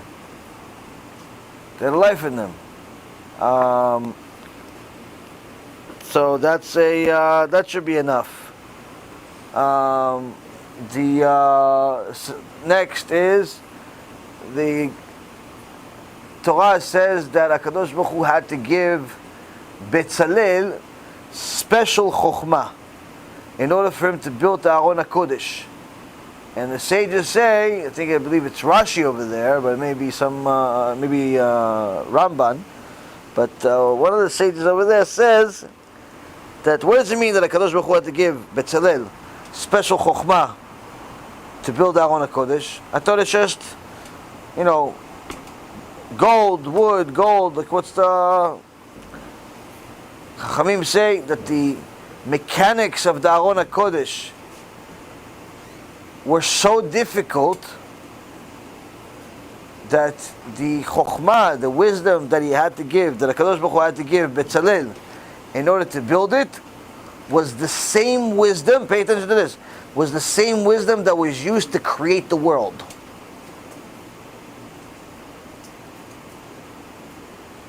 Same wisdom that was used to create the world. Meaning, you had to know the secrets of the letters of the Hebrew alphabet, which were used to create the world, in order to create the Aron HaKodesh. And they had this available to them. Point being is, they had a lot of things available to them. They also had a lion come from Shamayim every day and eat or burn the sacrifices. A huge, enormous fire the size of a cloud, but it was a lion, image of a lion. They had miracles non-stop. But it wasn't enough. Why? Because the Yetzirah changes with the people, with the generation. The stronger the generation, the stronger the Yetzirah. The weaker the generation, the weaker the Yetzer Hara. And people say, no, but this is the worst generation.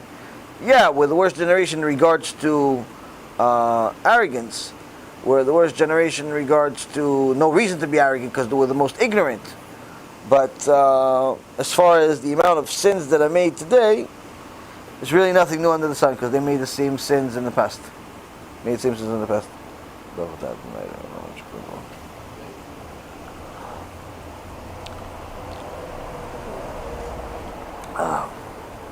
If at some point I stop making sense, just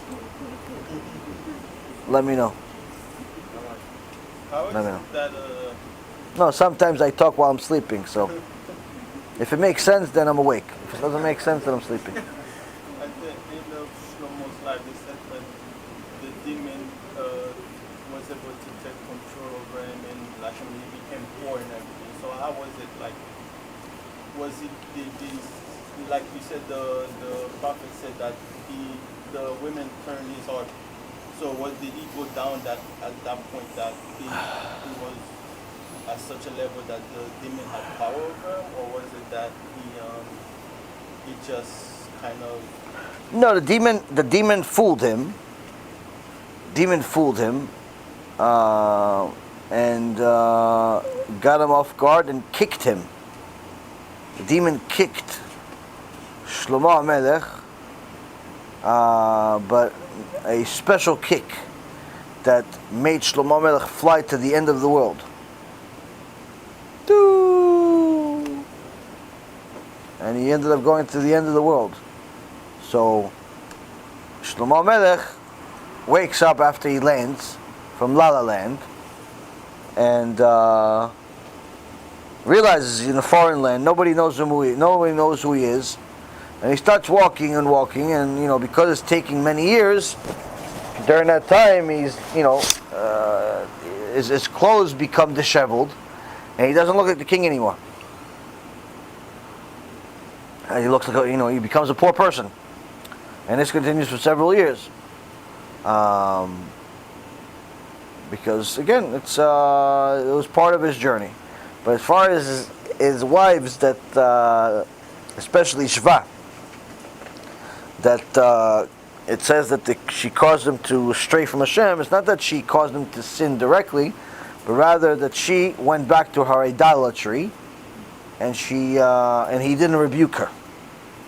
He didn't rebuke her. So that counts against him.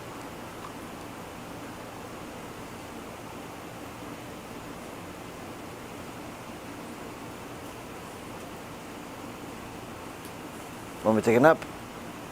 No. So just for not rebuking, he would have lost his Olam HaBa because was it because of this level? But there are ways that some people can control them. So if you can't control them, what's the? No, it's not that he couldn't control. It's that it counts against him because he didn't do anything about it. The Gemara says in several places, Gemara Masechet Shabbat, Masechet Avodah Zarah, and a few other places, that someone that sees another person sin has to rebuke them. Mochech tochech et amitecha is the mitzvah, and if they don't, the sin counts against them.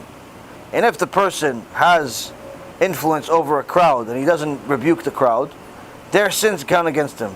And if the person has influence over an entire city and he doesn't rebuke them, then all of their sins count against him. And if the entire world is influenced by him and he doesn't rebuke the entire world, then the entire world's decisions counts against him.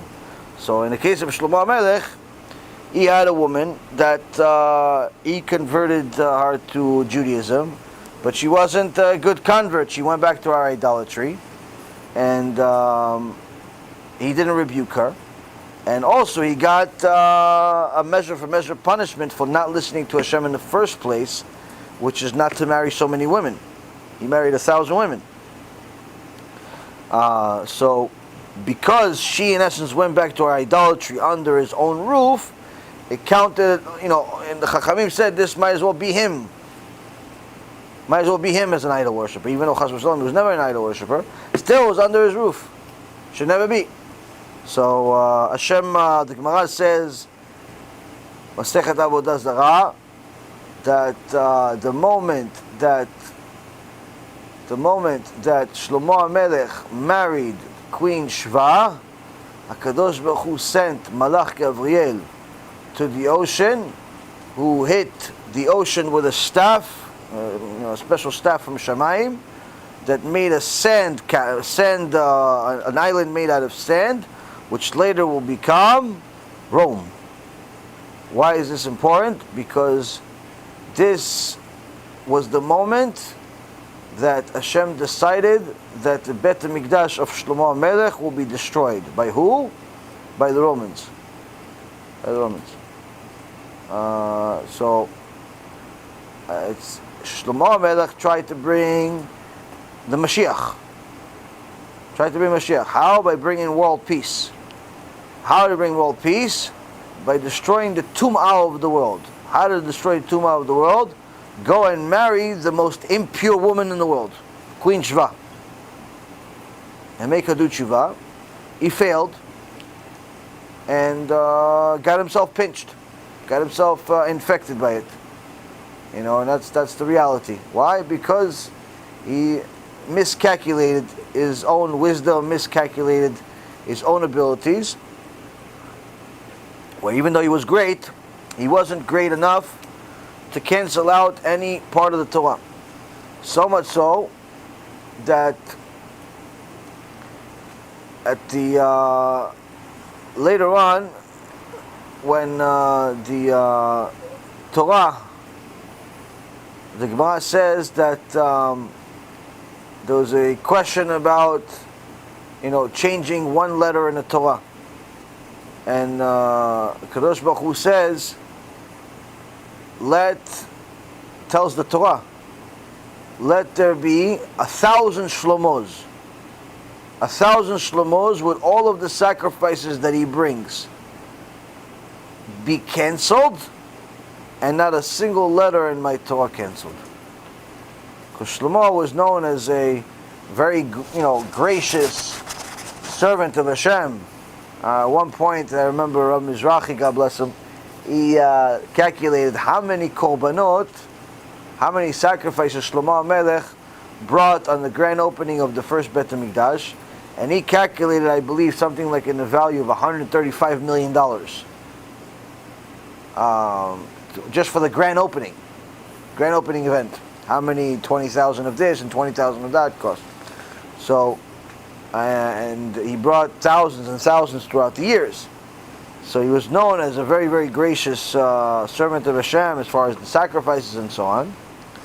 But HaKadosh Baruch Hu says, let there be 1,000 times that, because 1,000 shlomos and all of the korbanot that he brings be cancelled, and not a single yud, a single letter yud, the smallest letter in the Hebrew alphabet, not be cancelled in the Torah. So it's a special significance is paid for the Torah. It's much more valuable than anything else. So if you saw someone breaking Shabbat for a while, you never said anything, because whether that person is not so close to, or you don't know how to approach it because there are people more close to them, that comes on you. But if you finally someday or just say something, does that leave you, or does that you still have to? That leave. If you tell him, the Rabbeinu Yonah says in Sha'arei Tshuva, gate number 4, that if you go and rebuke a person, stop violating Shabbat, and he rejects you, mitzvah to hate him. You're relieved of your issue, but then at that point it's a mitzvah to hate him. Why? Until you rebuked him, he was considered a sinner. But once you rebuked him and he rejected the rebuke, he's not considered a hater of Hashem. He's considered soneh Hashem. He hates God. And David HaMelech says, those who hate you, I hate. Those who hate you, I hate. So mitzvah to hate them. Mitzvah. Now again, You could still help him. Doesn't contradict. The Netanya says it doesn't contradict. You hate his actions, but you still could try to help him.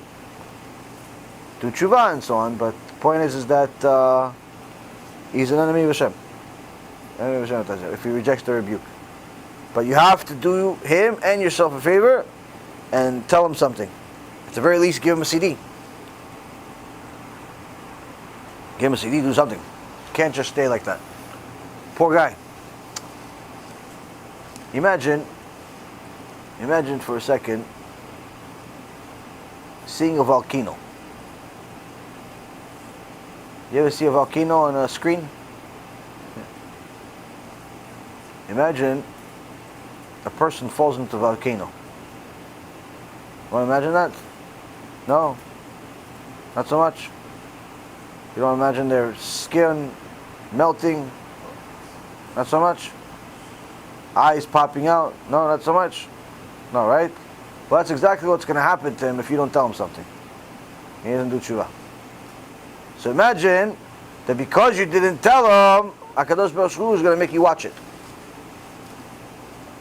Why? He's going to say it's your fault. Might as well watch it. How much are you going to enjoy your Gan Eden? Might as well be getting home. Why? Look, this is what you did. You could have told him keep Shabbat. You didn't tell him because you felt comfortable, uncomfortable. Kamsa bar kamsa you felt. And here you go. He's melting now. My son's melting because you felt comfortable, uncomfortable. You could have given him a CD. You could have sent him a link. Give him a nice trach right and left and just get him to come to the shiur. You could have done a lot of things. He didn't do nothing. Why? Because Yetzirah won. Hashem says, look what happened to my son because you let the Yetzirah win. So think about that. Think about that. This is why, by the way, just you know, even though I know some of you guys have been with me for a long time, you find it a little funny and scary at the same time, but it's also part of the reason why I mention scary things in practically every shiur. In practically every shiur, there's a little bit, if not a lot of bit, of scary stuff. Why? I don't know. There's always somebody new in the crowd. And I always think to myself, I don't know if I'm ever going to see him again. I don't know if I'm ever going to see her again. I don't know if the people are watching online. Baruch Hashem, there's a lot of people, and I don't know if they're ever gonna watch another shiur again. So at the very least, to get a jolt into their neshama, that's gonna make them question themselves, and hopefully inspire them to watch more shiurim and do TeShuva. In case it's the last time I ever speak to them. Hopefully they get something, but if they don't get that much, at the very least, they won't enjoy their sins that much. Because they're always going to remember that crazy guy that was falling asleep during the lecture, but also made him scared right before he took a nap. No? When is a person supposed to check for shatnez? When is he supposed to check for shatnez? If he buys a new suit, should check shatnez. Does it matter if the suit is a certain brand or a certain expense? No. Even if the suit says there's no shatnez, that there's no material in it, there's no wool and linen in it. It says 100% wool. You still check it for shatnez. So if it costs $15 versus $1,000, you gotta get a check either way? $15 or 15 million. 15 cents or 15 million. It'll make a difference. And what if someone tells you don't have to get a check? That's a certain brand that has that's or only a certain brand has it. The rest you don't really need to check. Then you tell that guy, thank you very much, I really appreciate it, and ignore everything he just said. And you go check it. Why? Because the experts in the shatnez business know that there is no guarantee. Why is no guarantee? Because things change in the factory business. Plus, even though it changes in the factory business of how companies make their clothes, they don't necessarily need to report it on the tag. Why? Because there's a certain amount of percentage of material that you're allowed to use, both for clothing and even for food, without reporting it. Without reporting it, if it's under a certain threshold.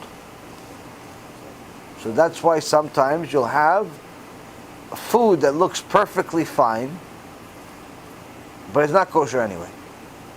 Or a suit that looks perfectly fine, says 100% some other material, but you open it up and you find shatnez anyway. Why? Because there was 2% of such and such, and that's already enough. So that's biblical, right? Okay. Shatnez, as you know, is such a big deal that if you know your friend is wearing shatnez, you're allowed to take off the jacket from his back in the middle of the street, with no fear whatsoever of embarrassing him in public. It's why? Because shatnez is like wearing fire. Wearing shatnez is like wearing fire. So if you saw your friend on fire, surely you would take off the jacket that's full of fire. Same thing. Hashem does not want shatnez in the world. This whole shatnez thing starts from the time of Cain and Abel. So it's important for a person to be more conscious and careful with their clothing.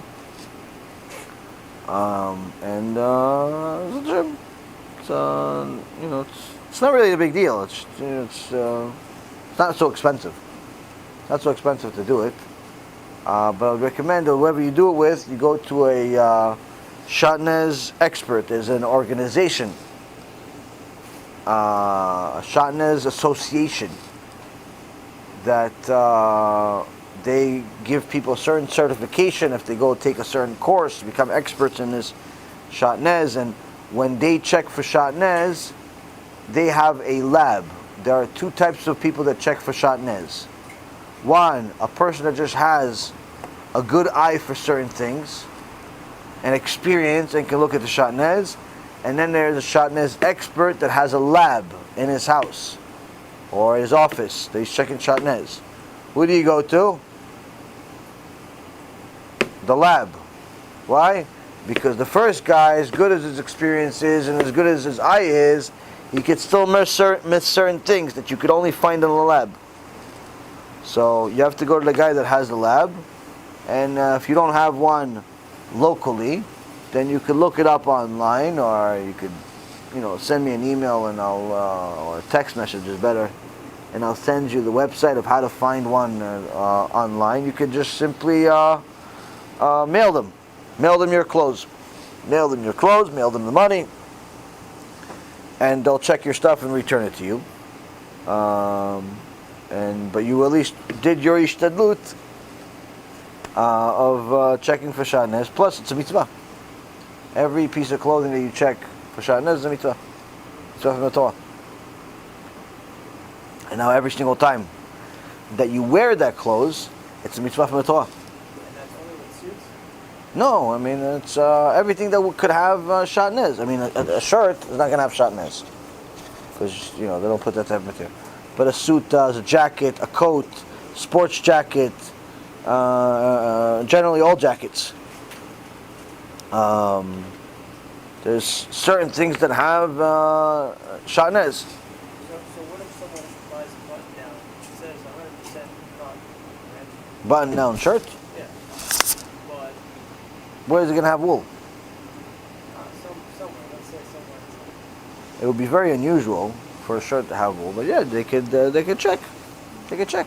Listen, there are many people that check. I have a printout or whatever on my computer from the Shatnez Association of what they recommend to check. They recommend checking your blankets. They could recommend checking a lot of things. So if you're going to check everything that they recommend, it has to be a process. It's usually not a one-day thing. You send, XYZ clothes. Okay, you finish that. You send this cover. Finish that. You send the coats. Finish that, and so on and so forth. You send it in pieces. But at the very least, you're doing something about it. Very least, you're doing something about it. But it's very much a real thing. It's very common. And it's not a hard mitzvah. It's an easy mitzvah. It's an easy mitzvah.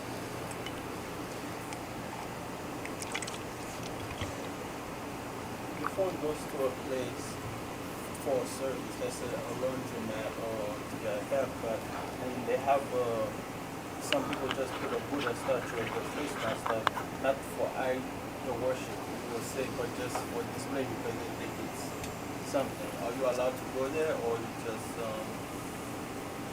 since it's on display and you don't know if it's for idol worship or just for...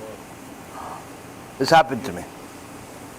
Question is, if you go to an office and it has an idol in the office, can you stay at the office? If you know that, and I actually went to a dentist one time, and my wife came with me, and walked into this Jewish guy's dentist. The entire office is full of statues, Buddha. The door has Buddha on it. The counter has Buddha. The walls have Buddha. There's some fat guy everywhere. And it's like everything. And me and my wife both want to vomit. And it's like, what is going on here? What, did he marry him? It's a Jewish guy. Russian guy. Anyway, as I'm waiting, we're like, okay, do we get out of here? Do we not? I mean, it took us a while to make this appointment. It's kind of weird. We walk away. What do we do? I don't know. No. So we're sitting there, and I'm thinking to myself, are we allowed to be here? Well, there's Buddha. So I send a message to Rabbi Efraim. I'm waiting for the response. You know, he's not waiting for my call all day. I was sitting there. And then they call one of us to come sit down. So we get to one of the private rooms, whatever, more statues. Right where you're sitting on this, bed over there that they have, the seat that they have, and you're pretty much looking at this statue again. Now, I'm pretty sure that they had everything for decoration because they like the way this fat idiot looks like.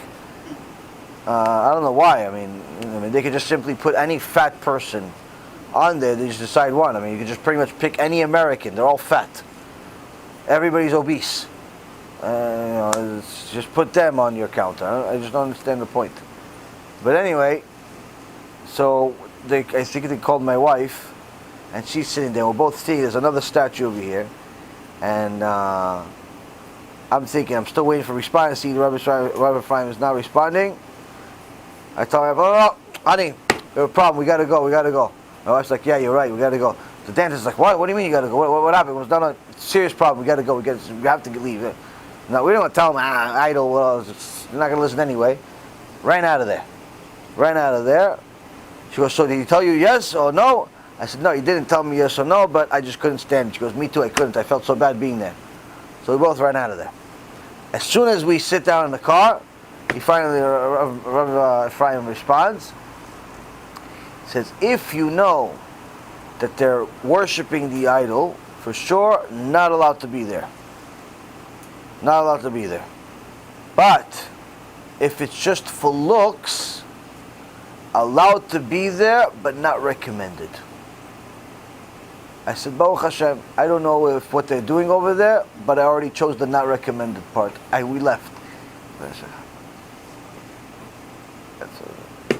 Test, not a test. You can have to worship that specific one that's there, or in general? Technically, if they worship anything in that office, once they worship anything in that office, it becomes a temple. Even if it's not the idol that's on the counter, but it's the idol that's in his private room, the whole place is a temple. The whole place is a church. Can't be there. Not allowed to be there. Yes. Even if obviously, if it's in a kosher restaurant as well. It could be in a wherever. It doesn't make a difference. A kosher restaurant has a Buddha statue. Yeah, we had one up north, and there was one. A kosher restaurant has a Buddha statue.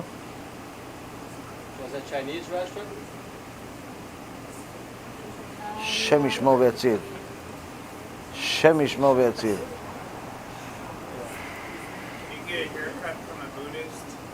Can you get a haircut from a Buddhist? The Gemara says in Masechet Avodah Zarah you should not get a haircut from a non-Jew, needless to say, an idol worshiper, if you are alone with him. He may kill you. But if you are going to get a haircut, it has to be open, it has to be other people to eliminate the risk. Generally speaking, you should stay away from idol worshippers, which Buddhists are idol worshippers. You should stay away from them. Generally speaking, it's not a good idea to get anything from them. A normal non-Jew, you could do business with them. You could say hello to them. If they're decent people, you could even befriend them to a certain extent. But an idol worshiper, most dangerous people on the planet. Most dangerous. Doesn't matter what type of idolatry, whether it be Christianity or it be Buddhism, or it could be somebody that's worshiping a motorcycle. Someone that's an idol worshiper is not a normal person. What can I tell you? They are willing to do things that are not normal for a human being for the sake of their idol. The previous generation's idol worshippers were willing to burn their own kids for the sake of their idol. Now I know that maybe you're going to say, yeah, but this Buddhist is a really nice guy and he doesn't really do it and this and that. I get it. But if Mr. Buddha comes to him in a dream and tells him, listen, go kill ABC guy, guess what? He's going to kill him.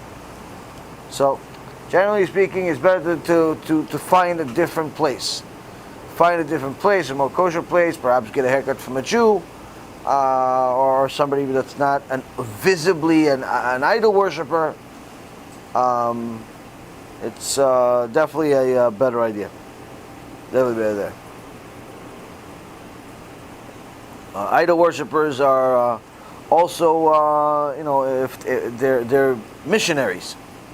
They won't let you remain a non-believer in their eyes. They express their beliefs. Why would you allow this tumah to enter your mind? And say, oh yeah, you ever hear about Yoshke? Yeah, he saved my life. Yeah, and he did this, this, and that. And you're going to say, no, but I don't believe that garbage anyway. It doesn't matter if you don't believe it or you believe it. It still affects you. Listening to that garbage still affects you. It's not a good idea. Next. Yeah. Earlier in the shiur, yesterday I believe it was, you were talking about building a Jewish home. So my question is very broad, but I think very important. How do you build a Jewish home? How do you build a Jewish home? First and foremost, it requires the home's priority to be based on the Torah and following the Torah. Second, the husband and the wife must be willing to do everything possible to follow the entire Torah. Whatever they're not following, they should aspire to follow it as soon as possible. Wife has to cover her hair with a mitpachat, look modestly. The husband needs to also be modest and learn Torah every day, in addition to his job or her job, whatever it is, whatever they're doing to making a living. But in essence, what they need to have in order for it to be a Torah home is have the Torah be the primary motivator behind all of their actions. Meaning, what do you want to do? What does the Torah say that we need to do under these circumstances? Should be the question.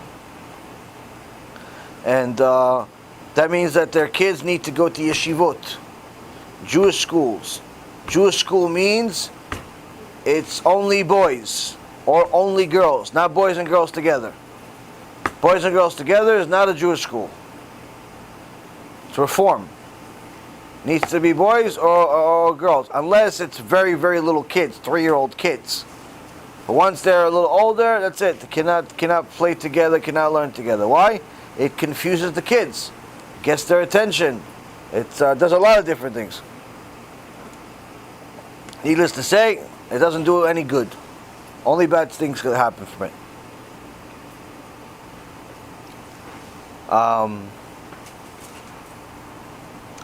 So the kids need to go to a yeshiva, a seminary for a girl. They need to make sure that they are following the Torah, keep Shabbat. only allow kosher food in the house have a set lecture or shiur Torah that they attend, kosher synagogue that they attend, and really little by little grow their knowledge and Torah together, or have a little bit of time each day or at least each week where the husband and the wife will study some Torah together, watch a shiur together or something like that. If they have kids, the kids should also learn on a regular basis. They should not have a television broadcasting regular channels. They're allowed to use different types of screens for the sake of showing different Torah. Like, for example, if they have a screen that's connected to BeEzratHashem.org and they watch Shiur Torah on it, whether that screen is a TV screen or a laptop screen or an iPad screen is irrelevant, as long as all it's showing is Shiur Torah. But once it starts showing you the news and the advertisements and the filth and the tuma and all that stuff, then you have a very serious problem. You cannot have such a TV. Not allowed to have such a TV in your house. You're going to bring problems to your house that way. It's like being married to one woman, but having 6 women in your lives. Every commercial is a new woman. No good. You have to get rid of it. And that's it. That's it. I mean, a synagogue, kosher community, a Jewish community. This is at least the basics. And you build from there. On that subject, before you even get to build a home, you have to find a mate and so forth and so on. And especially now that a lot of going converting, a lot of people converting to Judaism, Christianism, so forth and so on. And the custom out there, custom inside Judaism for days and night, day and night. So, what are the do's and don'ts, as someone is looking for a mate or something like that? Because before you even get to the home, you need to know what to do, how to get to find a mate and build that home. So, I don't know, it's maybe off topic, I don't know. In my head, everything is like gibberish right now, so I don't know if it's on topic or off topic. I'm hoping I'm making sense.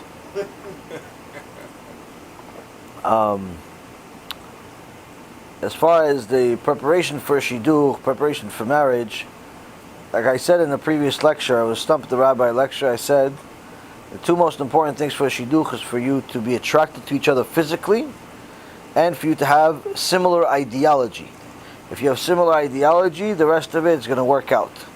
If you don't have similar ideology, even if you're attracted to each other, it's not going to work out well. You have to have similar ideology. It's the most important thing, but you also have to be attracted to each other. You can't be disgusted by each other or anything like that. Now, as far as preparation, a person needs to know that the whole point of a relationship is for you and your spouse, your other half, to bring the best out of each other, meaning make each other better version of themselves. Next thing is, you are teammates, not competitors. Don't compete with your spouse. Next point, don't ever go to sleep angry. Don't ever go to sleep in the middle of a fight. Complete your fight, say I'm sorry, even if you feel like you've done nothing wrong, and then you can go to sleep. Now, if that saying I'm sorry takes you a few hours because she doesn't want to listen to you, next time you'll think twice before you say a stupid comment at 2 o'clock in the morning. Now, next, you have to, take everything into consideration and not just the current issue. Meaning, as I was telling somebody just the other day, your wife makes food. You come home from work, tired and hungry. You're hungry enough to eat a building, but you'll settle for the stew that she made. She makes the stew, and you're looking at it, thinking, this must be as delicious as the stew that Esav ate and sold his firstborn rights. This must be a delicious stew. It's worth it, right? You take the first bite from the stew, and it tastes like your problems. It tastes like a nightmare, and you don't like it. what do? Do you tell your wife or you don't tell your wife? If you want to stay married, you shut up. You don't say nothing. You say, thank you, honey, it's delicious. If you want to get divorced at some point, tear your wife apart and tell her, listen, you're a terrible cook. You should go learn from my mother how to cook. That's how you ruin your wife's life, and she'll hate you for the rest of your life, even if she tells you I love you. Why? Because no matter whether it tasted good or it tasted bad, she worked hard on it. And she didn't mean for it to taste bad. But you judged her entire life based on your one bite. Even though she could have judged you harshly on a lot more than just one bite, but she didn't. Why? Because she looked at your entire character and not just a single event. So what do? Next time your wife makes you food that tastes like your problems, you say, delicious. Why? You're not thinking about the food. You're thinking about how she was there for you when you wanted to commit suicide. You think about the time that she was there for you when you were lonely. You think about the time she was there for you when you were angry, when you were happy, when you were this, when you were that. You think about all the wonderful times that nobody else wanted to be next to you other than her. You think about all the wonderful things that she does for you. You think about all the wonderful things that she's willing to do for you. You think about all the wonderful things that she is. You think about the fact that in reality no one should really be with you, especially not a human being, but she decides that she should be with you. You think about all these wonderful things, and before you know it, this food starts tasting delicious. Why? Because now the food is connected to an emotional thing. And same thing with other actions. I'm not just specifying food just because I'm picking on food. Baruch Hashem, my wife is a fantastic cook. But I'm trying to tell you guys that sometimes we complain about the most ridiculous things in the world, such as food. This applies also for other things. Whatever it may be, whatever is the trouble that you're having with your wife, if you look at that individual action as the end-all, be-all, you will never be happy as a couple. You will never be happy as a spouse. You'll never be happy. Period. Why? You're judging each other too harshly. You're judging each other based on a single event, a single action.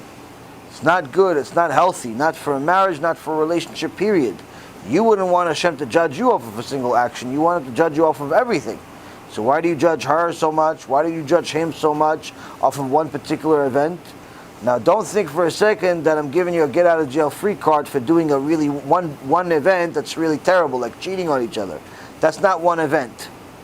That's not one event at all. It's a whole lot more than an event. Cheating on a person is a lifestyle. Cheating on a person is a mindset. It's not an event. Because cheating doesn't just happen.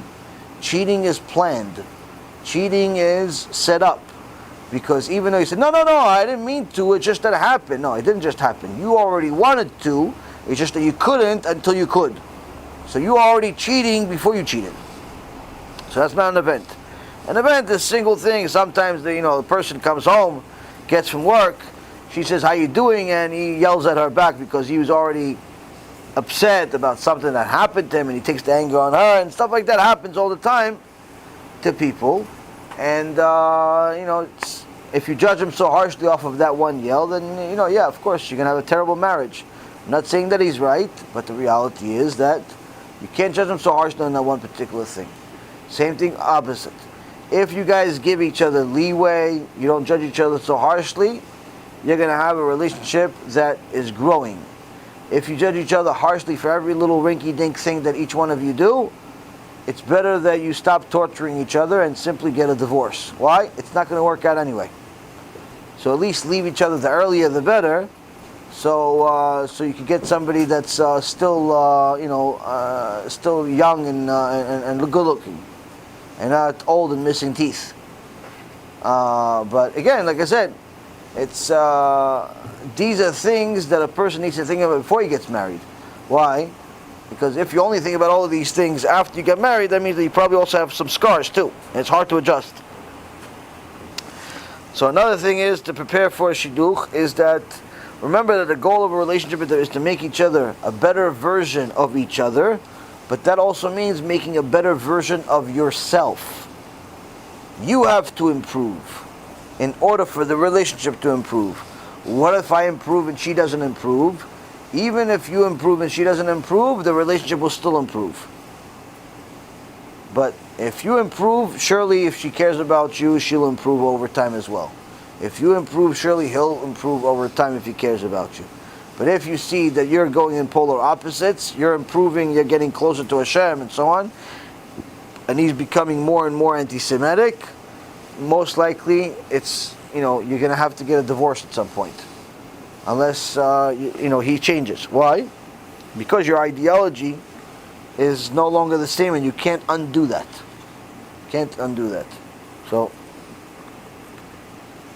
last thing is, when you're in a shidduch, talk about, in the beginning, get to know each other. Who are you? What are you? Where'd you come from? Where'd you come from? You're from Mars. I'm from Venus.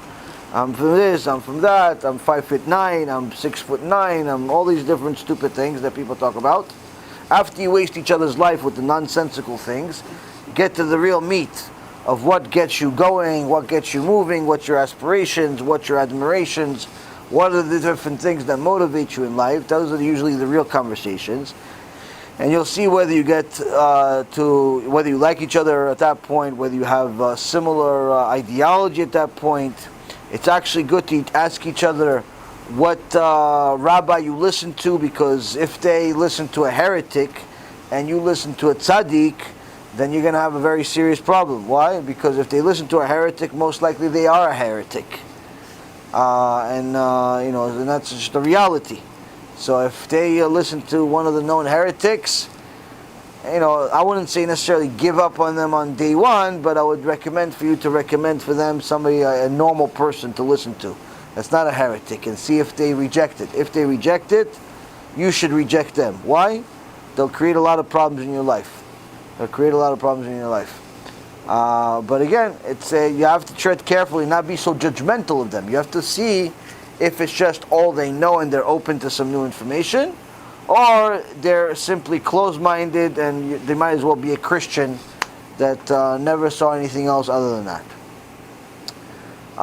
So it's good to ask for what rabbi they listen to. It's good to ask different questions about each other, but then at some point, after you've wasted each other's time with waste of life conversations like what do you do, how old are you, when's your birthday, what's your sign, like those dumb questions. After you finish that, then you get each other going by really asking the real questions of, like, who are you really? Are you really a criminal? Are you a tzaddik? Are you a rasha?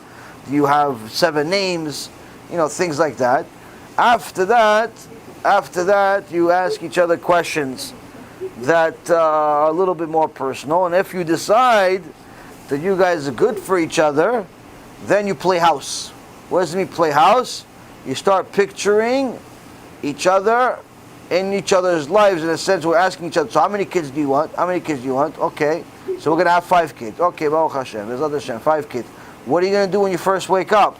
I don't know, what are you going to do? I'm going to say Modani. Well, after Modani, after that, I'm going to put on tefillin. Where are you going to put on tefillin? In the house? You pray in the house? What kind of husband are you? No, I'm going to go to Beknesset. Oh, which Beknesset are you going to go to? I'm going to go to Beknesset with Rabbi Reuven. Oh, we'll move into Cooper City? Oh, it's going to be kosher neighborhood. Okay, and you start playing house. Where am I going to go? What are you going to do from the morning to night? And this and that, all these different things. You're going to start playing house. Why? Because you have to see this person and how they fit in your life. How they fit in your life. Why? How do they fit in your life? Because if you cannot see this person fitting in your life, you have to ask yourself why. Why should you marry such a person you can't see fitting in your life? I'm not saying that you should become a chas v'shalom a goy and start doing beyond visualizing each other, as husband and wife, simply, without the intimate details and so on. But the point is, you need to play house. You need to ask each other real serious questions of what's going to happen after the honeymoon, after all this, okay, in the beginning, I like you, I love you, and, before you even know what love is, you already tell each other you love each other, and then after that, you have all the time that you're spending, and money that you're spending setting up the wedding, and then after you feed a bunch of strange people that you don't know and you're never going to see again until the bris, you go back and you end up in some house that you never saw before, but it ends up being your house, and and then you pretend like, oh wow, everything is great, but then you wake up in the morning, it's like, oh, who's cleaning? Oh, it's me. Oh, really? That's my job? Okay, fine. So then after you do that, you clean the house and you have the coffee, but really the coffee is still in the paper thing because you still didn't buy anything, and the stuff that you bought, it didn't go to the mikveh. After you finished all of that and you start playing house, you start realizing life is very different than the honeymoon. Why? Because you have to go work, you have to go make money, you have to open a bank account, you have to go to the city to register your names, you have to have a car that actually the bill comes to the house and not to your parents' house, you have to have a phone and the phone has to work, and you have to have gas or electric, and you have a lot of stuff that you never had to worry about when you're living in your parents' houses. And you have to plan all of this, like who's going to take care of all this stuff? Is it the wife? Is it the husband? Is it some you? Is it some you? Who's going to do laundry? Who's going to take the laundry? Who's going to cook? Who's going to clean? All of these different things you should talk about before you get married. Why? Because if one of you simply cannot tolerate certain things that the other person can tolerate, you should already decide ahead of time you're going to do it. But if neither one of you can tolerate certain things, then you have to decide who's going to make the exception, who's going to make the sacrifice. And really try to do a lot of things to avoid fights after the marriage. Why? Because the Yetzer Hara is going to try to attack, and many times he attacks people in the first year of marriage when the relationship is still very vulnerable and weak, and he breaks up a lot of marriages early on. Why? Because they don't know anything about each other before they get married. They didn't ask the right questions. So the first time that they slept in the same bed together, she found out that he snores. Or he found out she snores. And he decides to call her mother and say, "Listen, you should put the pig back in the pit. What'd you give me here? What is wrong with your daughter? Why is she snoring so much?" And she told, "What? Yeah, you talked to my daughter." And there's a whole fight happens between the families. You should have talked about it. You should have told them, "Listen, honey, by the way, I don't know what to tell you, but after if you hear me snore, tell me to sleep on my side." Why? Because you're probably not going to like the way it sounds. Point being, I will tell you, all of these things, as silly as they are, these are the things we deal with. These are the silly things that make a life. And you have to prepare for everything. Prepare for everything. Now, there is a disclosure. Disclosure. This disclosure, I only had to give it to somebody once. Why? Only one person was an idiot enough to break it. I didn't think I had to give this disclosure. I thought people were smart. But, Baruch Hashem, people surprise you. What's this disclosure? A Jewish person, meaning you people, meaning someone who goes on a shidduch, you do not, under any condition, talk about intimacy in any way, shape, or form during your shidduch dates until you've already decided to get married, and even then you need to be careful. You do not talk about anything intimate, nothing, zero. And even after you start talking about, you have to talk to the rabbi, whoever the rabbi is, to know exactly what to ask and when to ask and how to ask. Because if you say certain things, you could literally destroy the entire relationship in one question. And it happens. People think like, a Bat Israel is some zona that they found in the street, in a bar or something, and they ask awful questions, and a Bat Israel gets scared to death. It's like, who's this hoodlum that you sent me? So you have to be very, very careful with that topic in general, especially on shidduchim. You don't talk about it at all. Yeah, but I'm thinking, okay, smash your head against the wall, you'll stop thinking. None of it, none at all. Yeah, but it's the second marriage, we're grown-ups. Like I said, smash your head against the wall, you stop thinking. Why? The relationship should not start with that in mind. You have to develop a relationship talking to each other, and then that's going to come anyway. Don't worry, it comes automatic. You don't have to talk about it, it happens. Kadosh Baruch Hu created you in such a way that all that stuff is going to happen. But when you're ready to get married, then obviously some of the details need to happen and so on and so forth. But you have to be very, very careful when it comes to that particular subject.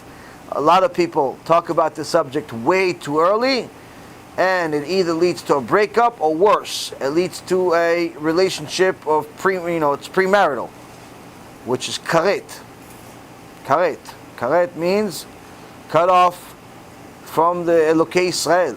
Karet means suffering in this world. Karet means genom. Unless the person does complete tshuva. Karet is not easy to do tshuva for. Karet's expensive to do tshuva for it. Don't play with karet.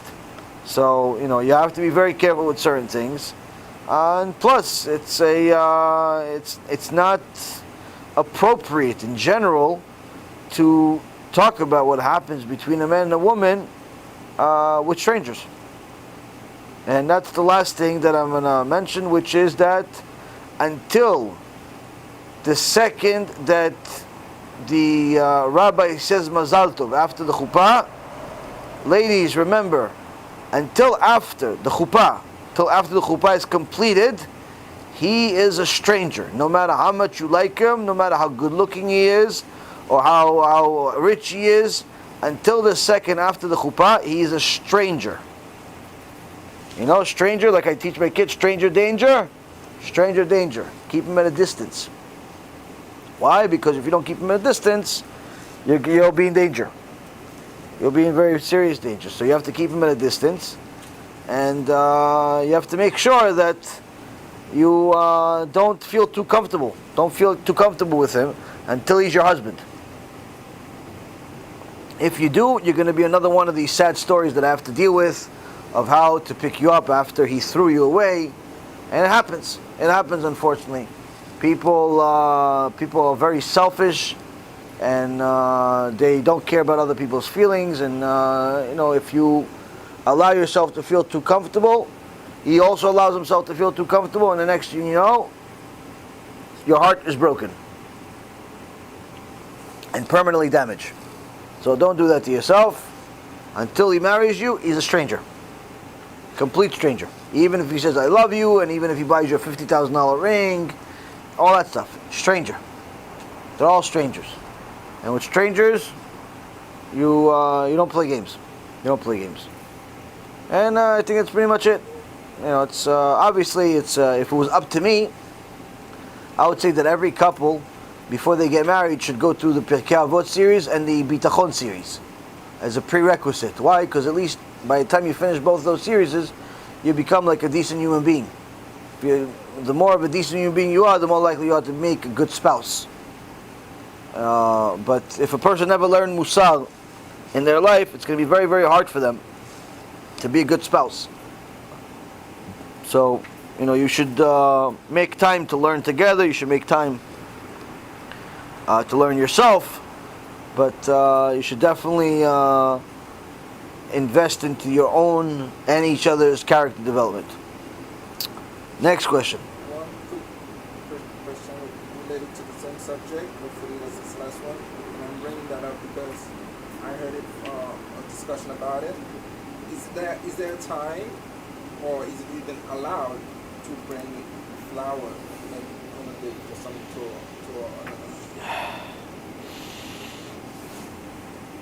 Is it allowed to bring flowers to a date? Some say it's forbidden completely. It's inappropriate. Some say if you don't, you're a fool. You have to, it depends who you're dating. Depends who you're dating and who you are, and at what point during the dating process. Why? In the Baal Tshuva world, if you don't bring flowers, most likely you're not going to get a second date. That's why I think I spoke to once, because it's In the Baal Tshuva world, if you don't bring flowers, most likely you're not getting a second date. Why?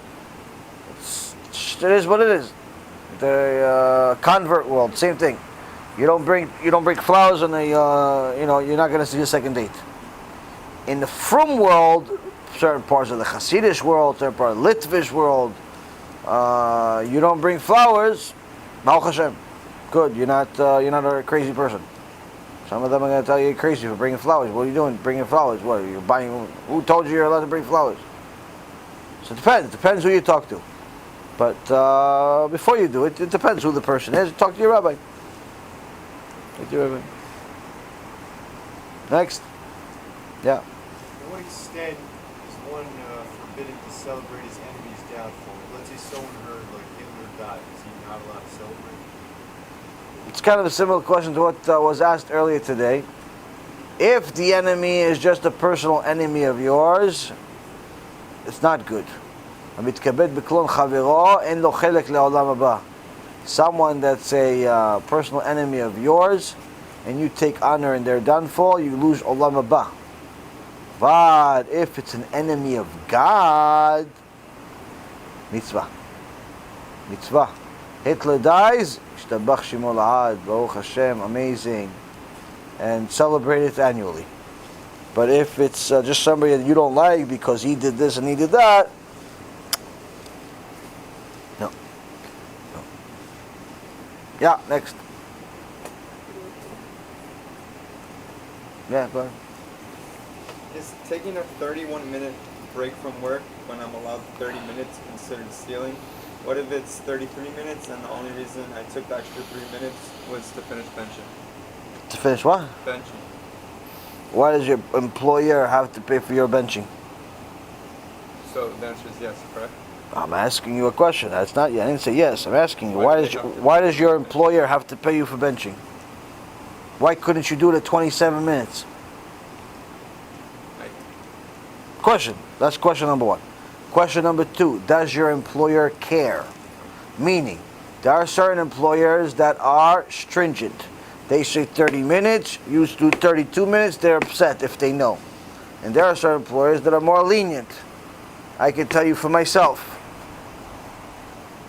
In the past, if you worked for me on Wall Street and I told you come in at 8 o'clock and you came in at 8:05 and it took you an hour and a half to get there because you left at 6:30, but because there was a little bit of traffic, you showed up at 8:05. You know what would happen? I sent you home. Why? Because that was who I was. And you hurt my pride, and I rather throw you home and, since you wasted 5 of my minutes, I'll waste your whole day. It's not the right way to do things, but some bosses are like that. Today, I don't do things the same way, Baruch Hashem. I'm a lot more lenient. In some cases even too lenient. I give people complete freedom to do certain things and hope that they're doing what they're supposed to be doing, but sometimes people don't do.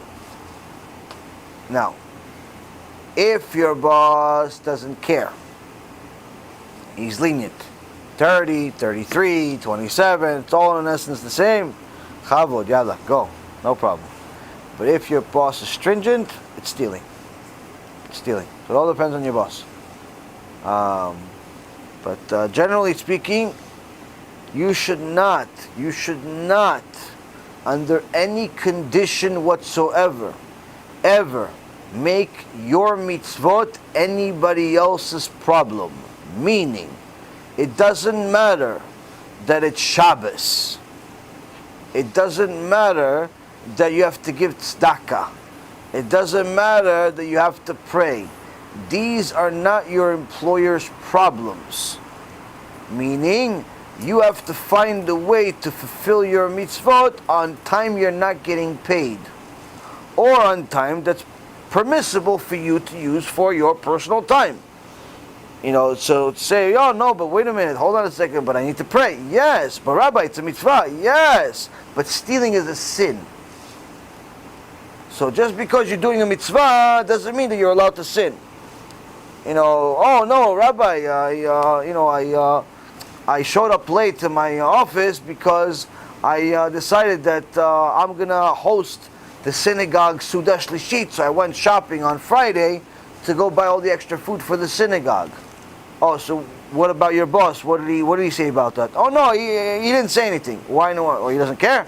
No, I don't know if he cares or he doesn't care, but I need to do a mitzvah. Oh, okay, so you're a thief. You're a thief, that's what you are. Why? Your boss doesn't pay you for a day's work for you to go shopping, for your personal party, for your personal brit milah, for your personal whatever it is that you're doing. Doesn't matter that it's a mitzvah. It's not his problem. It's not her problem that she's your boss. You have to do your mitzvot on your time, not time that you're getting paid for. If you do it on time that you get paid for, you're a thief. You have to come back in the Gilgul as some type of an animal or some type of other being in order to pay back people. Why? That's what happens to thieves. So a person needs to understand mitzvot have a certain time. If you have to fulfill a mitzvah at a certain time, you have to get permission from the boss. So much so that, again, if you don't, you can be considered 100% stealing. And a lot of people do it. Unfortunately, a lot of people do it where they think, no, but it's a mitzvah, so it's okay that, these people go smoke a cigarette and nobody says anything, so I'm just going to go pray mincha for a half hour. No, it doesn't work that way. It doesn't work that way. You have to get permission from the boss. He's not paying you. Now, if you have such a job, like you work for Google, okay, Google has a section in the building that you could sleep. They promote. They tell you, listen, if you're tired, go sleep. They have a section where you can sleep, special sleep there. And also, if you want to play games, they have a section of the building in a complex that you can play games. You can play pool table, you can play all type of video games. You can play. If you work for a place like that gives you complete freedom, so long as you meet certain metrics, no problem. Go do whatever it is that you want to do. But if you don't have such a place, you don't have such a boss, you cannot just decide to go do mitzvot in the name of the company. 100% stealing. And unfortunately, this is one of those areas where people fail at miserably, and that's why they get surprised where sometimes they don't have blessing in their parnasah, or they have all types of financial struggles and so on, because again, they have blood on their hands. They have blood on their hands, and Hashem is simply trying to wake them up. So it's important to know who you're dealing with, and before you make a decision of what to do, how to do. But most Jewish bosses will not mind and even encourage you to go do mitzvot, go pray mincha, go do this, go do that, unless they're anti-Torah, which people like that, you really shouldn't work for them. But either way, even if they are religious, and even if they're going to go pray, doesn't mean that you can go. Don't assume anything. You have to ask permission for everything. Why? They're paying you for that time. Unless you're getting paid project by project. If you're getting paid project by project, like a contractor, there is no time. You could come in, you can leave whenever you feel like it, and do whatever you want. No problem. You have that kind of a job, go ahead, go for it. But if you're getting paid pretty much by the day, every day you're getting paid $500, every day you're getting paid $100, every day you get paid $1 million, whatever it is, you get paid every single day, and you take the time out of the day and go decide to take your kid to the park because you want them to try out the new swings. It's not allowed. Not allowed. Even if it's a mitzvah. Not allowed. You have to have permission. Next. Considered the sin of receiving honor in one's denigration. If let's say there's like a group chat and it was about Shmiras HaBRIT, and they're all like attacking me, you're a bad Jew, you don't do the Shem Shemayim. And I would say, like, what's your streak? Like 5 minutes? Like, it's to prove a point that I actually control myself while y'all act like animals. Like, I'd like to be receiving honor in a slight denigration, but it's for constructive purpose. Okay, it's just the constructive purpose is to inflate your ego and destroy theirs. And that's actually one of the things that you say sorry for in the Machzor on Yom Kippur. That you belittled other people and you inflated your ego. It's surely something you said I'm sorry for, but next time you say I'm sorry for it, you'll have more kavanah. It's not allowed. Not allowed to demean other people in any way, shape, or form. If you don't like what somebody says, best thing to do is walk away. Walk away. If somebody insults you personally, the best thing you can do is not respond. Why? You don't respond, you get a special blessing. You don't respond, you get a special blessing. If they insult you and you don't respond, HaKadosh Baruch Hu says, I'll be your chavuta. I'll start learning Torah with you. How much would you pay to have Rabbi Shimon Bar Yochai be your chavuta? How would you pay to have Moshe Rabbeinu as your chavuta? HaKadosh Baruch Hu says, I'll be your chavuta. I'll be your chavuta. Next time somebody embarrasses you in public, you don't respond, and you understand that it's good for you, I'll come learn Torah with you. So who doesn't want that? So to respond to such people that are insulting you with an insult, not only is it missing out on this opportunity, but on top of it, it's not really constructive. All it's doing is simply insulting the other person, and could very well be a malbim pnei chavero berabim, that you're embarrassing another person in public, which is always forbidden, and you could lose Olam HaBa for 5 minutes of speech, or 5, it's not worth it. So it's a very easy place, a very big trap, and very easy place to fall when it comes to relationship with people, and listen to this guy, listen to that guy, and do this, do that. But you have to remain strong and pass the test, because it's chabal. You say you insult another person, you may not feel the pain that you caused that person, but that person surely feels a certain amount of pain. And if he cries to HaShem, or she cries to HaShem, you'll have a lot of problems.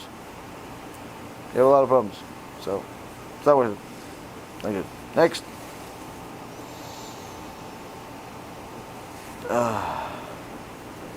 You have another one? Follow up? No? The thing is, I don't think I presented the question the best way.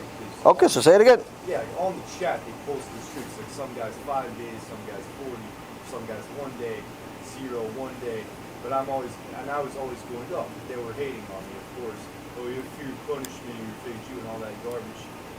And I was kind of like arguing, not with Shem Shemayim, but what I'm saying could be understood to be Shem Shemayim. So, I understand. That's why I'm right. I was right. And I was trying to prove that. I get you.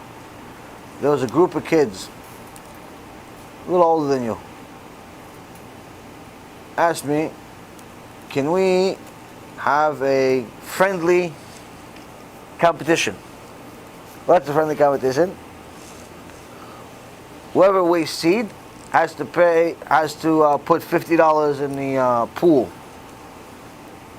for the friends, and at the end of the month, the guy that has the best record or whatever it is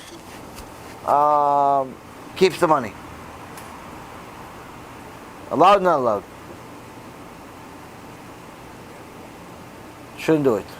Why? Every single time a person sins, he already has enough embarrassment in front of HaKadosh Baruch Hu. Why does he have to embarrass himself in front of all of you and tell you that he sinned? Especially if he didn't see it. Why does he have to tell you? Lot of. Just embarrass him, you could break him. You could break him. Why? Because, he feels like every time he loses another $50, $100 for every time he sinned, you're guys thinking, what's the big deal? You got free money. No. What ends up happening is you end up start cheering for him to lose. That's why it says that the best of the doctors, in the Gemara it says, the best of the doctors goes to Gehinom. The best of the doctors goes to Gehinom, meaning what? Each doctor is good, and therefore his reputation leads to a certain amount of money. The better the doctor, the more money he makes. It says so. Every one of us on Rosh Hashanah prays for Parnassah, and including the best of the doctors. If the best of the doctors only cares about money, he's going to pray for what? More Parnassah. What does that mean? Praying for more sick people. So it says he wants to pray for more sick people instead of more healthy people, because he cares more about his own Parnassah, his own sustenance, than caring about Hashem Yitbarach, caring about doing TeShuva and so on. Surely he's going to get home. So it's when you have a competition about who is failing and who is succeeding, what ends up happening is that some people subconsciously will start cheering for each other's failure. Like you say, I got 5 days. Okay. What? I got 6 days. Okay, I got 1 day. Yeah, okay, guys. Okay, so he puts the money in the pot, and guess what? He feels bad, and everybody feels good, and he wants to kill himself. Lot of. You have to look at things from the perspective of the victim. It's if certain things happen to you, how would you feel? Well, if two people are boxing, one person gets hit first, he's not necessarily the victim. It just shows the wrong battle. It's not a victim attacker relationship. It's just like when people want to debate me, I'm going to go and prove them I understand what you're saying. It's just that it's a if a person is you don't want to help him, then you should deal with them privately, not in front of people. Privately. Talk about it, their issues privately. Tell you their story privately. Don't do it publicly.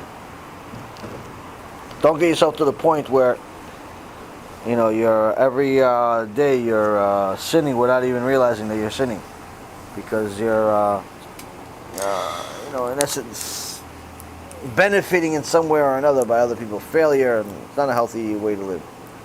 You have to try to get out of the situation as it is. Honestly, I would recommend get out of the group. No, I'm not eating anymore, but I'm just asking for a sock or whatever path. But let's say these days I'm talking to someone, like, maybe to get to a point, like, what's your no fat streak? Day 260? No, we're not there yet. I don't think you should ask anybody that question. That's a very personal question. I know today people are very open about their sexuality. It's part of the discussion, like, not just friends. I understand. But I understand that today people are very open about this issue, and there's videos about it and so on. But it should be embarrassing to make this sin. It should be embarrassing to talk about this subject altogether. It should be. And the fact that people talk about it so openly and not as a big deal, it should be embarrassing. And so it's the opposite of the norm. So we shouldn't make the opposite of the norm even more normal by, talking about it so freely. So, if you're going to talk to somebody that can help in some way, give you chizuk, things like that, yeah, but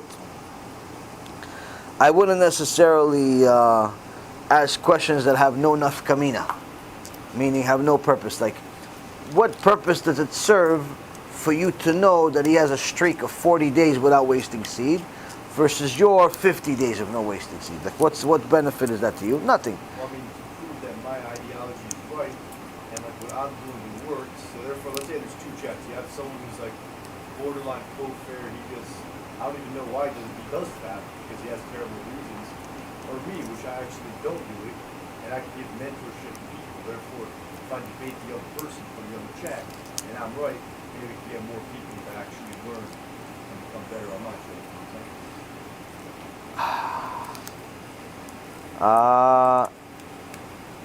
Is he trying to get the people not to? Is he trying to make them sin? No one tries to make any of this. Try to help each other out. So I'm saying, why would they leave the group? Why would they leave the group and go to your group? Why are you debating? Because he's for it and you're against it? No, I don't know what he's for. Oh, okay. I mean, he just likes arguing with me. I don't know. Oh, I like that. People like that are a waste of time. What's the point? Argue with somebody that is interested in doing TeShuva. It's more constructive.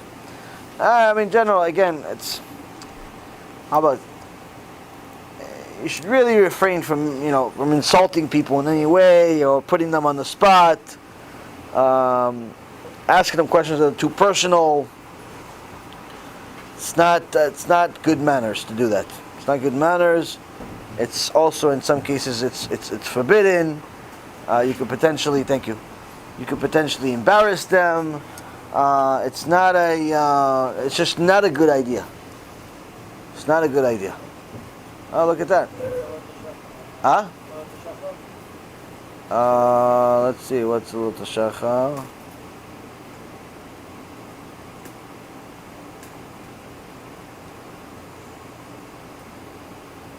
The shachar 6:13. Yeah, we have 5 more minutes. 5 more minutes. Shtabach Shemo. What? 6 o'clock already. 5 more minutes. Okay, no, we're almost done. So what'd you guys get out of today? I don't know. Become more humble. No? I knew this already, but that you can talk for a long, long time. That's what you got out of the day? Baruch HaShem. No, what else? What else? What else? You guys are all awake, that's good. I think I'm the only sleepy one. It's good. Now the only question is how I'm going to be chazan for the next 3.5 hours. Oh, you didn't bring your etog? As a chance I may have an etog in the left for you. The setup. Alright, listen guys, the key message here is that we're each here in order to get closer to Hashem. Anyone that's still watching the shiur online, you're watching it because you're trying to get closer to Hashem. We learned today that there's a lot of us that work at doing certain mitzvot, but we hit a plateau to the point where, our mitzvot are not exactly up to par. We're not doing as good as we, supposed to, and that hurts in the end. If you have a $10,000 dress, but the final seaming is made by some minimum wage, person that doesn't really know, aleph bet of sewing. Those final details will ruin the $10,000, $20,000, $30,000 dress. Same concept here. A person is going to do mitzvot and wants to get stronger. So David HaMelech says, "Sur mira ve'aseh tov." Run away from evil and do good. Now, so what do we learn from there? Number one, we learn, first and most important thing is don't sin. Second of all, do good. What does it mean, do good? Put your effort into it. Put your oomph into it. Because the Kadosh Baruch Hu is going to answer you one day, how come you worked so hard on Wall Street but not so much on Kiruv? How come you work so hard on this but not on Torah and mitzvot? So a person needs to know that Kadosh Baruch Hu is going to ask him details of how hard they worked. Not that he doesn't know, but point is, persons have that in their mind. Now, everyone that's still watching has that in their mind, has learned some things perhaps that may be new, and has heard some things that they already knew, but maybe perhaps in a different perspective. What should be the conclusion? The conclusion is that if you're watching right now, live or otherwise, it's a relatively good proof that you want to, you desire to do the will of Hashem. You want to and you desire to follow what Hashem says. And with that being said, you should have no problem accepting upon yourself a new obligation. Something new. Whatever you're not doing, start doing. If your prayer has less kavanah, have more kavanah. If you're studying only one page a day, now you'll study 2 pages a day. If you're studying for half hour, now you should study for an hour. Each one of us should take on something in order to improve our status and at least show Kadosh Baruch Hu that we didn't sit here like donkeys for 6-8 hours and nothing's going to change. Every one of you, every one of us should make a commitment now of something that they're going to start improving. But if you can't even think of anything you can improve after all this time, either you're extremely tired or I failed you extremely terribly. Because every one of us should take something on. Should be easy. Now, you don't want to go to a whole shiur, spend all this energy, and end up being the same exact thing as you came in. That's a sad case. So you should think about something you're going to take on, and take it on. If the people online that are watching, you want to write down in the comments area what you are taking on. Zat Hashem, I'll send you a bracha. Kadosh Baruch Hu will bless you. We'll pray for you. If you guys are ready to take something on, Zat Hashem will bless you at the end of the shiur, now in a minute or two, that you'll have a lot of tzlacha in overcoming whatever obstacle you have to overcome in order to achieve whatever new Kabbalah you're taking on yourself. But either way, that should be the goal. The goal is for us to get better. Hopefully, you got motivated to do a little bit better. Now you have a new year, and B'ezrat Hashem, we'll continue to have many more shurim together.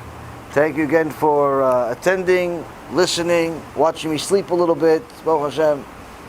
And B'ezrat Hashem, we'll pray in a couple of minutes. Baruch Adonai Le'olam. Amen ve'amen.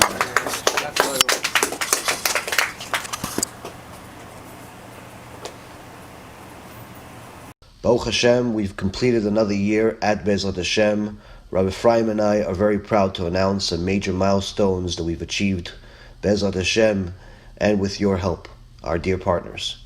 Over 60 million minutes of our Torah has been watched over the last year. That's 1 million hours of Torah to help people do tshuva and get closer to Hashem. Over 300,000 CDs have been distributed around the world for free. We've also made over 1,000 lectures between the two of us, as well as also with Rav Chaim being added to the roster. Over 60,000 regular viewers are watching our Torah right now across the board.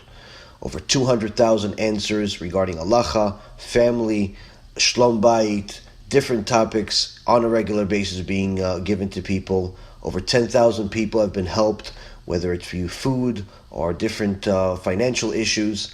1,000 families of Torah scholars are being helped by Irgun BeEzrat Hashem.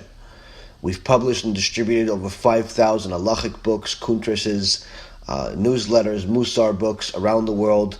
We are also currently helping over 130 families complete their conversion to Orthodox Judaism. Our TV channel continues to grow, our YouTube channel, our Facebook pages, our WhatsApp pages, everything continues to grow, Baruch Hashem. Thanks to Hashem and thanks to our dear partners. BeEzrat Hashem, much more next year. B'Shem Hashem Na'aseh v'Natzliach, we're very excited to offer you the new BeEzrat Hashem app 3.0. It's a newer, faster app full of Torah, lots of Kedusha by the shiurim that we do, myself, Rabbi Efraim, Rav Chaim, where you'll have also newer features where you're able to use the app while you're using other applications on your phone. You'll be able to share the lectures directly from the app. You'll be able to donate online and support our Cube and our Torah work that we're doing. And the most exciting feature is that you'll be able to actually ask questions directly on the app and get answers from the rabbis directly from the app. This is something unprecedented, and Baruch Hashem will be able to offer it. Thank you again for all of your support. Check it out. Make sure you have the kosher Torah that will re-energize your neshama each and every single day. Call to B'chav Atzlacha.